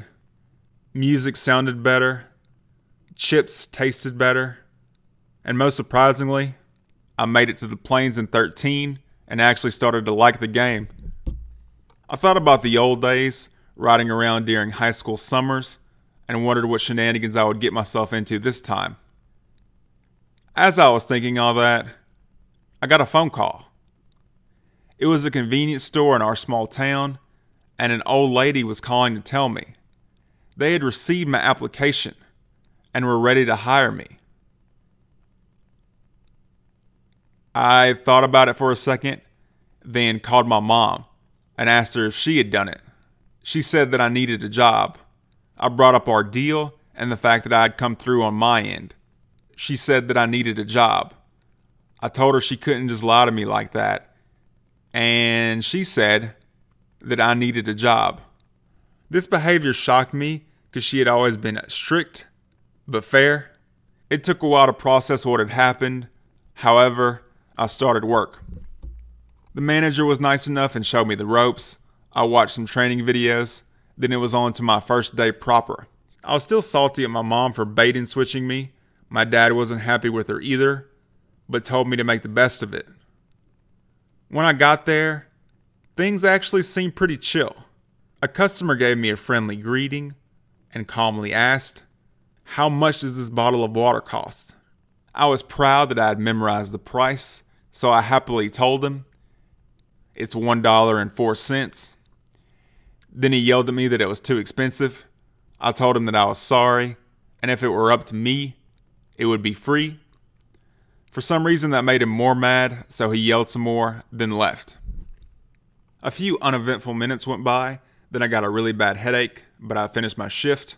Afterwards I went home and told my parents it wasn't for me. They told me it's something everyone has to deal with and I just had to work my way up the ladder. Unfortunately, that sort of situation and reaction summarizes the jobs I've been able to get, all customer service, and all terrible. I think a large part of the problem is I have GAD, generalized anxiety disorder, and intrusive thoughts, so I don't deal well with in-person, heated confrontations. And the medication I've tried has either made the anxiety worse or turned me into a zombie. When I was on Zoloft, I unironically had the thought that it was okay if I killed myself because I wouldn't really die. And when I took Paxil, I felt like I had a force field around me to where nothing made me happy, nothing made me sad. I was just there and couldn't feel anything. But recently I found out there was a job opening at a non-customer service place. I heard about the gig at around 3 p.m. that day, and I drove over there at 3:10 to talk to them. They said it was pretty chill, and sometimes there was hours of free time between invoices. I asked them a bunch of questions about the work, and I got the job. I started the very next day, and after years of hoping and praying, I was overjoyed to finally be able to work in an office by myself. I'd do the work I was given as soon as I got there, then ask if they had more work. If they said no, I could play my Switch or watch Evangelion, and no one cared. On top of that, a girl I went to school with was the office manager, and she liked true crime, so we always had something to talk about. After working there for a while, I started to get a weird vibe, but I ignored it because I thought I was second guessing a good thing, so I didn't change my work habits at all. Then my hours got cut in half, from 40 full-time to 20 part-time. I asked if I had done something wrong or if there was anything else I could do. They said no, they were just slowing down for the summer, and people around me confirmed that they always slowed down for the summer. The next major event was at my place of occupation, where they cut my hours because things were slowing down. They hired a new individual. I asked if I could be trained on any additional tasks or just do anything else in general. She said no and explained that the new woman was handling separate things than what I was hired for. Instead of my quiet, don't speak unless spoken to temperament, I noticed the new hire was very talkative and got along with the office manager really quickly. I joked with my stepsister that they were preparing to fire me and I had just met my replacement. She replied that she hoped not because that would be really screwed up. Then I went into the office one day a few weeks ago and the vibe was astronomically off. I dismissed it and sat down at my usual spot. The manager came in right behind me and said, "Things aren't working out." Even with all the signs, I doubted my own instincts so much, I thought she was joking. She seemed upset that she had to fire me and rambled quite a bit, like she was trying to say the right thing to make herself feel better. It wasn't the same degree of discomfort, but it reminded me of the time this girl broke up with me and she started crying. However, the main thing that stuck out to me in office manager's speech was when she said I had been making a lot of mistakes. The problem being these mistakes were never brought to my attention. Regardless, I accepted it, left, and blamed myself for it pretty hardcore. Later, the manager ran into my stepsister at the store and gave her an entirely different story. She said I wasn't eager to work, played my Switch instead of doing work, and apparently ate chips and left crumbs on the ground. She also told her that she didn't like the way I taped things. So Peter, why did you and Mary Jane get a divorce? Well, things were going great, but then she saw me tape something, and that was the end of it. Regardless of the insane reason she gave, I still blamed myself, because that's what I do. And my mom found out and blamed me too. But the straw that broke the camel's back and kind of snapped me out of it was a few days later when I found out the woman that replaced me was the office manager's best friend.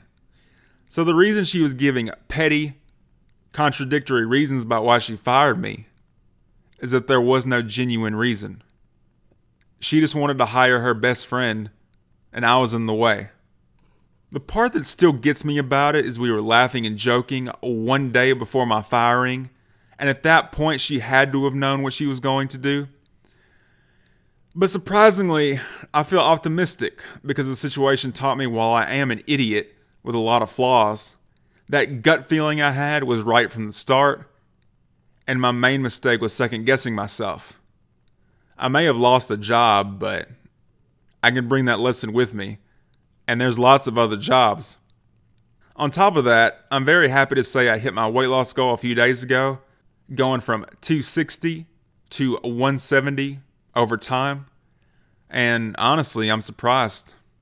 I didn't think I would make it, but I did.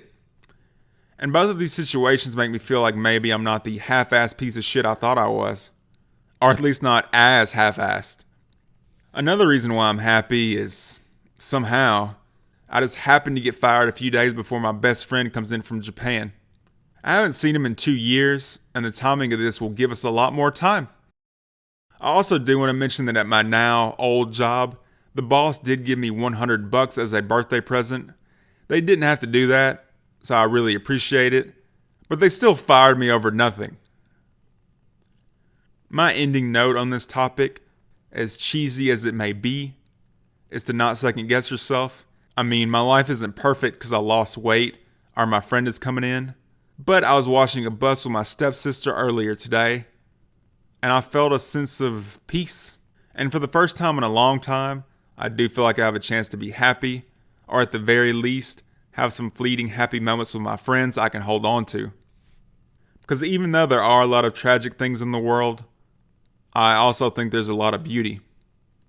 To continue this optimistic line of thought, let's talk about probably the happiest anime out there, Evangelion. Actually, due to some breaking news, I'd like to tell you the story of Chris-chan. I won't be going in strict chronological order, but rather what I view as the order of escalation. I'm almost certainly going to get some stuff wrong, so consider this a loose OVA adaptation of the Christine Chandler anime. When Chris was a young lad, she and her father Robert went to an event and encountered a singing bear. Mr. Bear misheard Chris's name as Christian, and Robert had originally wanted to name her Christian, so he took it as a sign from God and had it legally changed. Chris will reference this from time to time as God, Jesus, and the bear. I'm a religious guy myself, but I do think if you take every little thing as a sign from God, you will end up doing something crazy.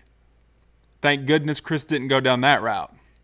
As a young adult, Chris had some trouble with the ladies due to being autistic and wearing a Sonichu medallion, so she embarked on a love quest to find a boyfriend-free girl. The girl couldn't smoke or drink, needed to be slender, and needed to be white. Keep in mind, Chris was down so bad, she took her own mom to her senior prom. Young Chris wrote something for school one day, and the teacher said it was no good because you can't use copyrighted characters. So she had the cursed idea to combine Pikachu and Sonic. Eventually, pages from Sonichu TM were posted on the site, Something Awful, and people were fascinated. To give you an idea of what the story is like, there's an arc where President Chris-chan goes to the future where she is married and sleeps with future Chris Chan's wife to lose her virginity. Personally, I love this story beat because it means the only person Chris Chan has ever cucked is herself. She also meets scientists who are working on a vaccine for homosexuality, but they can't complete it because to finish it, they need 100% straight blood. So Chris, like the hero she is, offers up her blood and they complete the vaccine. After that, Chris time travels back to present day, injects the vaccine into the water, and saves queer men everywhere. We did it, Reddit. There's also a villain in Sonichu that is Chris Chan, but a version of Chris that isn't simply gay, but is given into her gay urges. And I love that Chris made that distinction, while also claiming to be totally straight. As one would imagine, those dirty internet trolls tracked Chris down, and she was stupid enough to make videos engaging with these people. Eventually, Encyclopedia Dramatica was created, and there was a page partially filled with nonsense about Chris. To own the trolls and combat misinformation, Chris decided to edit the page and fill it with embarrassing stuff she had actually done, with the reasoning being, if I fill it with enough true cringe, they will get overloaded with cringe and leave me alone. Shockingly enough, this didn't work. Then there was this guy who did a really good Chris Chan impersonation, so someone sent a video of him to Chris to get a reaction. Chris engaged, and our first real arc begins. It's a story that Obama wouldn't tell you, but I will. It's the rise of Liquid Chris. He was Chris Chan, but better. Chris made a video speaking Spanish to prove she was the real Chris Chan. Liquid responded with a video of himself speaking 3 foreign languages. Chris Chan filmed herself playing Guitar Hero because the brown-shirted imposter, he can't do that. Then Liquid responded by playing real guitar. The debate raged on. Which one of these completely different looking people is the real Chris Chan? How will we know? What happened next was drastic, but sometimes you gotta do what you gotta do.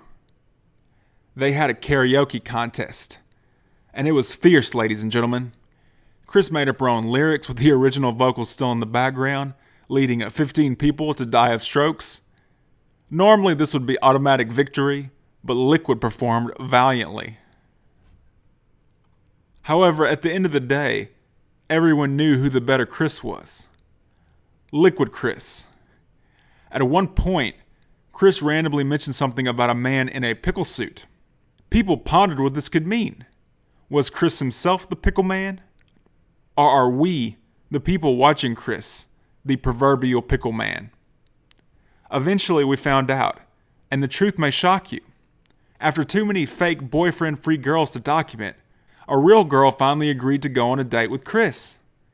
As one does, Chris brought her father, Robert Chandler, to their romantic date at the food court, and it was mostly Robert talking to the girl, while Chris was quiet. At the end of the meal, Chris and the girl began walking around the mall, when a man in a pickle suit emerged from the shadows.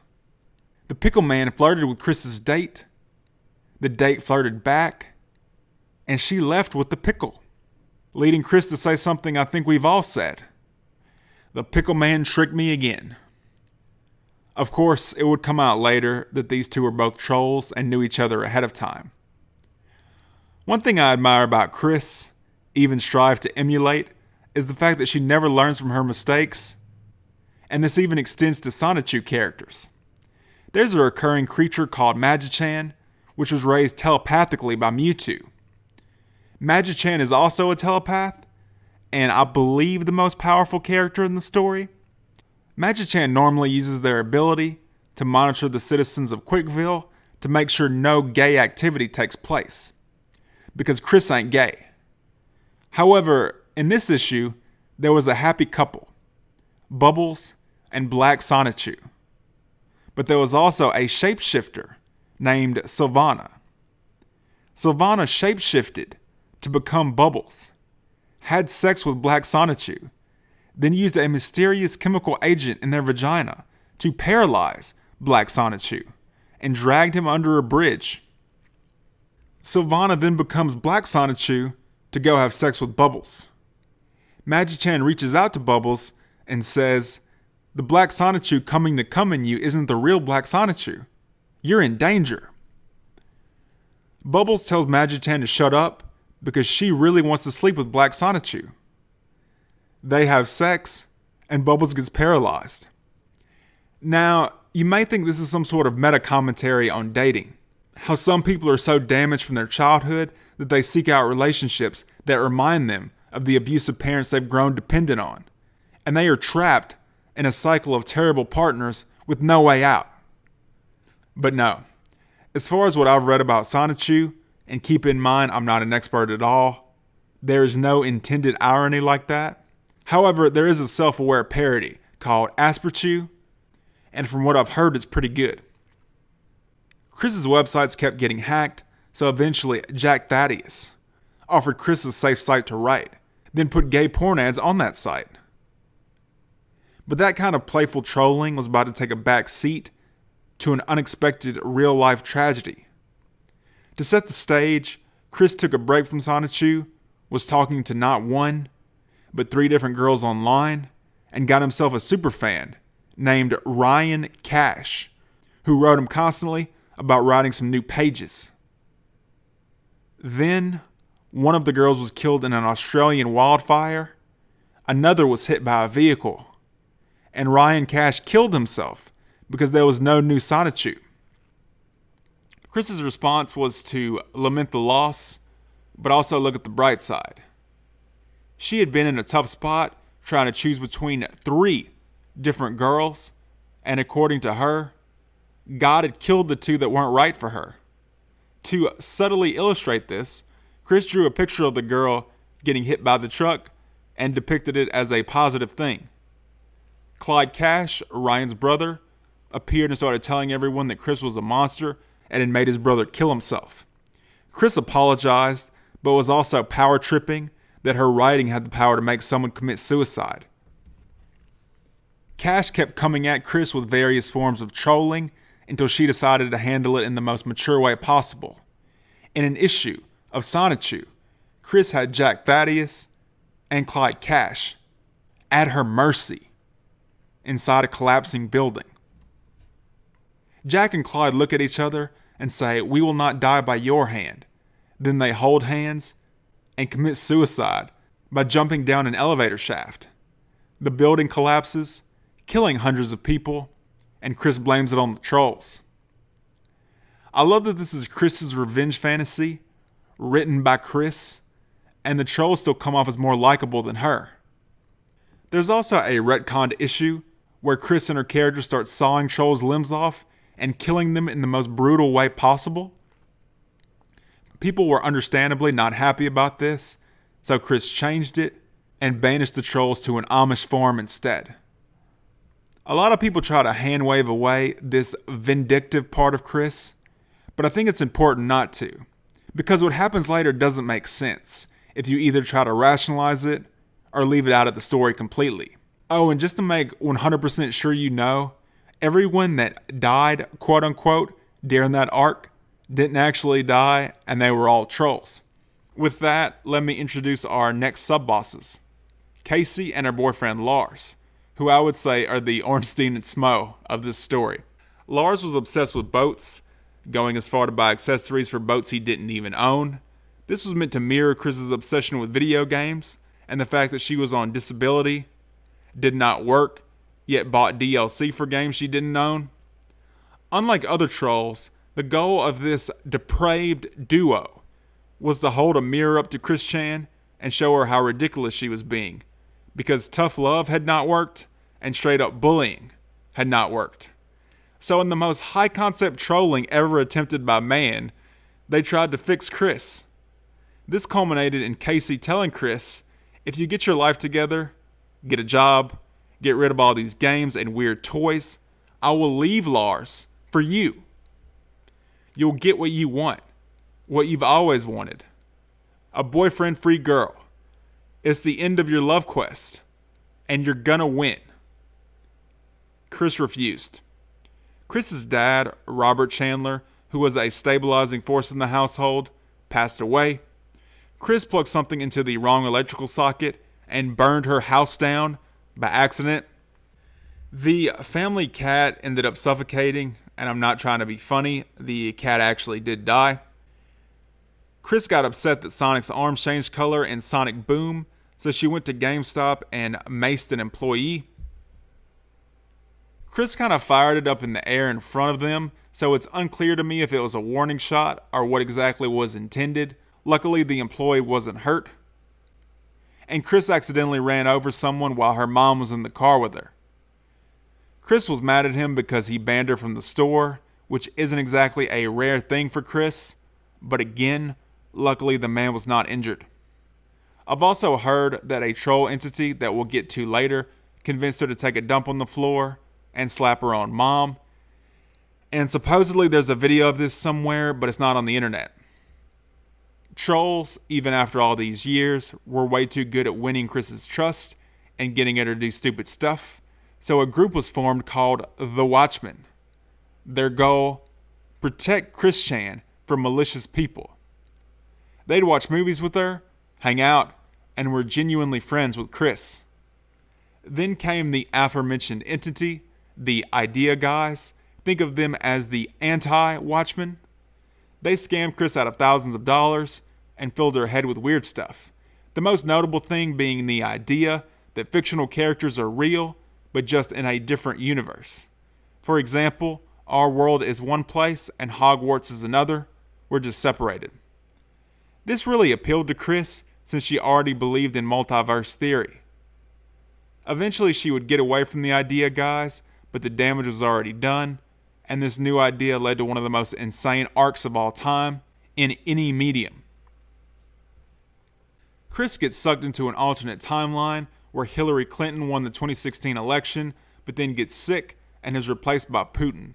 Liquid Chris comes back into the story as the sheriff of Quickville, and Brendan Fraser is the mayor. Hell yeah. I thought this was supposed to be the bad timeline. Pre-trans Chris is there, but she's possessed by Satan and revokes all women's rights, then becomes a Nazi, and gives Hitler the Sonichu medallion. Black Sonichu joins ISIS. One Sonichu is accused of sexual assault with an overwhelming amount of evidence, including eyewitnesses. Regular Chris Chan just can't believe it, prays to God about it, and gets the case thrown out. Again, keep in mind, this is the good Chris, quote unquote. The Nazis invade and put the Pokemon in camps. Regular Chris realizes the God she's been praying to isn't God, but a villain, LARPing as God, and renounces Christianity for some reason. After that, Chris basically initiates the third impact, which turns some Nazis into goo, others have heart attacks, and some, in a full reversal, become Sonichus, then die. Chris's father, Robert Chandler, is reborn, along with alleged serial killer Ted Bundy. Ted immediately goes on a rant about being innocent, and this is an aside, but me and my legal team personally believe him. Chris Chan marries Magic Chan, who is also married to their own parental figure, Mewtwo. Chris also marries Mewtwo, and they start a polyamorous relationship. I like how Chris started all this looking for a boyfriend-free girl, and is now married to a Pokemon who is married to their own mom, who he is also married to. Sonichu goes to the mall with a gun, but Chris bravely stops him. They make out, because it's not like Chris is married or anything. Then Chris says, "Don't worry, I'll have sex with you later," which I'm convinced is an end of Evangelion reference, because this is just too similar. Sonichu replies, "No, now." Chris looks into the future and sees that she's going to be raped unless she dodges a certain way right now. Then, in what can only be described as a pro-gamer move, she dodges, then sticks her hand up Sonichu's rectum, raping him. And that's it. I need a second. I'm emotionally drained. Originally, I wrote that in the script as a joke, but now actually narrating all that, I'm really actually drained. Another thing worth noting is that Chris is considered the mother figure of all these creatures, yet there's sexual tension between them. And I can't mention this enough, she is married to 2 of them. So at this point, Chris believes a dimensional merge is close to happening, where the fictional world and the real world will collide. And this will be an Armageddon-like event where people will die. We've now unfortunately arrived at near present day. A few weeks ago, audio dropped of Chris Chan admitting to and bragging about sleeping with her own mother, a mother who is very old and alleged to have dementia. I'm going to play some of the calls so you can see how unrepentant our sweet little Chris is about it. If you don't want to hear it, I will put a time code on screen so you can skip ahead. I'll give you a second to do so. If not, here's the audio. So yeah, she's got really sensitive G-spot because apparently I don't believe that Mr. C, any of her past boyfriends and ex-husbands, they haven't really reached and hit her G-spot really with their dicks. Right. They were more focused on themselves really, as opposed to focusing on her, which that's my focus. Right? Yeah, true. But at the convention, make sure to have a lot of fun with, make sure to have push her with have a lot of fun with her, right? Because, yeah, because now you're doing this for your mom. Yeah, make sure, I'll be there watching you guys, making sure that nobody is trying to, sorry, my throat. Nobody's trying to hurt you, do anything. I'll take photos of you too. The dance will be awesome. We can take turns. I'd like to dance with her too, and then you guys can take the slow dance or whatever.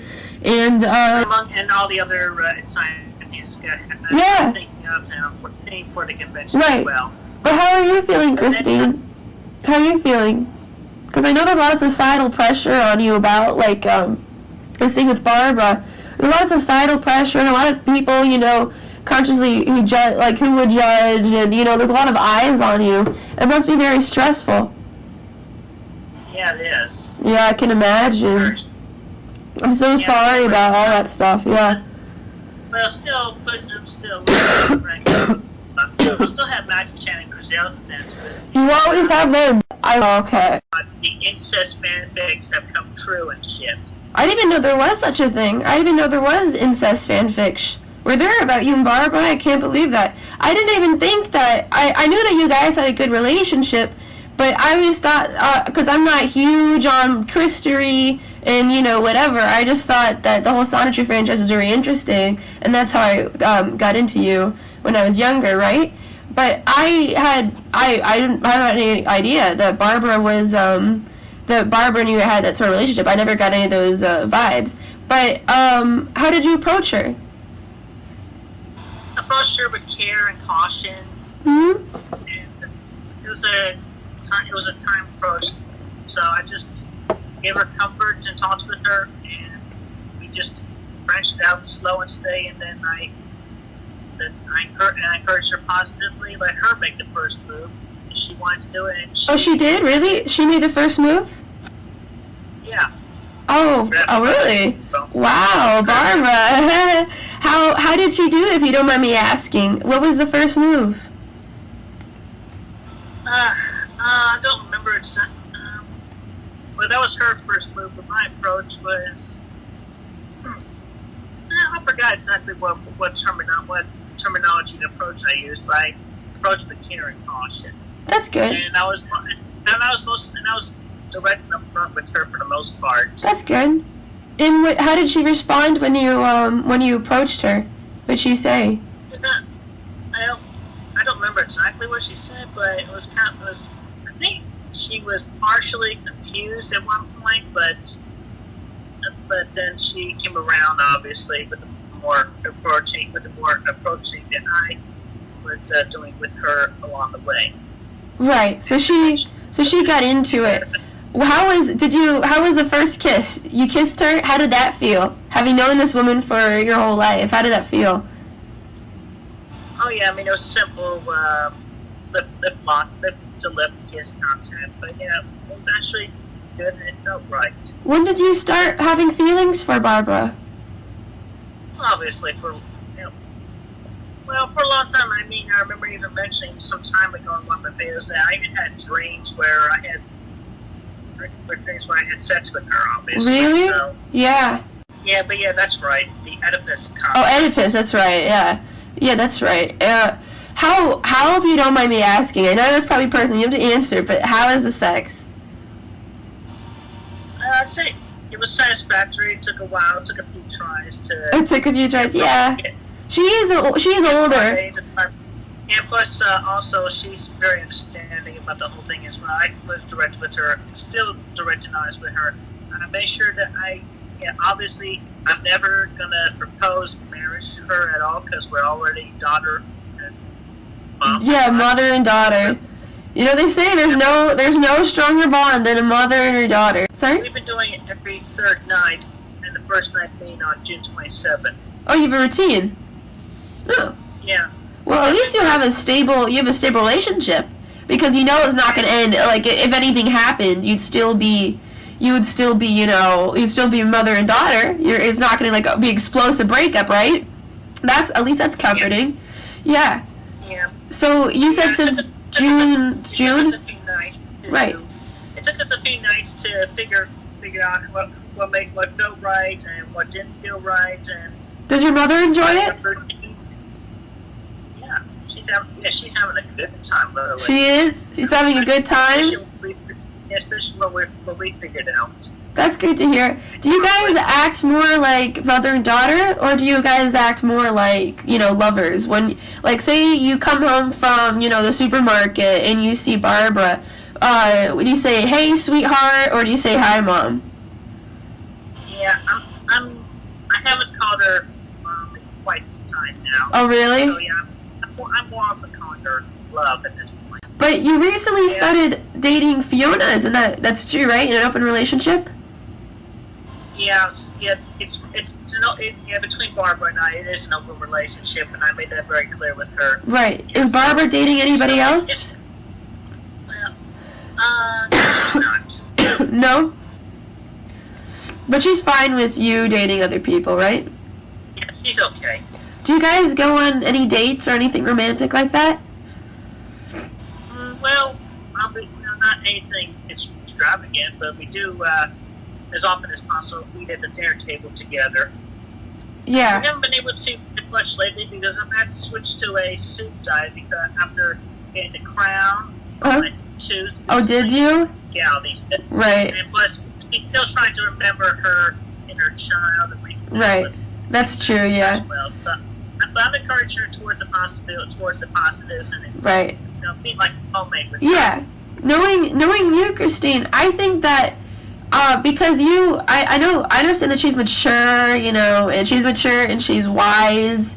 She's wise in her ways. She has experience and she loves you, and you two have a great relationship. But wouldn't you want somebody who's younger, right, and to keep up more with your energy? Yeah. A lot of time with your mom, like whatever you have left with her, that makes sense because you don't know how long she has left, so you just don't want her to be lonely or anything, right? Yeah, obviously, but I still would want somebody who was younger or close to my age. Obviously, I don't know, maybe. You don't want anyone who's younger? Not too many others at this time, but I mean, obviously, with my affirmations, I'm attracting my twin flame, and we proceed towards it more slowly. Sorry, I'm putting the volume for I have a really bad ear because I got sick, like you can hear from my voice. It's hard to hear anything at all, but I could hear you now. Go ahead.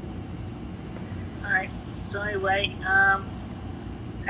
with the events and everything, and I was feeling like I really needed a sexual release. And not too many individuals this side of the arc were coming up to the plate right there. So and then everything was coming into good alignment, and Right? it was good. The signs were all there, and even Emmanuel, God, just said it was okay, and it matched and got me towards it. And God said this is okay? Yeah, then you don't have anything to worry about if God himself said this is fine.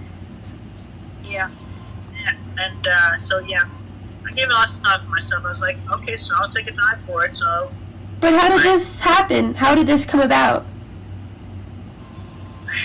Well, among which just mainly I was really, really horny, and I need the true and honest relationship to come about. So obviously, this was one of the best ways to do it, despite it being with the. And I don't want to believe in labels at all, but Right. Obviously.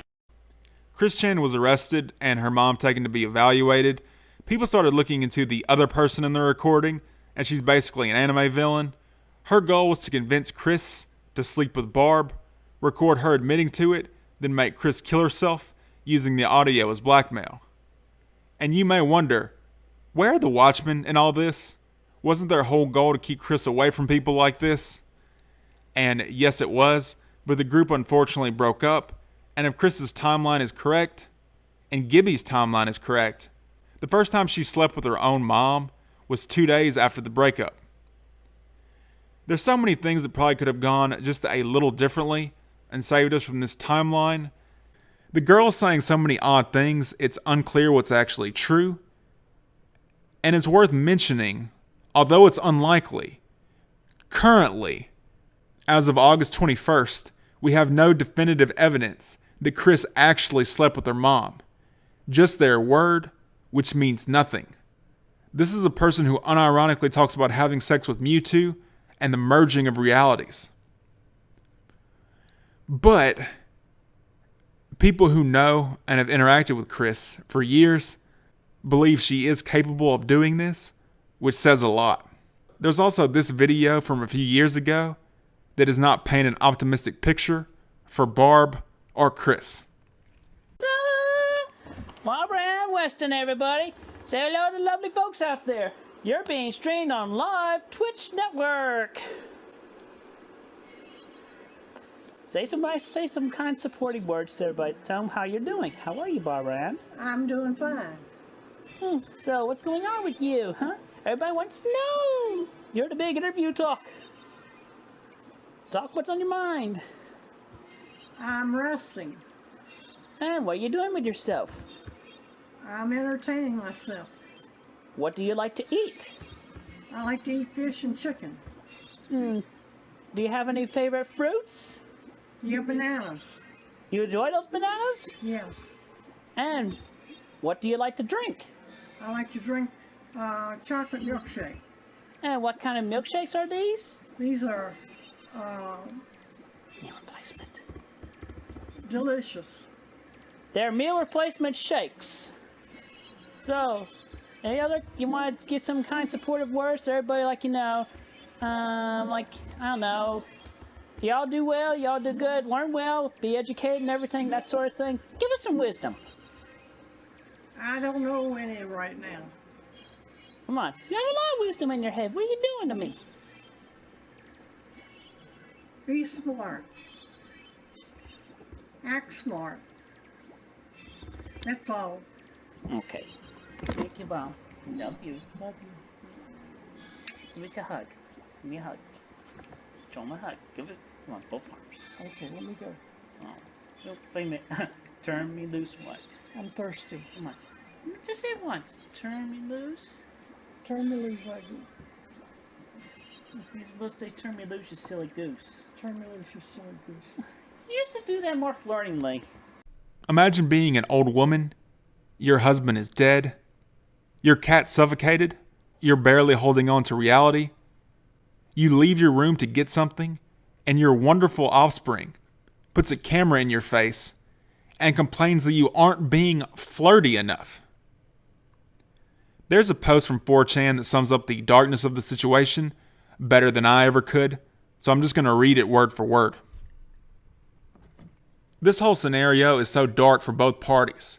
Absolutely lonely, mentally impaired man-child who is basically schizophrenic with no one who probably loves him, lives basically alone, and believes in a different dimension of his creation, surrounded by his hoarding in his filthy house, which is probably dead quiet, considering Barb is basically not even a person at this point.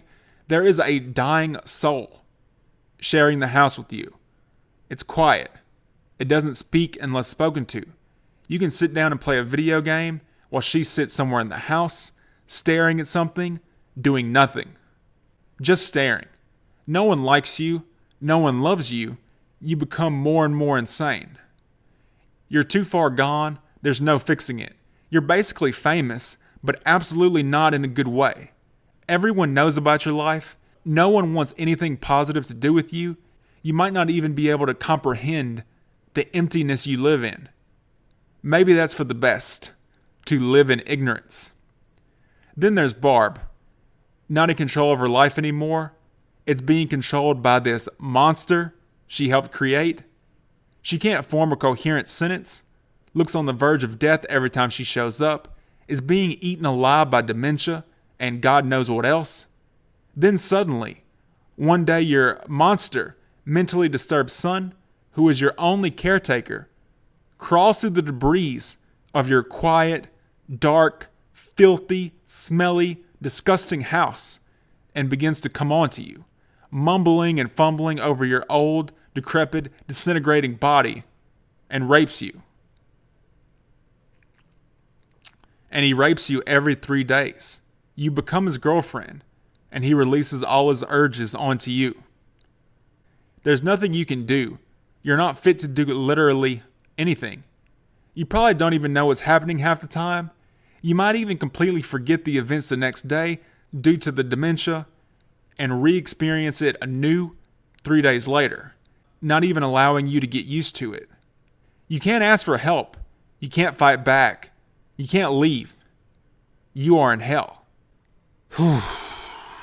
As it stands, Chris Chand's trial is coming up, and we are waiting to hear back on Barbara Chandler's mental condition, and I assume they will administer a rape kit of sorts to see if she's had sex recently.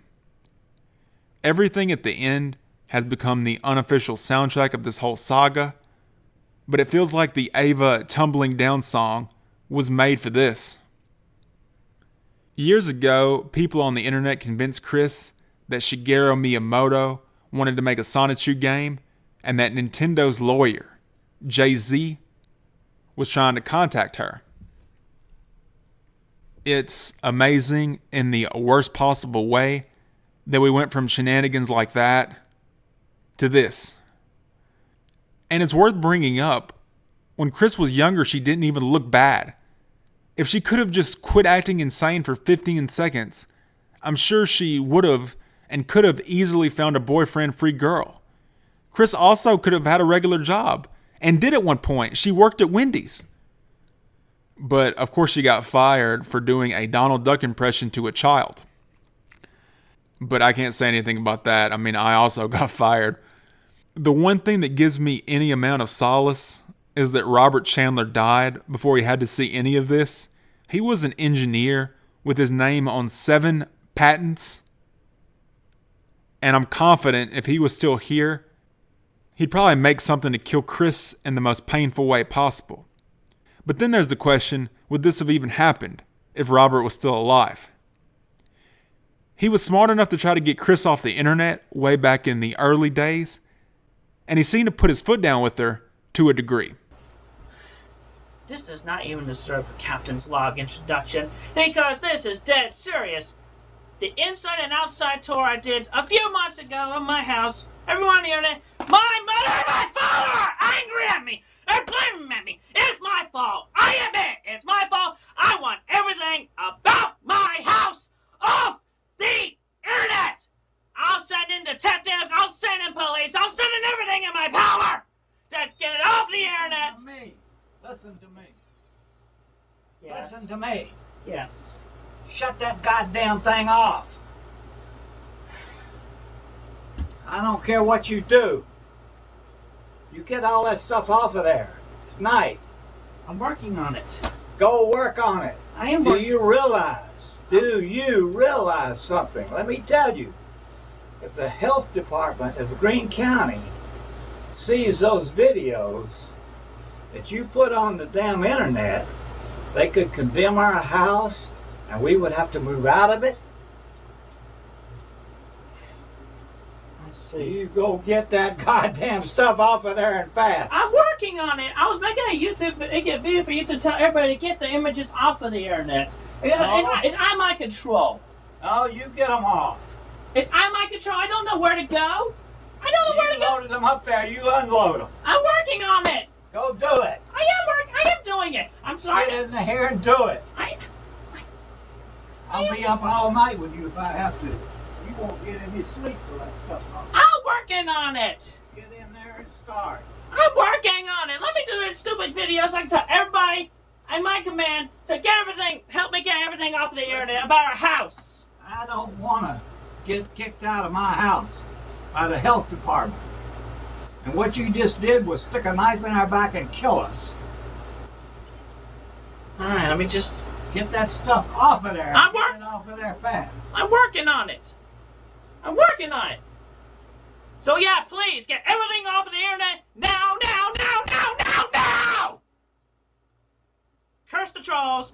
Peace to everybody else. Robert also wanted Christian and Sonichu to be known worldwide as a positive representation of autism, which, eerily enough, is almost the exact opposite of what happened. Another thing worth mentioning is that Robert unfortunately coddled Chris, bailing her out a few times financially, and I do see a little of Chris in Robert.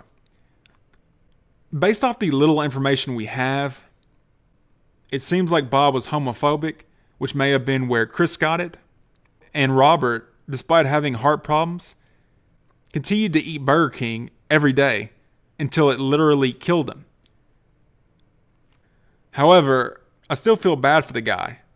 He left Chris a letter, and something that jumped out at me was the fact that he left a lot of his prized possessions to Chris, things with sentimental value, telling her to cherish them, take her time in figuring them out, and don't sell them.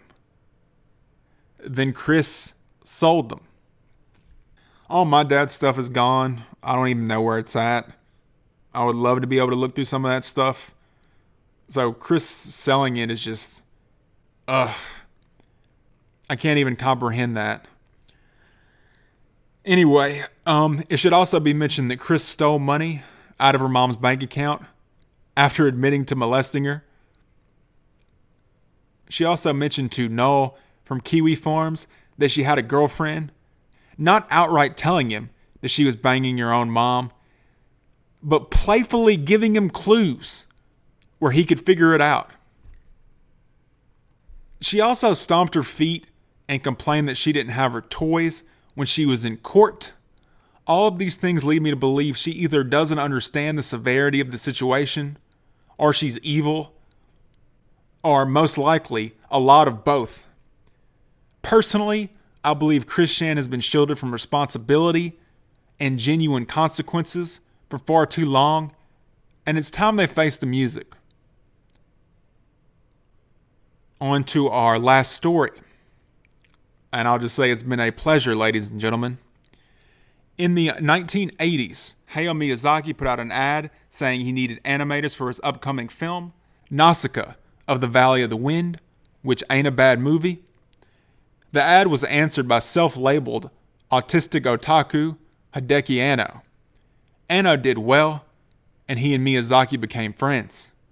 After that, he got kicked out of college because he didn't pay for college, and he eventually directed Gunbusters. Then tried to direct Nadia, but apparently producer interference led to it being horrible, and nothing else he came up with could get off the ground.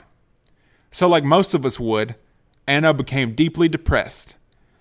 But unlike us, he directed Evangelion, and it seemed like he poured his depression into it like melancholic fuel. It's very, very, very good if you haven't seen it. But if you know Anno's personal situation, it almost comes off as a cry for help. In the ending movie, aptly titled End of Evangelion, there's a sequence that just has random romantic rejections, and it's been theorized that these were all things Anno had been told personally at some point. And even if it isn't true, it's clear Anno had rejection on his mind. Luckily, after Evangelion became bigger than big, he adopted a cheerier outlook on life, and depression was no longer an issue for him. Just kidding. He fell right back into a depression after Evangelion ended. But he kept working, doing a bunch of stuff, then eventually voicing the main character in the Studio Ghibli film, The Wind Rises. And of course, directing the rebuild of Evangelion movies, the most recent of which just came out a few days ago and broke some streaming records for Amazon.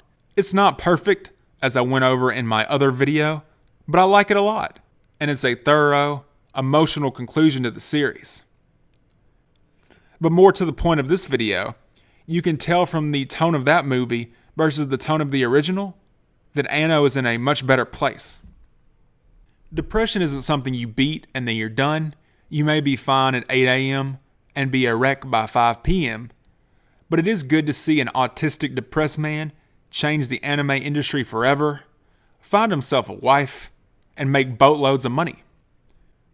However, both due to the fact that Evangelion has finally actually ended for now temporarily, Attack on Titan is ending, and the manga has already ended, Better Call Saul is ending, and Promised Neverland Season 2 was horrible, it kind of makes me sad. I feel like everything is ending and I don't want it to. Including this video, because I feel like I've been working on this forever and I don't know. I'm getting kind of nostalgic thinking back to the beginning of the video. I was very salty a few months ago that we hadn't gotten the 4th Evangelion movie yet, and now that we have, I wish we hadn't, so I could still be looking forward to it. On top of that, I'm not really interested in anything else that's popular right now, like My Hero Academia, Demon Slayer, Walking Dead, or everyone's favorite anime, or Rick and Morty. But I never saw Attack on Titan coming until I saw it. I didn't predict any of my partners coming around until I met them, and I never planned out any of the best nights of my life. So despite writing about all this depressing stuff on and off for months, my computer dying and taking forever to get revived, and getting fired from my job, I'm still optimistic. Listening back now to some of the stuff I said earlier in the video when I was much more depressed, I did overshare at certain points, and I get how some of that can make someone uncomfortable. But I've decided to leave it in, both due to laziness and so people can see one of the many forms of depression. So if your quiet friend randomly starts opening up to you, they might be getting more comfortable with you, but something could also be wrong. I was able to get a short story published in a magazine of sorts, which is coming out later this year. I'm going to use that as an excuse to probably chill out creatively for a while.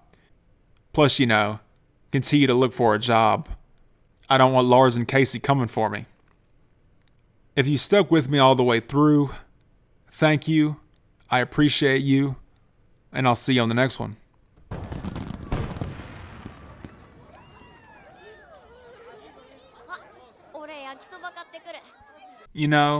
I thought I was done. Then Kanye actually dropped.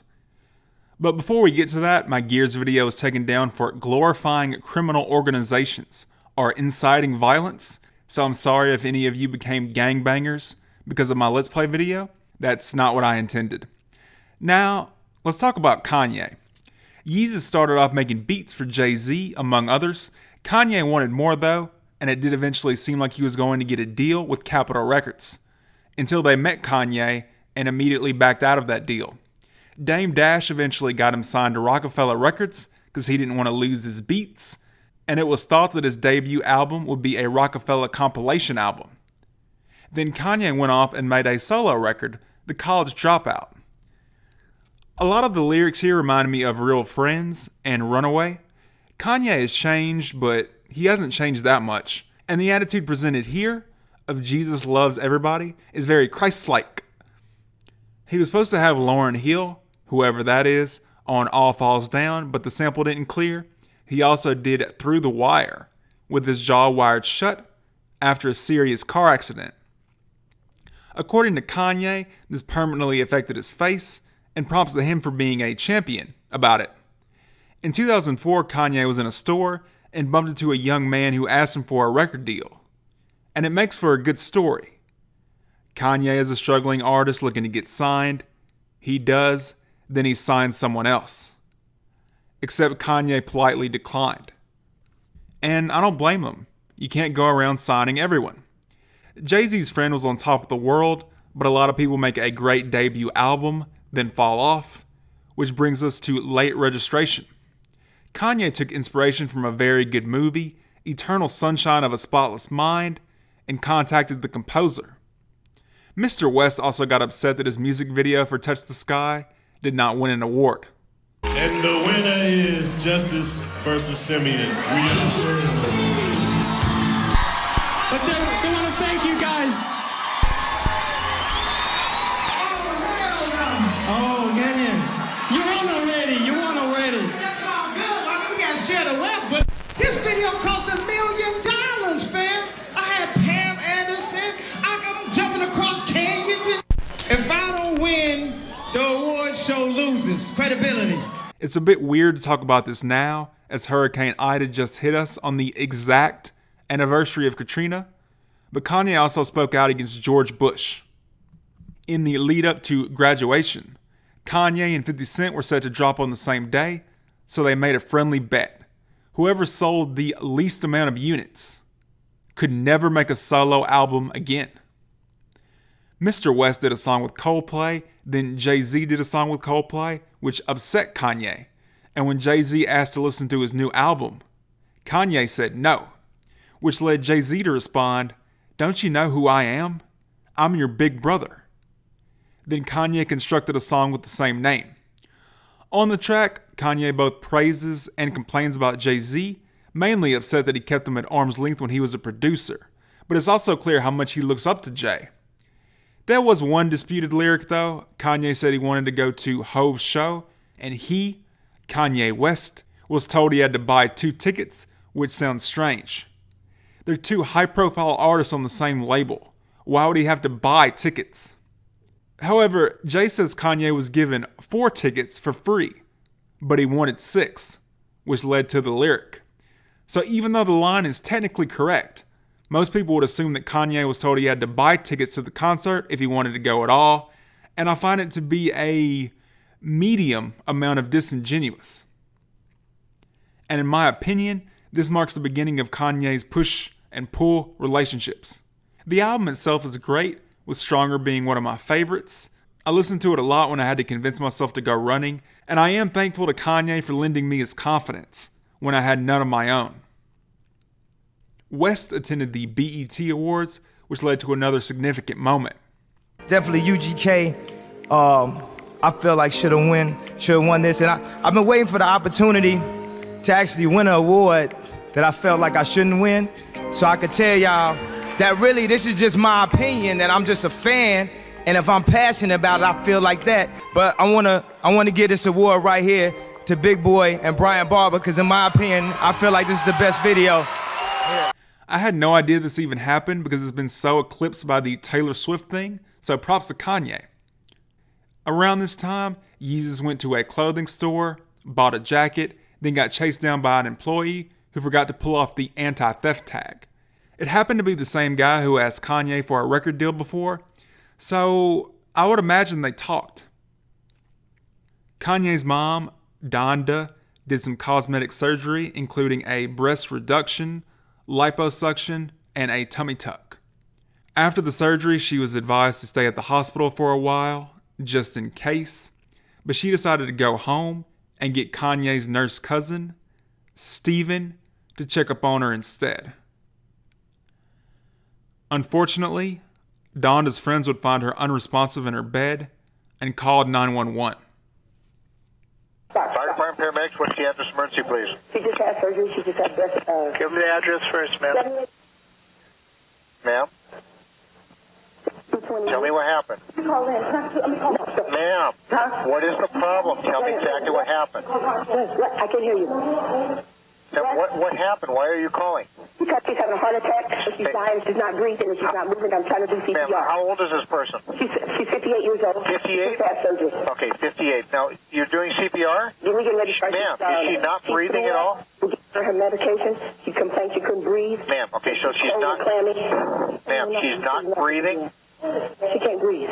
Okay, is she breathing? No, she's not. She's not breathing? No, she threw up all this black stuff around her mouth and we trying to do CPR on her. Okay, so she's not breathing at all? She's not responding. Okay, but I want to know if she's breathing. Is she breathing at all? She's cold and clammy. Okay, ma'am, is she breathing? No, I took the mirror. Okay, did you need... Let me go ahead and give you instruction. Ma'am, do you need instruction on CPR? Hey, we need a heavy board. Give me a heavy board. Ma'am, we've already got people on the way to you, okay? Dr. West. Ma'am, are you on speakerphone? If you can put me on regular phone, that'd be better. We're on regular phone. Okay, ma'am, is she... Okay, so are you doing CPR at this time? No, we getting ready to start. Okay, do you need instructions? I can tell you what to do. Take this off, lift her head. Okay, we want to lay her flat on the ground, no pillows, nothing underneath of her head. I can't move her from the bed. She just has to... Is she in a hospital bed? Ma'am, is she in a hospital bed? Huh? Is she in a hospital bed? Dr. West, come on. Come on. Wait a minute, listen. Be careful. Ma'am, is she in a hospital bed? Come on. Sorry? Is she in a hospital bed? Huh? Is she in a hospital bed? No, she's in a regular bed. A regular bed? Yes. There's no way to get her on the floor? No, there's no way we can put her on the floor. Can we clear her airway? We try to clear her airway. We've already got... Okay, what you want to do is turn her on her left side. Okay, did you hear that? I'm clearing out her... Okay, turn her on her left side. No, I don't feel a pulse. Ma'am. Yes. Okay, you need to listen to what I'm telling you. The other person is making so you can't hear me. You need to turn her on her left side. Turn it on her left side. Turn on her left side. Right, left, on this side. This side. Okay, that way the fluid will run out of her mouth. Just get any fluid, anything that's in her mouth, just go ahead and get it out. Take a towel, use your finger, just get it out of her mouth. That's what we're doing. Okay. Is all of it out of her mouth now? Yes. Okay, what I want you to do is lay her flat on her back again. She's on her back. Okay. Is she flat on the bed? She's flat on the bed. Okay, no pillows, nothing underneath of her head. Huh? No pillows, nothing underneath of her head. Turn her that way. Just turn her this way. Yeah, because she rolled like a bed. Dr. West. Ma'am, no pillows underneath of her head. Does she have a pole? Does she have a pole? Ma'am, this is a regular house? This is a house? Yeah, we're in a house. Okay, does anybody there know CPR? I hear several... We can ready to start CPR now. Okay, what they want, does anybody know how? Now, don't you dare have to get let me sit down. Breathe. Take breathe. Breathe. Breathe. Breathe. Breathe.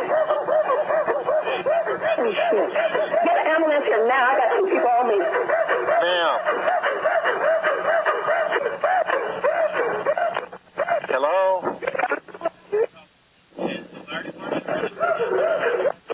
Ma'am, is that person breathing? Who is doing the noise? I can't hear what you're saying. Your phone... I can't hear you. You know, your phone's cutting out. Huh? Your phone's cutting out. Okay, is the person breathing? No, she's not. Okay, is anybody doing anything for her? We're doing CPR. Okay, are you doing it? You doing CPR? Okay, does anybody know how? That's what I've already asked you. What you need? Open her mouth. Ma'am. And start breathing her mouth. Okay, hold on. Ma'am, let me tell you how to do this. You need to listen. You're not listening to what I'm telling you. You're not helping the person at all. Wait a minute. Talk up to 911 now. Have the other people be quiet so I can tell you what to do. Okay, are you ready? I'm ready. Okay, lay her flat on her back. She's on the floor. Okay, no pillows, nothing underneath of her head. There's no pillows underneath her head. Okay, put one hand under her neck, one hand on her forehead. You want to tilt her head back. Huh? Okay, one hand underneath here. One hand under her neck, one hand on her forehead, and tilt her head back. One hand on her forehead, tilt her neck back. Okay. What? Okay. Okay, do you see anything in her mouth? Is there any food or vomit, anything? Any vomit? There's just some black. No. Black stuff. Just black stuff. Okay, if you have a towel or something, maybe you can just wipe it out of the way? In our mouth. We did clean her mouth out. Okay, go ahead and do that. Uh-huh. Okay, now with her head tilted back, one hand under her neck, one hand on her forehead. One hand on the forehead, one hand underneath the neck. Tilt her head back again. Listen, put your ear by her mouth and nose. Do you hear any air going in and out? Okay. Is there any air going in or out? Yeah, she's blowing some Make sure her mouth is... Okay, is there air going in and out? Is there air going in and out? Her air is not going in and out. No, okay. What I want you to do, I'm going to tell you how to do mouth to mouth. I want you to go ahead and, again, tilt her head back. Tilt her head back. Pinch her nose closed. Tilt her nose.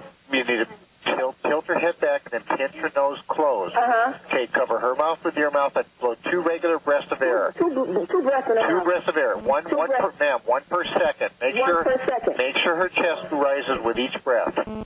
Huh? Make sure her chest rises with each breath. No, her chest is not rising. Wait. Okay. Did they do a breath already? Take a deep breath and blow 2 short breaths in her mouth. About one each second. 1 each second. You want to make sure her chest rises with each breath. Okay. No. Is her chest going up or down? No, nothing. Okay, then try tilting her head back a little bit more. Pinch her nose closed. Pinch your nose closed. Okay, and tilt her head back a little bit more, and two more breaths of air. Uh-huh. Is her mouth clear? Yes. Okay, a nice tight seal on her mouth, and 2 more breaths of air, ma'am. 2 more breaths. And she's on her back. I heard paramedics coming over her mouth. So they're on their way. We've already sent them. I heard her little gurgles. Okay, did air go in when she breathed into her? Push twice gently on her. Ma'am, did her chest rise with each breath? No. Gently. Okay, well, they need to, either they're not blowing hard enough, because if there's any fluid left, you got to blow through it. Okay. Okay? There's no fluid. Clear. There could be something in her, down in her throat. Yes, her mouth is clear. We're clearing her mouth now. Okay. If there's anything in her mouth, we just need to blow through it if you can't get it out. Okay? We're bringing the chin up. Tilt her head back some more. Tilt her head back just a little bit more. If that doesn't work, then we're going to start doing compression. Okay. Cover her mouth with yours. Pinch her nose closed. Pinch her nose closed. Cover her mouth with yours. 2 breaths of air, 1 per second. Okay. Okay. Did the air go in? Did you see her chest rise with each breath? Are they inside? Initially, people blamed the doctor. It would come out later that Stephen went to a baby shower instead of looking after Donda, so the doctor blamed Stephen. Stephen responded by publishing emails, which, according to him, showed that he wasn't technically Donda's caregiver, and the doctor replied with the coroner's report, stating that nothing had gone wrong during the surgery. Later, DUIs as well as past lawsuits against the doctor would be revealed, and he went out of business. The coroner, however, took no action against the doctor and filed a complaint against Stephen with the state board. The doctor would go on to say that if someone had just sat her up, she could have been fine, and a nurse would have known to do that. But the nurse was at the baby shower. Donda did complain to her friends about a tremendous amount of pain right before this happened, so if the somewhat shady doctor is telling the truth, it does seem like Stephen could have helped. However, I don't want to blame him too much. It is worth stating that Kanye even had nightmares about his cousin going to jail over this. So either he really loves his cousin, or, maybe there's more to it than what we know about. And I'm guessing Kanye probably has more information about the death of his own mother than I do. Mr. West broke up with his fiancée around the same time, and was reportedly heartbroken. But he kept moving forward, retreating to Hawaii with his 808 drums, and while there, he called a hotel where the area code also was 808.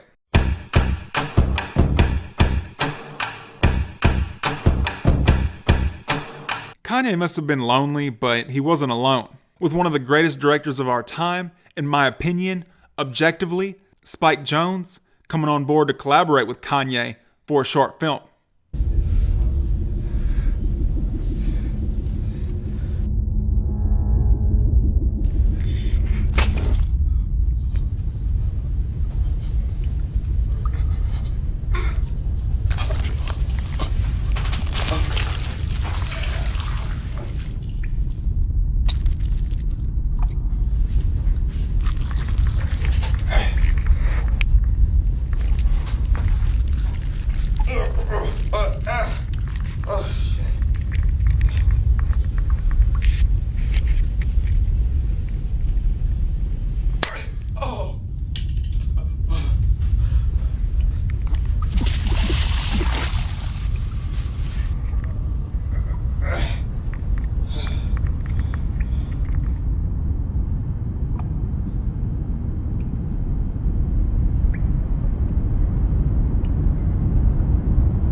On top of that, Clothing Store Man released his debut album. The lonely nights, they fade away, he slips into his white Nikes. Cudi would go on to heavily influence 808s with multiple writing credits and his heavenly singing. Earlier I wondered out loud concerning luck versus destiny, and Kanye and Cudi randomly bumping into each other twice makes me wonder about it more. Maybe it's like the song says, for the loser now is later to win, and you'll eventually succeed if you put yourself out there enough. Or maybe that's a cope for people who lose all the time. Or maybe Kanye included Cudi because he thought it was destiny. Moving on to My Beautiful Dark Twisted Fantasy era Kanye. I'm really happy for you. I'm gonna let you finish. But Beyonce had one of the best videos of all time. After this, everyone got mad at him. He talked to Jay Leno, you know, the guy that stole Conan's show after giving it to him. And Jay asked this beautiful question. Let me ask something. I was fortunate enough to meet your mom and talk with your mom a number of years ago. What do you think she would have said about this?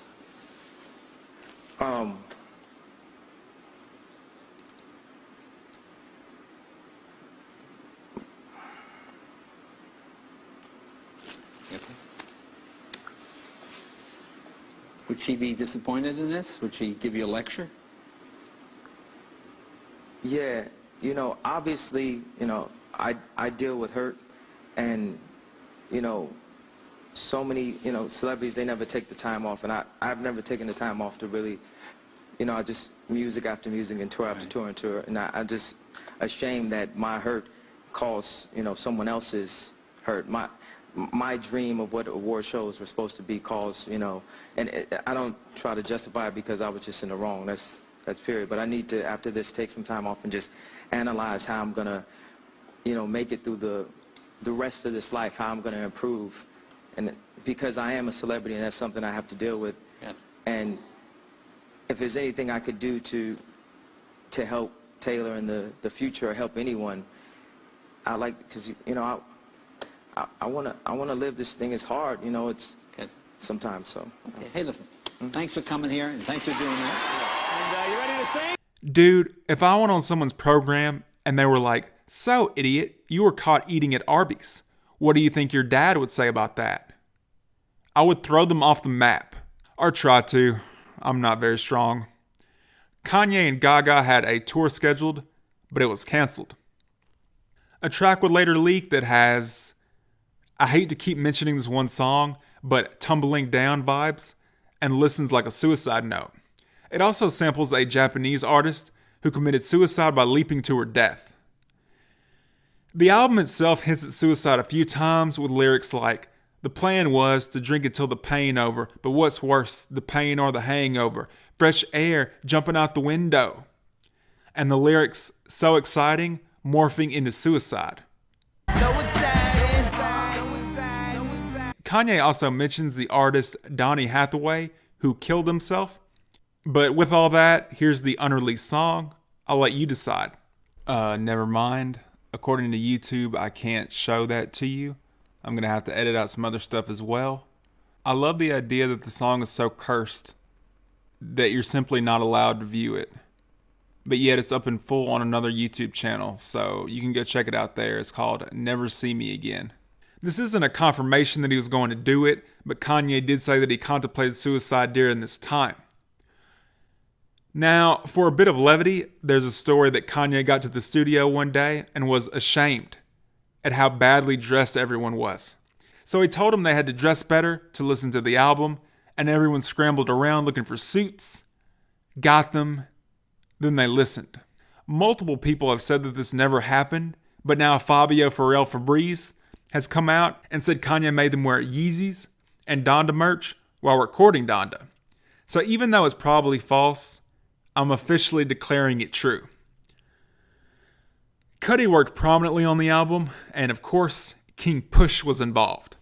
Apparently, Kanye told him to rap from the perspective of a douchebag who treated his girl badly, so he did that. Next was the Jay and Ye collaboration, Watch the Throne, and things were not great. Jay told Kanye that they shouldn't put out Ham as a single. Then Kanye put it out.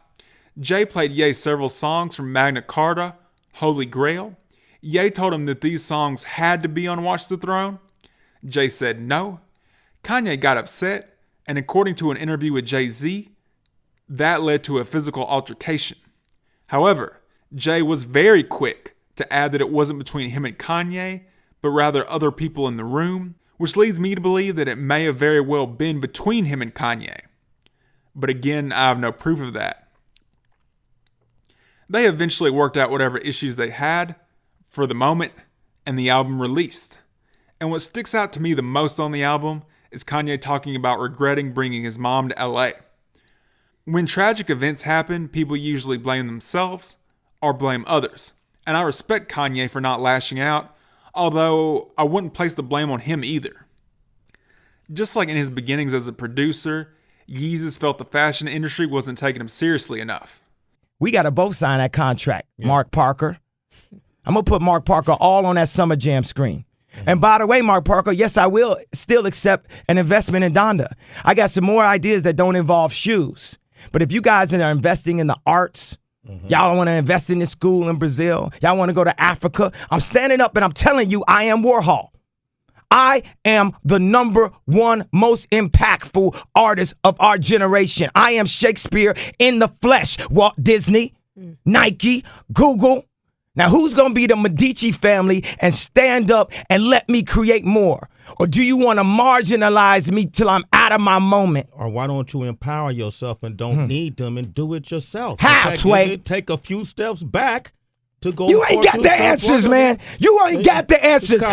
You ain't got the answers. You ain't got the answers, Sway. Kanye. I've been doing this more than you. Doing what You ain't got. Come on, chill out. You bro. ain't got the answers. Kanye, You ain't got the answers. I'm asking you. You a ain't been question. doing the education, bro. You ain't been doing the education. Kanye, calm down. You don't have the answers though. Calm down. Because you trying to give me advice about something. You ain't got the answer. You ain't spent $13 million of your own money trying to empower yourself. Yes, but I spent hundreds of thousands and putting out clothing lines at a smaller degree. All I'm asking you, and it ain't no Ralph though. It ain't Ralph level. Let me ask you this: I'm asking what's the name of your clothing line? We don't know. Kanye, you know what I'm saying? Because I lost money, but that's not exactly. And I could lose money on a higher level too. Don't think just because. Don't think because I got the most or the least money. Let me finish my question, dog. Man, man. Let me hear the question. You don't have the answers. I'm asking you for the answer. It's a question. Why is it that you can't? You have money. I just told you I lost the money because I did not have the knowledge of how to do it the right way. So you don't have the money to do it. That's your answer. You ain't got to turn up, man. This ain't no fucking show, man. I'm talking to you as a homie. It ain't no homie, man, because the thing is, the bottom line is, man, everybody, you ain't got to turn up like you ain't got to know. Hold up. You ain't no hold up. Listen, bro. Ain't no hold up. It ain't got to be no hold up. I'm asking you a question. Ain't no hold up. I'm asking you a question. Ain't no hold up. What do you mean it ain't no hold up, man? We here talking as civilized people. I'm trying to understand your world because when I go to your concert, I'm curious about what you're saying. I don't know. That's why I'm asking you the questions. Well, I'm explaining to you what it is. Okay, but you ain't got to turn up on me man to man, dog. Fuck these mics. We could turn all this shit off. You ain't got to do this. It's cool. I love you, bro. But you ain't got to turn up. Don't try to embarrass us. I'm not trying to embarrass y'all. What I'm trying to say to y'all is this industry of what I'm trying to get into, ain't nobody never broke down. Ain't nobody broke down. We all slaves. So I ain't trying to disrespect you on your show. We all slaves or something. Ain't about my show, yeah. I ain't trying to disrespect you, period. Let me talk if you're going to have me talk. We all slaves. We all slaves. And y'all ain't experienced nothing right here but a moment from a movie out of glory. Back in the days, the slaves had enough money, they could buy their own freedom. We all say we slaves to Nike, we slaves to Benz, we slaves to public perception, we slaves to not looking, what somebody gonna say after the interview. Why you let Kanye do that? Ye called Rick Rubin and played about 3 hours of unfinished music for him. Rick assumed the album was about a year or so out. Kanye told him it was dropping in 6 weeks, and this isn't modern Kanye, so he did drop it soon after. He says the album was partially inspired by American Psycho, leading me to wildly speculate that Yeezy has great taste in movies. Jay's album dropped with the songs that Kanye wanted to be on their album, and Kanye tweeted about Pacific Rim on the exact same day, which seemed like one of those, I'm ignoring you and I want you to know I'm ignoring you type things. In 2014, Jay was invited to be the best man at Kanye and Kim's wedding, but Jay didn't go due to his own marital issues. So Kanye gave a 45-minute best man speech about himself, which I really wish he would have included on the life of Pablo. And I don't mean snippets. I want the entire thing. Later, Kanye signed a deal with Jay's streaming service, Tidal, and agreed to put the life of Pablo exclusively on there. Then updated the album afterwards and put it everywhere else.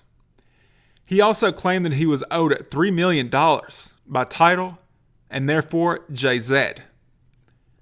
In early 2016, Kanye got into it with Wiz Khalifa on Twitter, saying he let a stripper trap him, referring to Amber Rose, who Kanye also dated.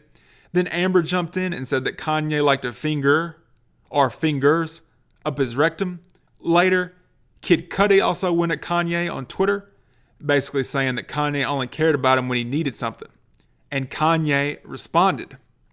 Kid Cudi, don't ever mention your name. I birthed you. We all dealing with that emo shit all the time. Me, Pat, Don C. Don't ever mention your name. Don't try to say who I can do songs with. You mad because I'm doing songs with Drake? Can't nobody tell Ye who to do songs with. Respect the God. Cudi released an album and checked himself into a rehabilitation center for suicidal thoughts, among other things. Then Kanye got back on stage. Now Kid Cudi, he's in rehab right now, but he's got a number one song on the radio. And I want us to sing it tonight. Loud enough for him to hear it and feel it and know we love him. Y'all ready? Beautiful morning.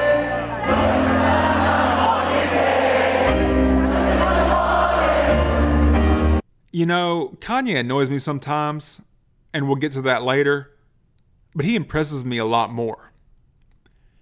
Kim Kardashian got robbed at gunpoint, and Jay texted Kanye. Jay-Z called me. Hey, bro, Jay-Z, I know you got killers. Please don't send them at my head. Just call me. Talk to me like a man. Kanye's support of Trump was a hot topic at the time, and still sort of is to a lesser degree, so Jay said he and Beyonce were no longer working with Kanye. Jay-Z cutting off his little brother due to an emotional onstage rant and politics may seem strange, but you gotta remember, when Joe Budden asked Jay to be on his Pump It Up remix, Jay recorded a remix dissing Joe Budden on his own beat, for some reason, so it's not beneath Jay to be a diva. I also think the Joe Budden thing is kind of funny, and Joe probably deserved it. Kanye went at Wheelchair Boy and DJ Khaled, saying their song was overplayed because of their connections at the radio stations. Drake was mainly just confused about this because Kanye and Drake lived next to each other, and apparently they were kind of friends, even planning to do a joint album together called Wolves. Dude, Wolves is just a cursed name. It's never coming out. Anyway, Drake would go on to diss Kid Cudi on the track, Two Birds, One Stone, making fun of him for having mental health issues, and went at Pusha T on the same track. I really hope that doesn't come back to bite him. On November 24th, Kanye's trainer made a 911 call, reporting that Kanye was acting erratically. And to protect his identity, he used the name, I kid you not, Jim Jones. Kanye was hospitalized and later released. In 2018, West would say the doctor who performed Donda's surgery would be the cover of his next album, and it would be an album about forgiveness.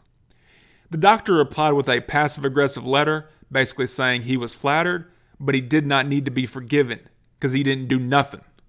Kanye responded by thanking him for the letter, so I'm not sure he read it. Drake and Kanye apparently made up to a degree and were discussing Drake's next album, Scorpion.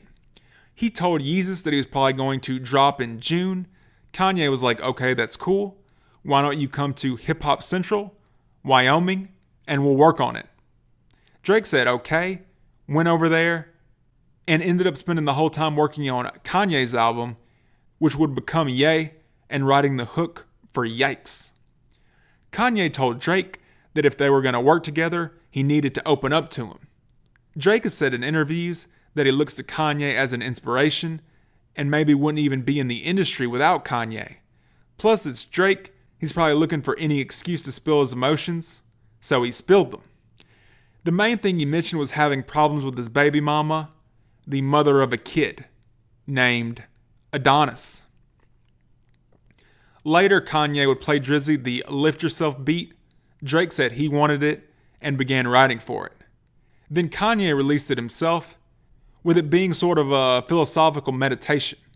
Whoop-de-scoop-de-poop. Drake took this as a troll and disengaged from Kanye. Then Push dissed Drake on the album Drake worked on, and it seemed like Kanye dropped as many albums as he possibly could in June, dropping 4 in total. Now, there's no proof that he stepped on Drake's release window on purpose, but the timing and sheer quantity of albums is hilarious. Drake responded to Push with Duppy Freestyle, and Push didn't respond, of course, and that was the end of it. Or at least there may be some timeline where that happened. You are hiding a child, let that boy come home. This led to the discussion of, how did Push find out? The information came from 40. It didn't come from Kanye. At all. Okay. 40 is sleeping with a woman who begins to, he talks to her daily, 5-6 hours a day. Oh, she must have a great personality. Yeah, bruh. Drake would later go around saying that he wrote a diss that would have totally destroyed Kanye and Push, but he didn't release it. You wrote the song and never put it out.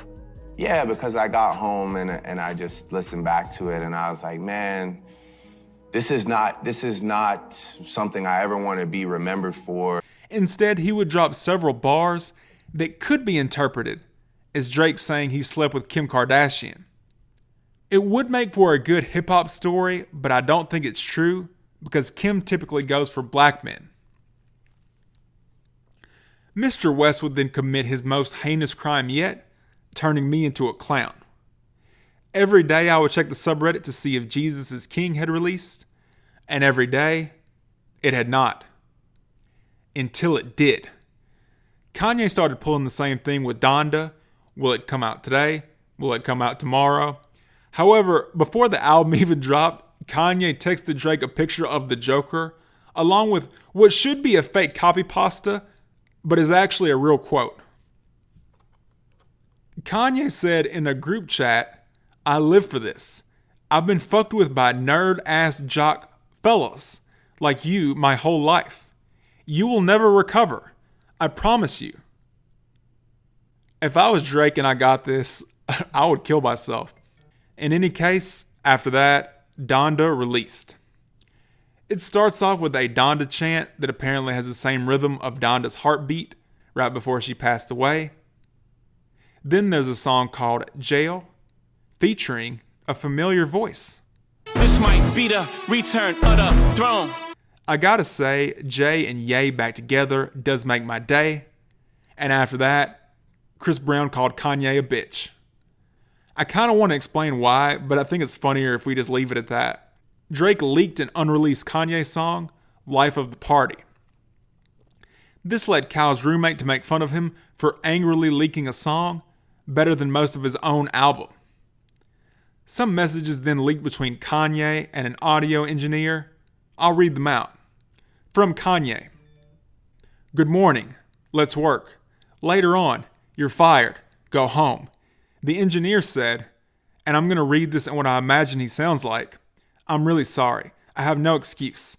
I set an album for 7:30 a.m. and for whatever reason my phone wasn't alerting me. So I woke up at 11:08 to miss calls and got dressed as fast as I could. Lou was already in his way to get Boogs and they just got here. I didn't call back right away because I was in panic trying to find a ride. I know this is unacceptable. I'm sorry. Kanye replies, stop texting. Go find God. Come back after you found God. I love the sweet irony of Kanye West firing someone else for being late.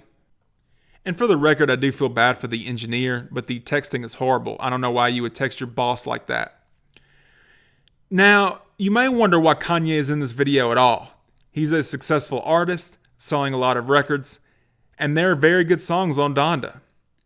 He's here because I'm worried that Kanye will continue to have these pointless feuds because of his abrasive personality, and I think it's possible we've already missed out on a good bit of good music. As I've mentioned, Drake and Kanye were supposed to have a joint album, which might have been as good as Daytona or Kids See Ghosts. Chance and Kanye were supposed to have a joint album, but there's rumored audio of Kanye yelling at Chance, and I believe it.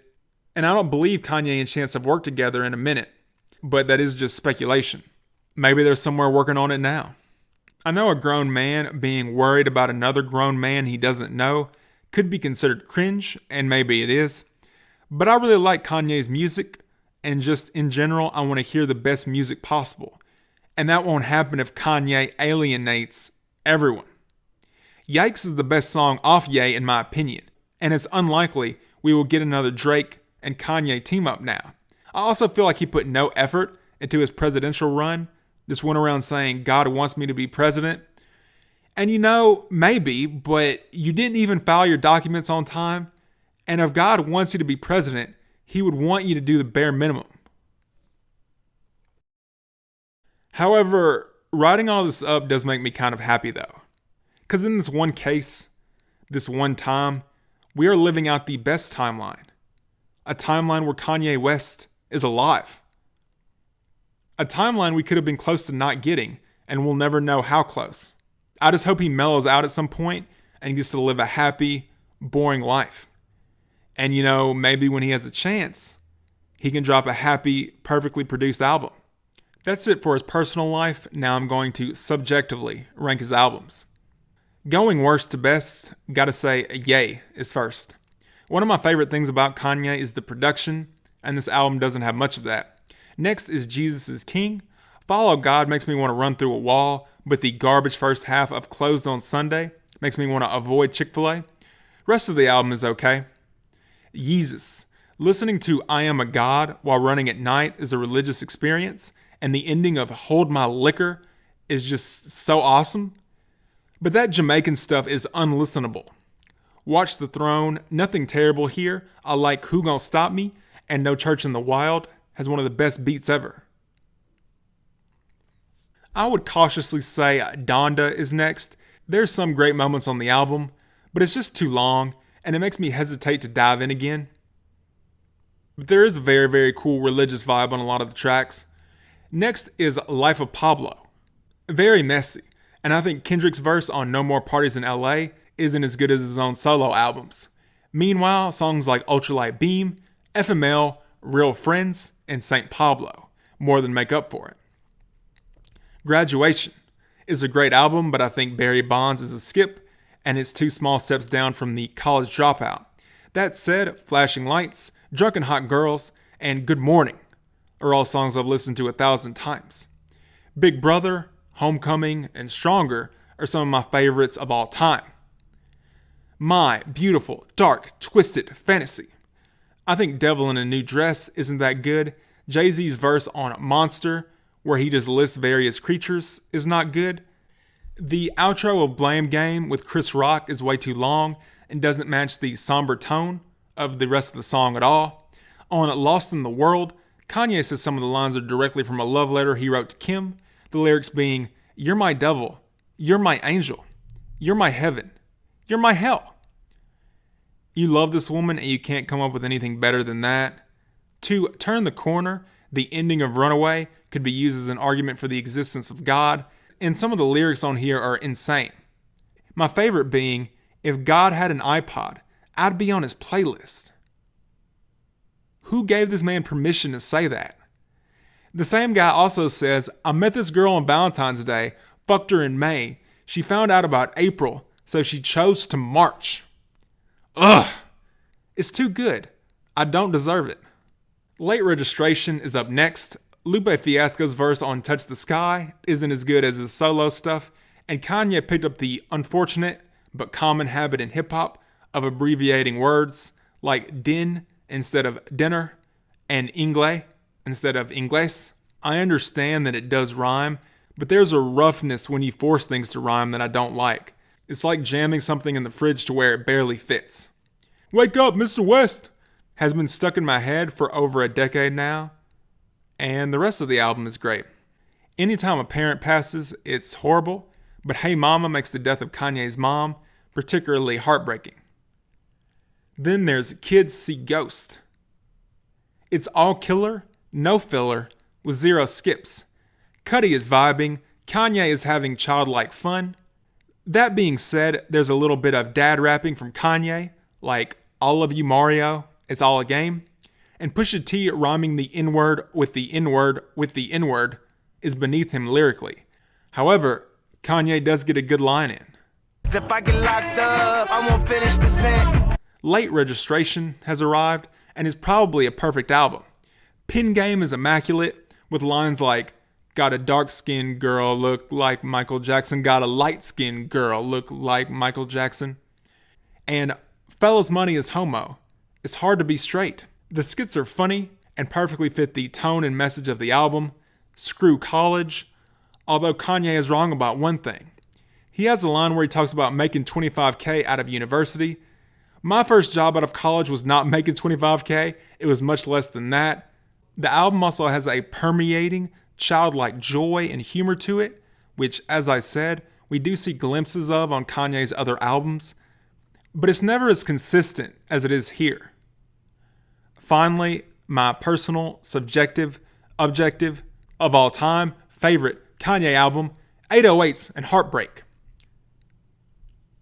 It's everything I want from a Kanye album. It's consistent, clear theme, good lyrics, good beats, and it's not too long. Streetlights is one of the best songs I've ever heard, and the live performance of Pinocchio's story is heartbreaking. When Kanye says he wants to be a real boy, I feel like he's yearning for an inner peace that he may never have. Some people just feel empty all the time unless they're being creative or occupying their mind with something, and they may feel that way until they die without medication. And medication may just not work for some people. For some it will, and some will find some degree of lasting inner peace. But it's yet to be seen if that will happen for Kanye, it's yet to be seen if that will happen for me, and the most heartbreaking aspect of it is, it's yet to be seen if, after I break up with her, that will happen for your mom. But like Kanye, Ben McDaniel, and everyone else, we just gotta keep moving forward. It's yet to be seen if we'll be like our boy Sisyphus, steadily rolling that boulder up the hill, or Hideki Anno, ascending to the top of the world. But, look, I gotta end this. A 6-hour edited video will kill my computer. That Life is Strange video almost did it. I'll see you around. Oh, and 50 Cent released an album this month, if anyone cares. I'm just gonna stop doing outros. A long time ago, Norm MacDonald hosted Weekend Update on Saturday Night Live. According to a new survey, 55% of adults feel that women are most responsible for minor fender benders, while 78% blame men for most fatal crashes. Please note that the percentage in these pie graphs do not add up to 100% because the math was done by a woman.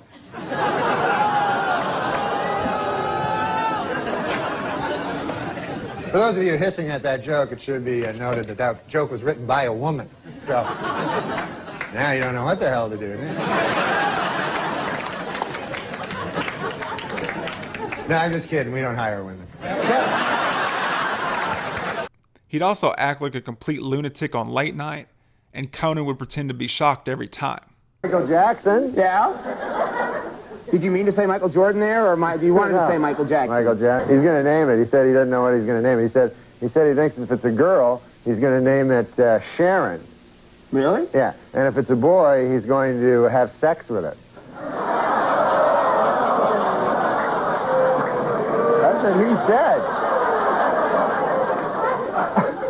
Oh, the camera's on me now. However, eventually an NBC executive by the name of Don Omeyer would get upset with Norm for repeatedly making fun of his wholesome friend, O.J. Simpson, who was on trial for murder. In his book, O.J. Simpson says that he would have taken a bullet or stood in front of a train for Nicole. Man, I'm going to tell you, that is some bad luck when the one guy who would have died for you kills you. That's probably... Luckily, O.J. would be found innocent, so Norm stopped in time to save his job. Well, it is finally official. Murder is legal in the state of California. The young chunk of coal was fired from Weekend Update. After the firing, Norm was indifferent. David Letterman was salty. They said that this guy, Don Omeyer, turns out to be the president? Yeah, now I know Don Omeyer, and just between you and me, he's an idiot. Oh.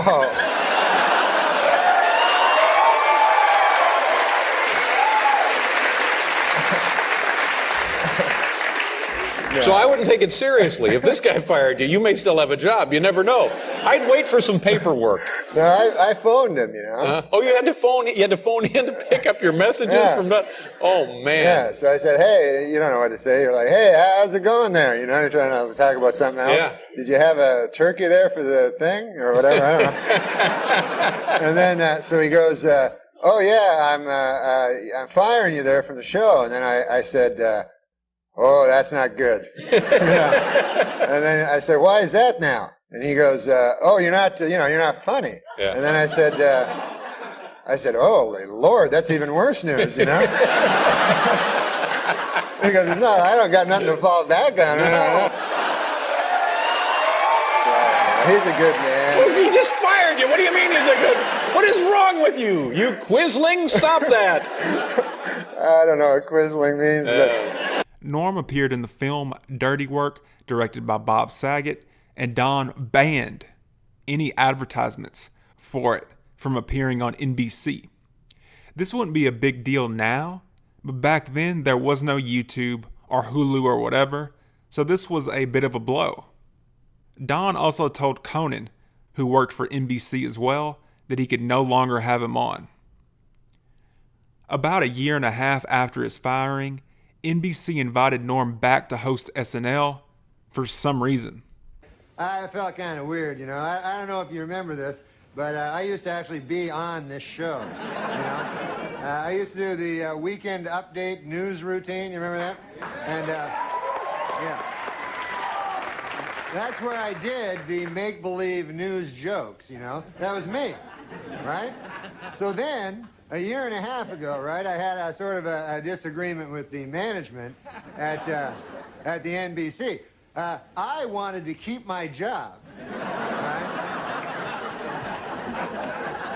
And they felt the exact opposite. So you see, they fired me because they said that I wasn't funny, you know? Now, with most jobs, I could have had a hell of a lawsuit on my hands for that, but see, this is a comedy show. So they got me, you know what? But now, this is the weird part, right? It's only a year and a half later, and now they asked me to host the show. So I wondered, I go, hey, wait a second here. Hey! I go, how did I go in a year and a half from being not funny enough to be even allowed in the building to being so funny that I'm now hosting the show? How did I suddenly get so goddamn funny?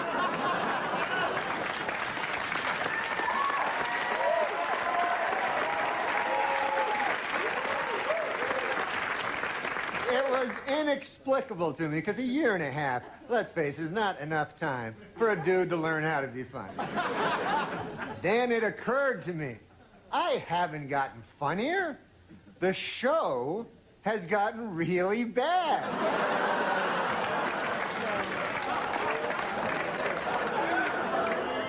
So yeah, I'm funny compared to, well, you'll see later. Okay, so let's recap. The bad news is I'm still not funny.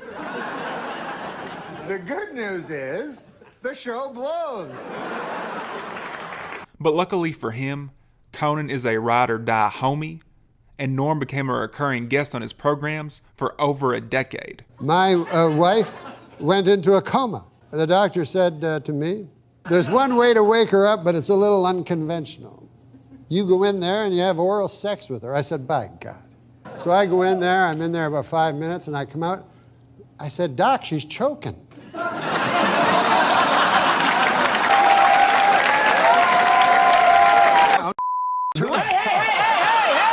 Hey! Yes? 7 minutes of Okay. audio will play for this whole hour. Why would you become a cook? You haven't even tasted it. We're even having a cooking segment at this point. And when Jay Leno stole The Tonight Show from Conan O'Brien, Norm came by to pay his sincere respects.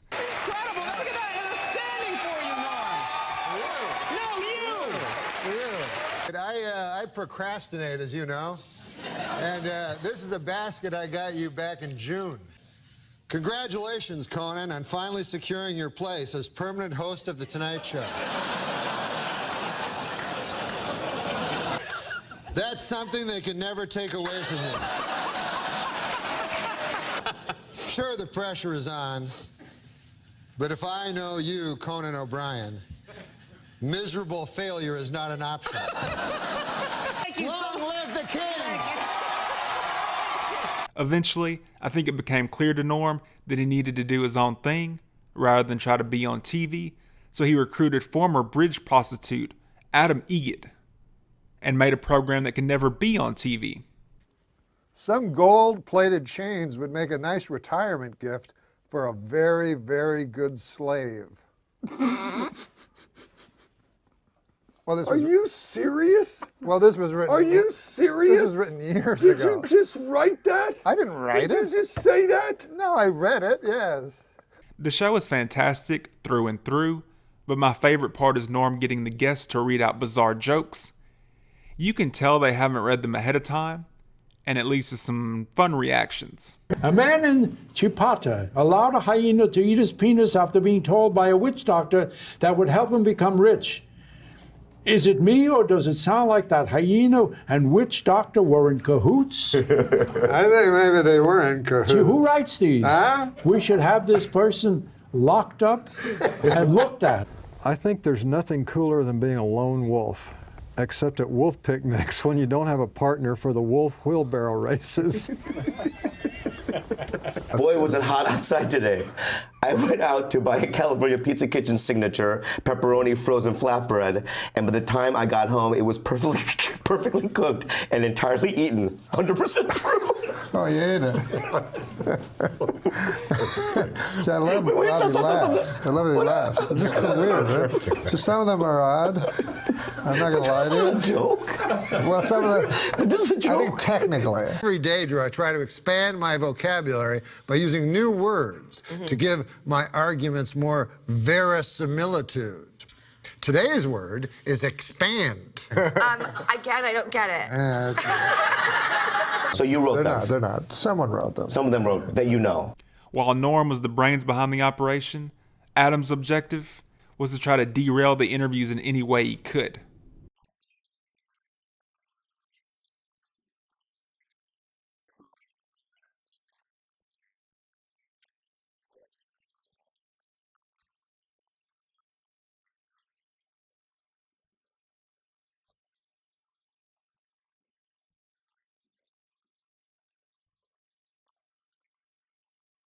Old McDonald got a show on Netflix, then right before the show aired, he made some comments about the Me Too movement, and people got offended. He went on Howard Stern to clarify and said, you'd have to have Down syndrome not to feel sorry for harassment victims, making the point that he does feel bad for them, but he also feels bad that Louis C.K. and his former boss, Roseanne, lost everything, although the Roseanne thing isn't Me Too related. He appeared on The View to apologize for his apology, and it's widely believed that he was trolling the entire time due to him popping mints at certain moments. I realized at that moment that I'd done something unforgivable. Yeah. Right. I mean, you know. But I always, like, reporters always ask you, like, what's offensive? Is anything over the line? And I personally think almost everything is over the line. Norm would go on after this and do all manner of award shows, podcasts, and interviews, giving his thoughts on everything from Hitler to cancer. Like I saw a one-woman show once by a woman. Mm-hmm. And, just one? Yeah, only one. And she was like, well, my mother had breast cancer, you know, and now I have breast cancer. And I'm like, well, it's everybody. Like, they think it's so special when everyone gets cancer and dies. Like, that's what great. What if we just ended the podcast? But it's almost like the height of narcissism to think that you're going to you're going to be so brave as to talk about it in person, right? Whereas all you're doing is just garnering sympathy for yourself. Well, I guess that's true. How is that brave? It seems cowardly to me. It seems much braver to me. Like, I remember Richard Farnsworth was an old character actor, and he did a David Lynch movie called The Straight Story, mm-hmm. and riddled with cancer, you know, his last movie, and very frail. And it's a fantastic movie if you ever get a chance to see it. So anyways, the point of it is that Richard Farnsworth was nominated for an Academy Award for the movie. And if he had said he was filled with cancer, he would have won for sure. Sure. But instead, he didn't say it. And in fact, no one knew it. His family didn't know it. He kept it from everyone. And then he was a stuntman before he was an actor. He did what they call a stuntman's death, which is you put a shotgun in your mouth and with your toe, you pull the trigger and blow your head off. Oh my God. And so that to me is courageous. Like, you're not being a burden to your family. You know, they know nothing about it, and then you're gone. And then that's it. Yeah. And then toe in the shotgun. Yeah. And you know, you write him. He wrote a nice letter to everybody, you know, in the family, and said that, you know, he didn't want to. The reason he did it is he didn't want to cause people distress. So I thought, wow, how incredible! Like, how many to just people go through it do alone. That? Yeah. So you don't think to go through it alone? And then if I had a specific ailment, and possibly I do, you don't know. I don't know. But I would not talk about it. I would not. I hope that I would not discuss it and just try to benefit monetarily from that. On September 14th, Norm would pass away from bowel cancer, which no one knew he had. I have no proof of this, but I think he may have done the Netflix show and appeared on The View to protect the Netflix show because he wanted to get as much money as he could before he bounced, either for his son, experimental treatments, or one last trip to Arizona. Las Vegas is now home to a 550-foot-tall Ferris wheel. Also drawing thousands to Las Vegas, whores. When I was doing my first run through college, I was very lonely. I remember everyone was scrambling around as freshmen, trying to find girlfriends, settle down, and have some kids, since that's the fake American dream you get sold by your parents and college recruiters so they can get your money. Most of my friends did eventually click with people and entered into long-term relationships, and I just never did. After a while, I decided it was hopeless and just hung out with the boys during the day, grinded on Dark Souls, and watched movies at night. Eventually, I turned to YouTube videos and music instead. I remember listening to the World by Kanye over and over, and I started kind of backing away from everyone. I think my line of thought was, if I can't win the rat race of dating, I'll just be above it and stay in my room all day. I also got into philosophy and started studying the ideas presented in The Stranger and old Albert's work in general. And somehow, in the middle of becoming a doomer, I came across Norm. Veteran news anchorman David Brinkley apologized to Bill Clinton for an election night commentary in which he called the president, quote, boring and uncreative. admitted Brinkley, there was certainly nothing uncreative about the way you moved Vince Foster's body. The president's a murderer. You didn't know that? After that, I watched a whole bunch of other Norm clips, and I just couldn't stop watching the train wrecks. If it's got Carrot Top in it, you know what a good name for it would be? What's that, Norm? Box office poison. She's in it. There's this movie coming out. Yes. Title undetermined at this point. Chairman of the board. Oh, all right. Do something with that, you freak. I bet the board is spelled B-O-R-E-D. However, the main thing that stuck out to me was Norm saying, no one wants to laugh at a guy that acts like he's smarter than them. They'd prefer a dumb guy. Considering that quote made me realize I was kind of becoming a pretentious douchebag and thinking my loneliness made me deeper or better than other people somehow. It's not an excuse, but I honestly think that budding belief was an unhealthy way to cope with the situation because I couldn't really figure out any other solution. In any case, I stopped taking everything so seriously, went back to hanging out with my friends, and I was a lot happier. I also stopped comparing myself to other people and their relationships, which I think was a big part of why I was unhappy in the first place. Now, there's nothing wrong with studying philosophy, but I do think that using it as a way to run away from your friends is the wrong reason to do that. And Norm MacDonald is probably the only celebrity that I can say ever had any effect on my life choices, and I thank him for that. I do like sketches, but like I stink in those. So that, you know, he thinks I'm funny in those. Yeah. Oh, it's just the Weekend Update. He doesn't think you're funny. Yeah, he doesn't think I'm funny in Weekend Update, and God only knows. I mean, you know, it's just a matter of opinion. He also thinks that OJ is innocent. So. Next, I'd like to cover the Gabby Petito situation. There's a lot of conflicting information, as well as new information being released, so please correct me if I slip up on any established facts. This timeline goes up to the 24th of September. On July 2nd, Gabby and her fiancé, Bryon Laundrie, left New York to go on an adventure. On August 12th, police received a 911 call of a domestic dispute between the couple who were fighting outside the Moonflower Co-op. The witness they questioned on the scene said Gabby was the aggressor, slapping Bryon in the face, with Bryon grabbing her face and pushing her away, seemingly trying to de-escalate the situation.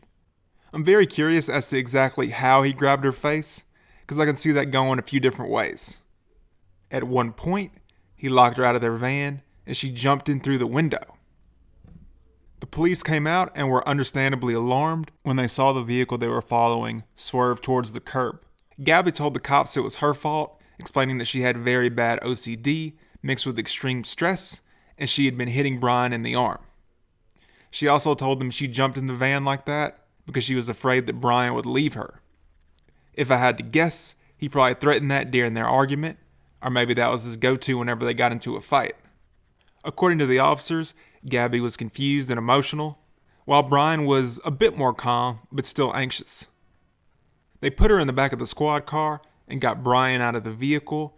When they did, they saw he had been scratched and was bleeding. He told police he swerved because he thought she was trying to grab the wheel. I'm summarizing, but basically police asked him if he'd like to press charges. He said no. The cops said, it doesn't matter. We are obligated by law to arrest her. We have to arrest her. But ultimately, the police found a loophole and did not arrest her. It appears somewhat cut and dry at this point.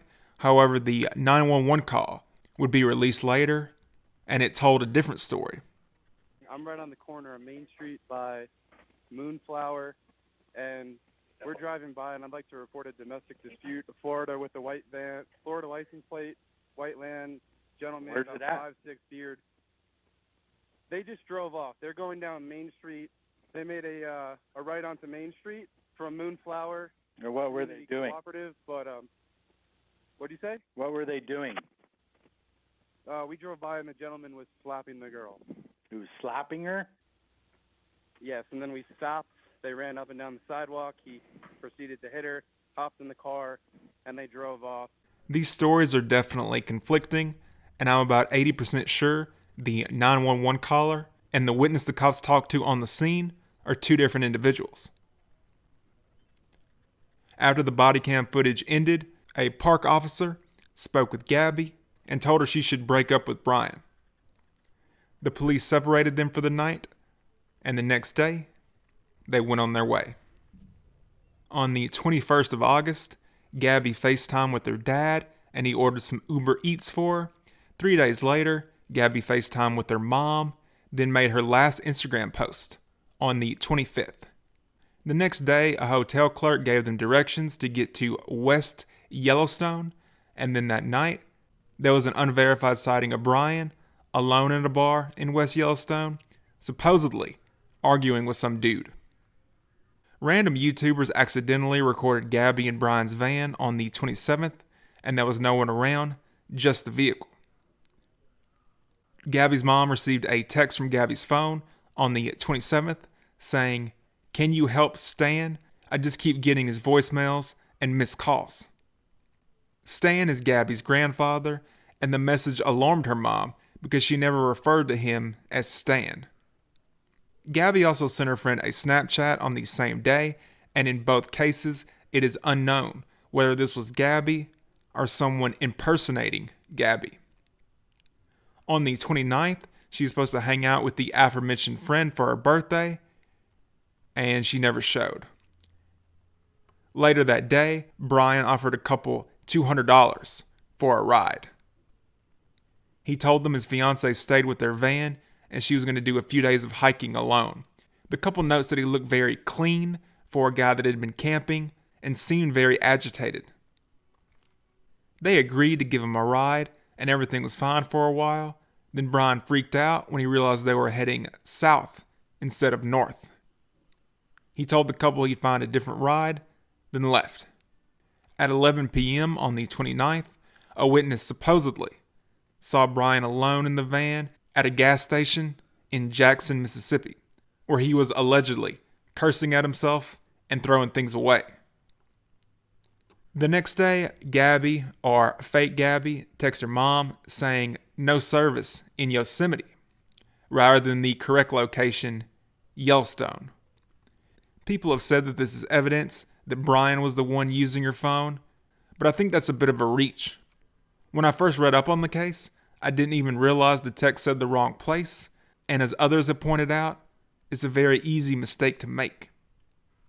In Benton, Illinois, someone's sister who works at a gas station says the FBI was there asking questions because that gas station and another branch of that gas station in the same town is where Gabby's credit card was last used. This is completely unverified, I think blatantly untrue, and supposedly happened on the 31st. On September 1st, Bryon arrives home in Florida with a van, but no Gabby, and at some point gets a lawyer. Bryon and his family completely ignore Gabby's mom when she tries to ask about her daughter, and she files a missing persons report on the 11th. 3 days later, Bryon goes missing, according to the completely unbiased source of Bryon's parents, and on the 17th, they file a missing persons report. The parents told FBI agents that Bryon went to the Carlton Reserve, which is apparently about 25,000 acres, and they haven't seen him since. They did, however, go to the reserve and pick up his, according to them, abandoned Mustang.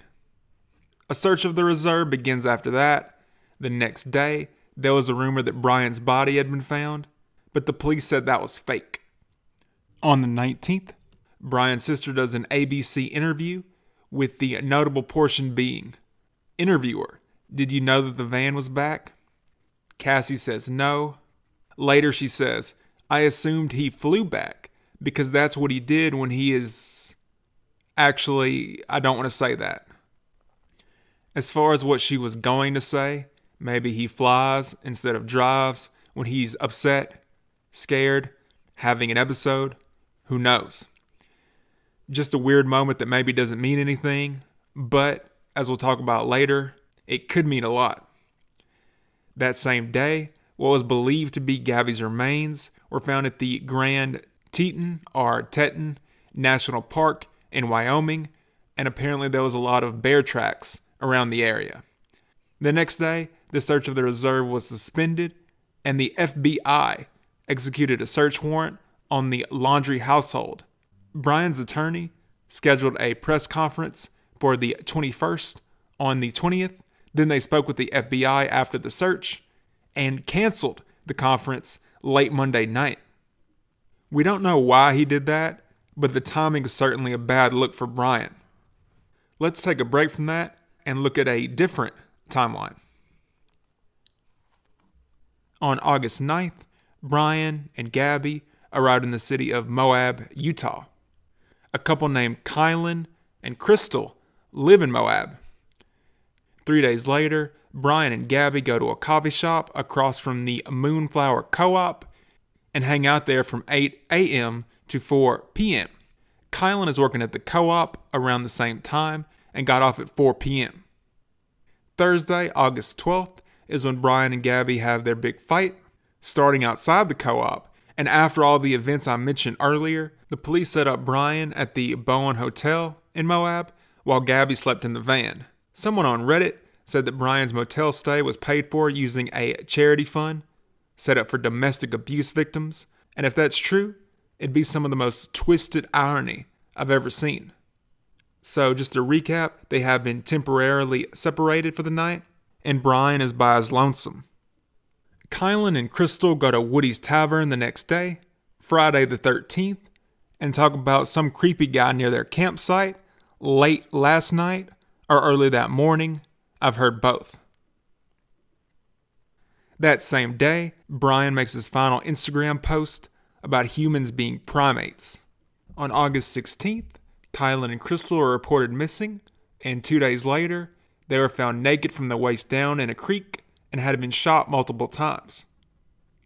It's been speculated, but not verified, that Bryon flew home to Florida from the 17th to the 23rd to help his dad empty his storage unit, which would mean he left Gabby at the hotel. This lines up pretty well with Gabby's dad ordering food for her on the 21st, but it doesn't prove anything.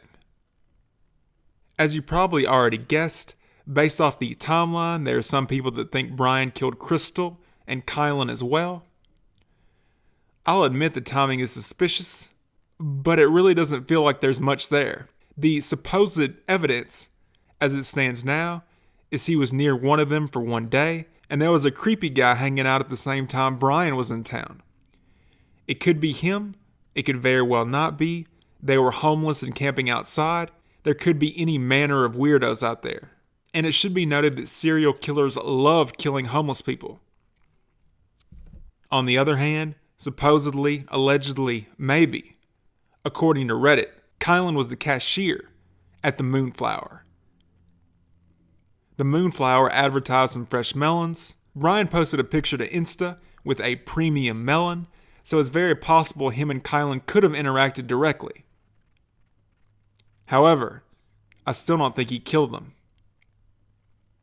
Another interesting point is the van, but no one saw Bryon. And for all we know, Bryon himself might not have even come back. The most likely scenario to me is that his parents met him somewhere, Bryon gave them the van, then he went a different way. If his parents are involved to that degree, that sucks. I mean, the situation already sucks, but that really sucks. Gabby and Bryon actually lived with Bryon's parents, so they would be helping their son get away with murder after he killed someone who was basically a daughter to them, lived with them, and probably did all sorts of family stuff with them. Back to the main timeline, on the 21st, the FBI went back to searching the Carlton Resort, and later that day, the medical examiner confirmed what we pretty much already knew. The body they found was in fact Gabby, and the coroner labeled her death a homicide. But he did not give an exact cause of death. As far as what I think happened, I have no idea. My old theory before the autopsy was that he made good on his threat to leave her. He left, came back, and she had been mauled by bears.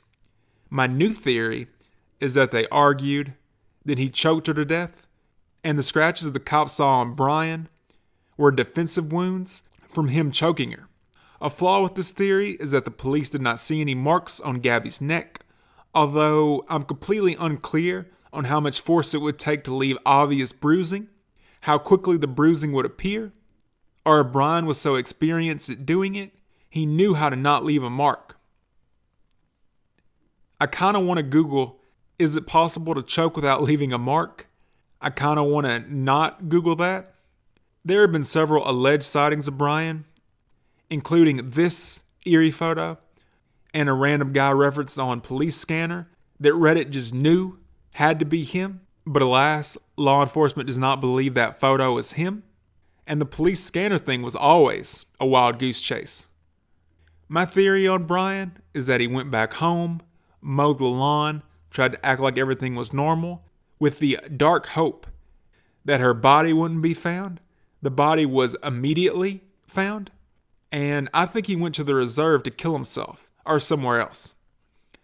Lots of internet people have said that Bryon wouldn't do that because he's too much of a narcissist, but no psychiatrist has diagnosed him as that. And in my opinion, if he is a narcissist, I find it more likely that he would kill himself. The entire world is after him, so I can see a scenario where he commits suicide in a way that he will never be found, to avoid giving the family any closure, to avoid being held accountable, and to quote-unquote win in an unwinnable situation. In fact, I can see him doing that even if he isn't a narcissist. The internet is of course ablaze with theories of its own, and I personally think the most plausible one is that Bryon Enton, a well-meaning individual with the worst connectivity in the history of man, and Brian Laundrie, probably a killer, are the same guy. The evidence? They have the same first name. What more do you need? Jokes aside, back to business. On the 22nd, divers were called to the reserve, leading me to believe public enemy number Bryon may have alligated himself. The same day, a woman came forward on Twitter to tell people that she had seen them at a restaurant arguing on the 27th. And the restaurant confirmed. The woman also promoted her business, so shout out to ruthless pragmatism, I guess. Someone came up with the theory that Gabby broke off her engagement to Ryan, and that's what made him flip out. There's no concrete evidence to suggest this, but I can see that happening. Another scenario that was brought up was what if Gabby took that park officer's advice and did break up with Bryon, then he killed her. And that officer completely accidentally, through no fault of her own, gave Gabby advice that led to her being killed, which is very dark. And just to be clear, it is still Bryon's fault. On September 23rd, it was revealed that an arrest warrant had been issued for Bryon's arrest in the state of Wyoming. The reason for the warrant being use of unauthorized access devices, with the indictment specifying it to be a Capital One bank card that he used to withdraw $1,000 dues. This is the biggest plot twist so far for me, since the bizarre credit card story was actually kind of correct. The location was just wrong. It was also revealed that Moab City is going to investigate how the police handled the altercation between Bryon and Gabby. A $20,000 reward has been offered for information for Murder Man's whereabouts, so I'd like to announce that I saw Bryon at Piggly Wiggly. A forensic pathologist named Michael Baden has said that the most likely answer to how Gabby died is manual strangulation, with him being quoted as saying, "Because of its strangulation, you know it's a homicide. If there's a head injury, that could be a fall or a push, they would leave it a bit open right now. So that fact that they've called it a homicide means that they could tell that somebody did it." He also said shooting or stabbing or blunt force trauma were possibilities. And to go back a day, on the 22nd, some of Bryon's neighbors said the family, including Bryon, went on a 7 to 10 day camping trip since he got back from his murder trip. Sorry, alleged murder trip. I don't know how seriously to take this because I don't think it's been verified by any other sources. Also, imagine if Bryon didn't do this. I mean, it's extremely unlikely, but imagine Bryon is innocent and running for his life. He'd have to be the unluckiest guy in the world. The only way I could see that happening is if a third party killed Crystal and Kylan and then followed Gabby and Bryon. After that, Bryon would have to leave Gabby, then the real murder man killed her. But I really don't think that happened. I'm gonna call it there. I'll update if anything comes through before I render. And I'll leave you with some Norm clips. I'm a deeply closeted gay man. What? I mean, that's, you're a gay man? I'm not gay. A moth goes into a podiatrist's office. A moth goes into a podiatrist's office, all right? You are correct. When I have my funeral, you know? Yeah. And you know, most of these funerals, crying and sad and everything like that. That's what I like, you know? I don't want, I've heard of other ones. Let's have a party. No party. There'll be a lot of party days later. But right now, I'm dead.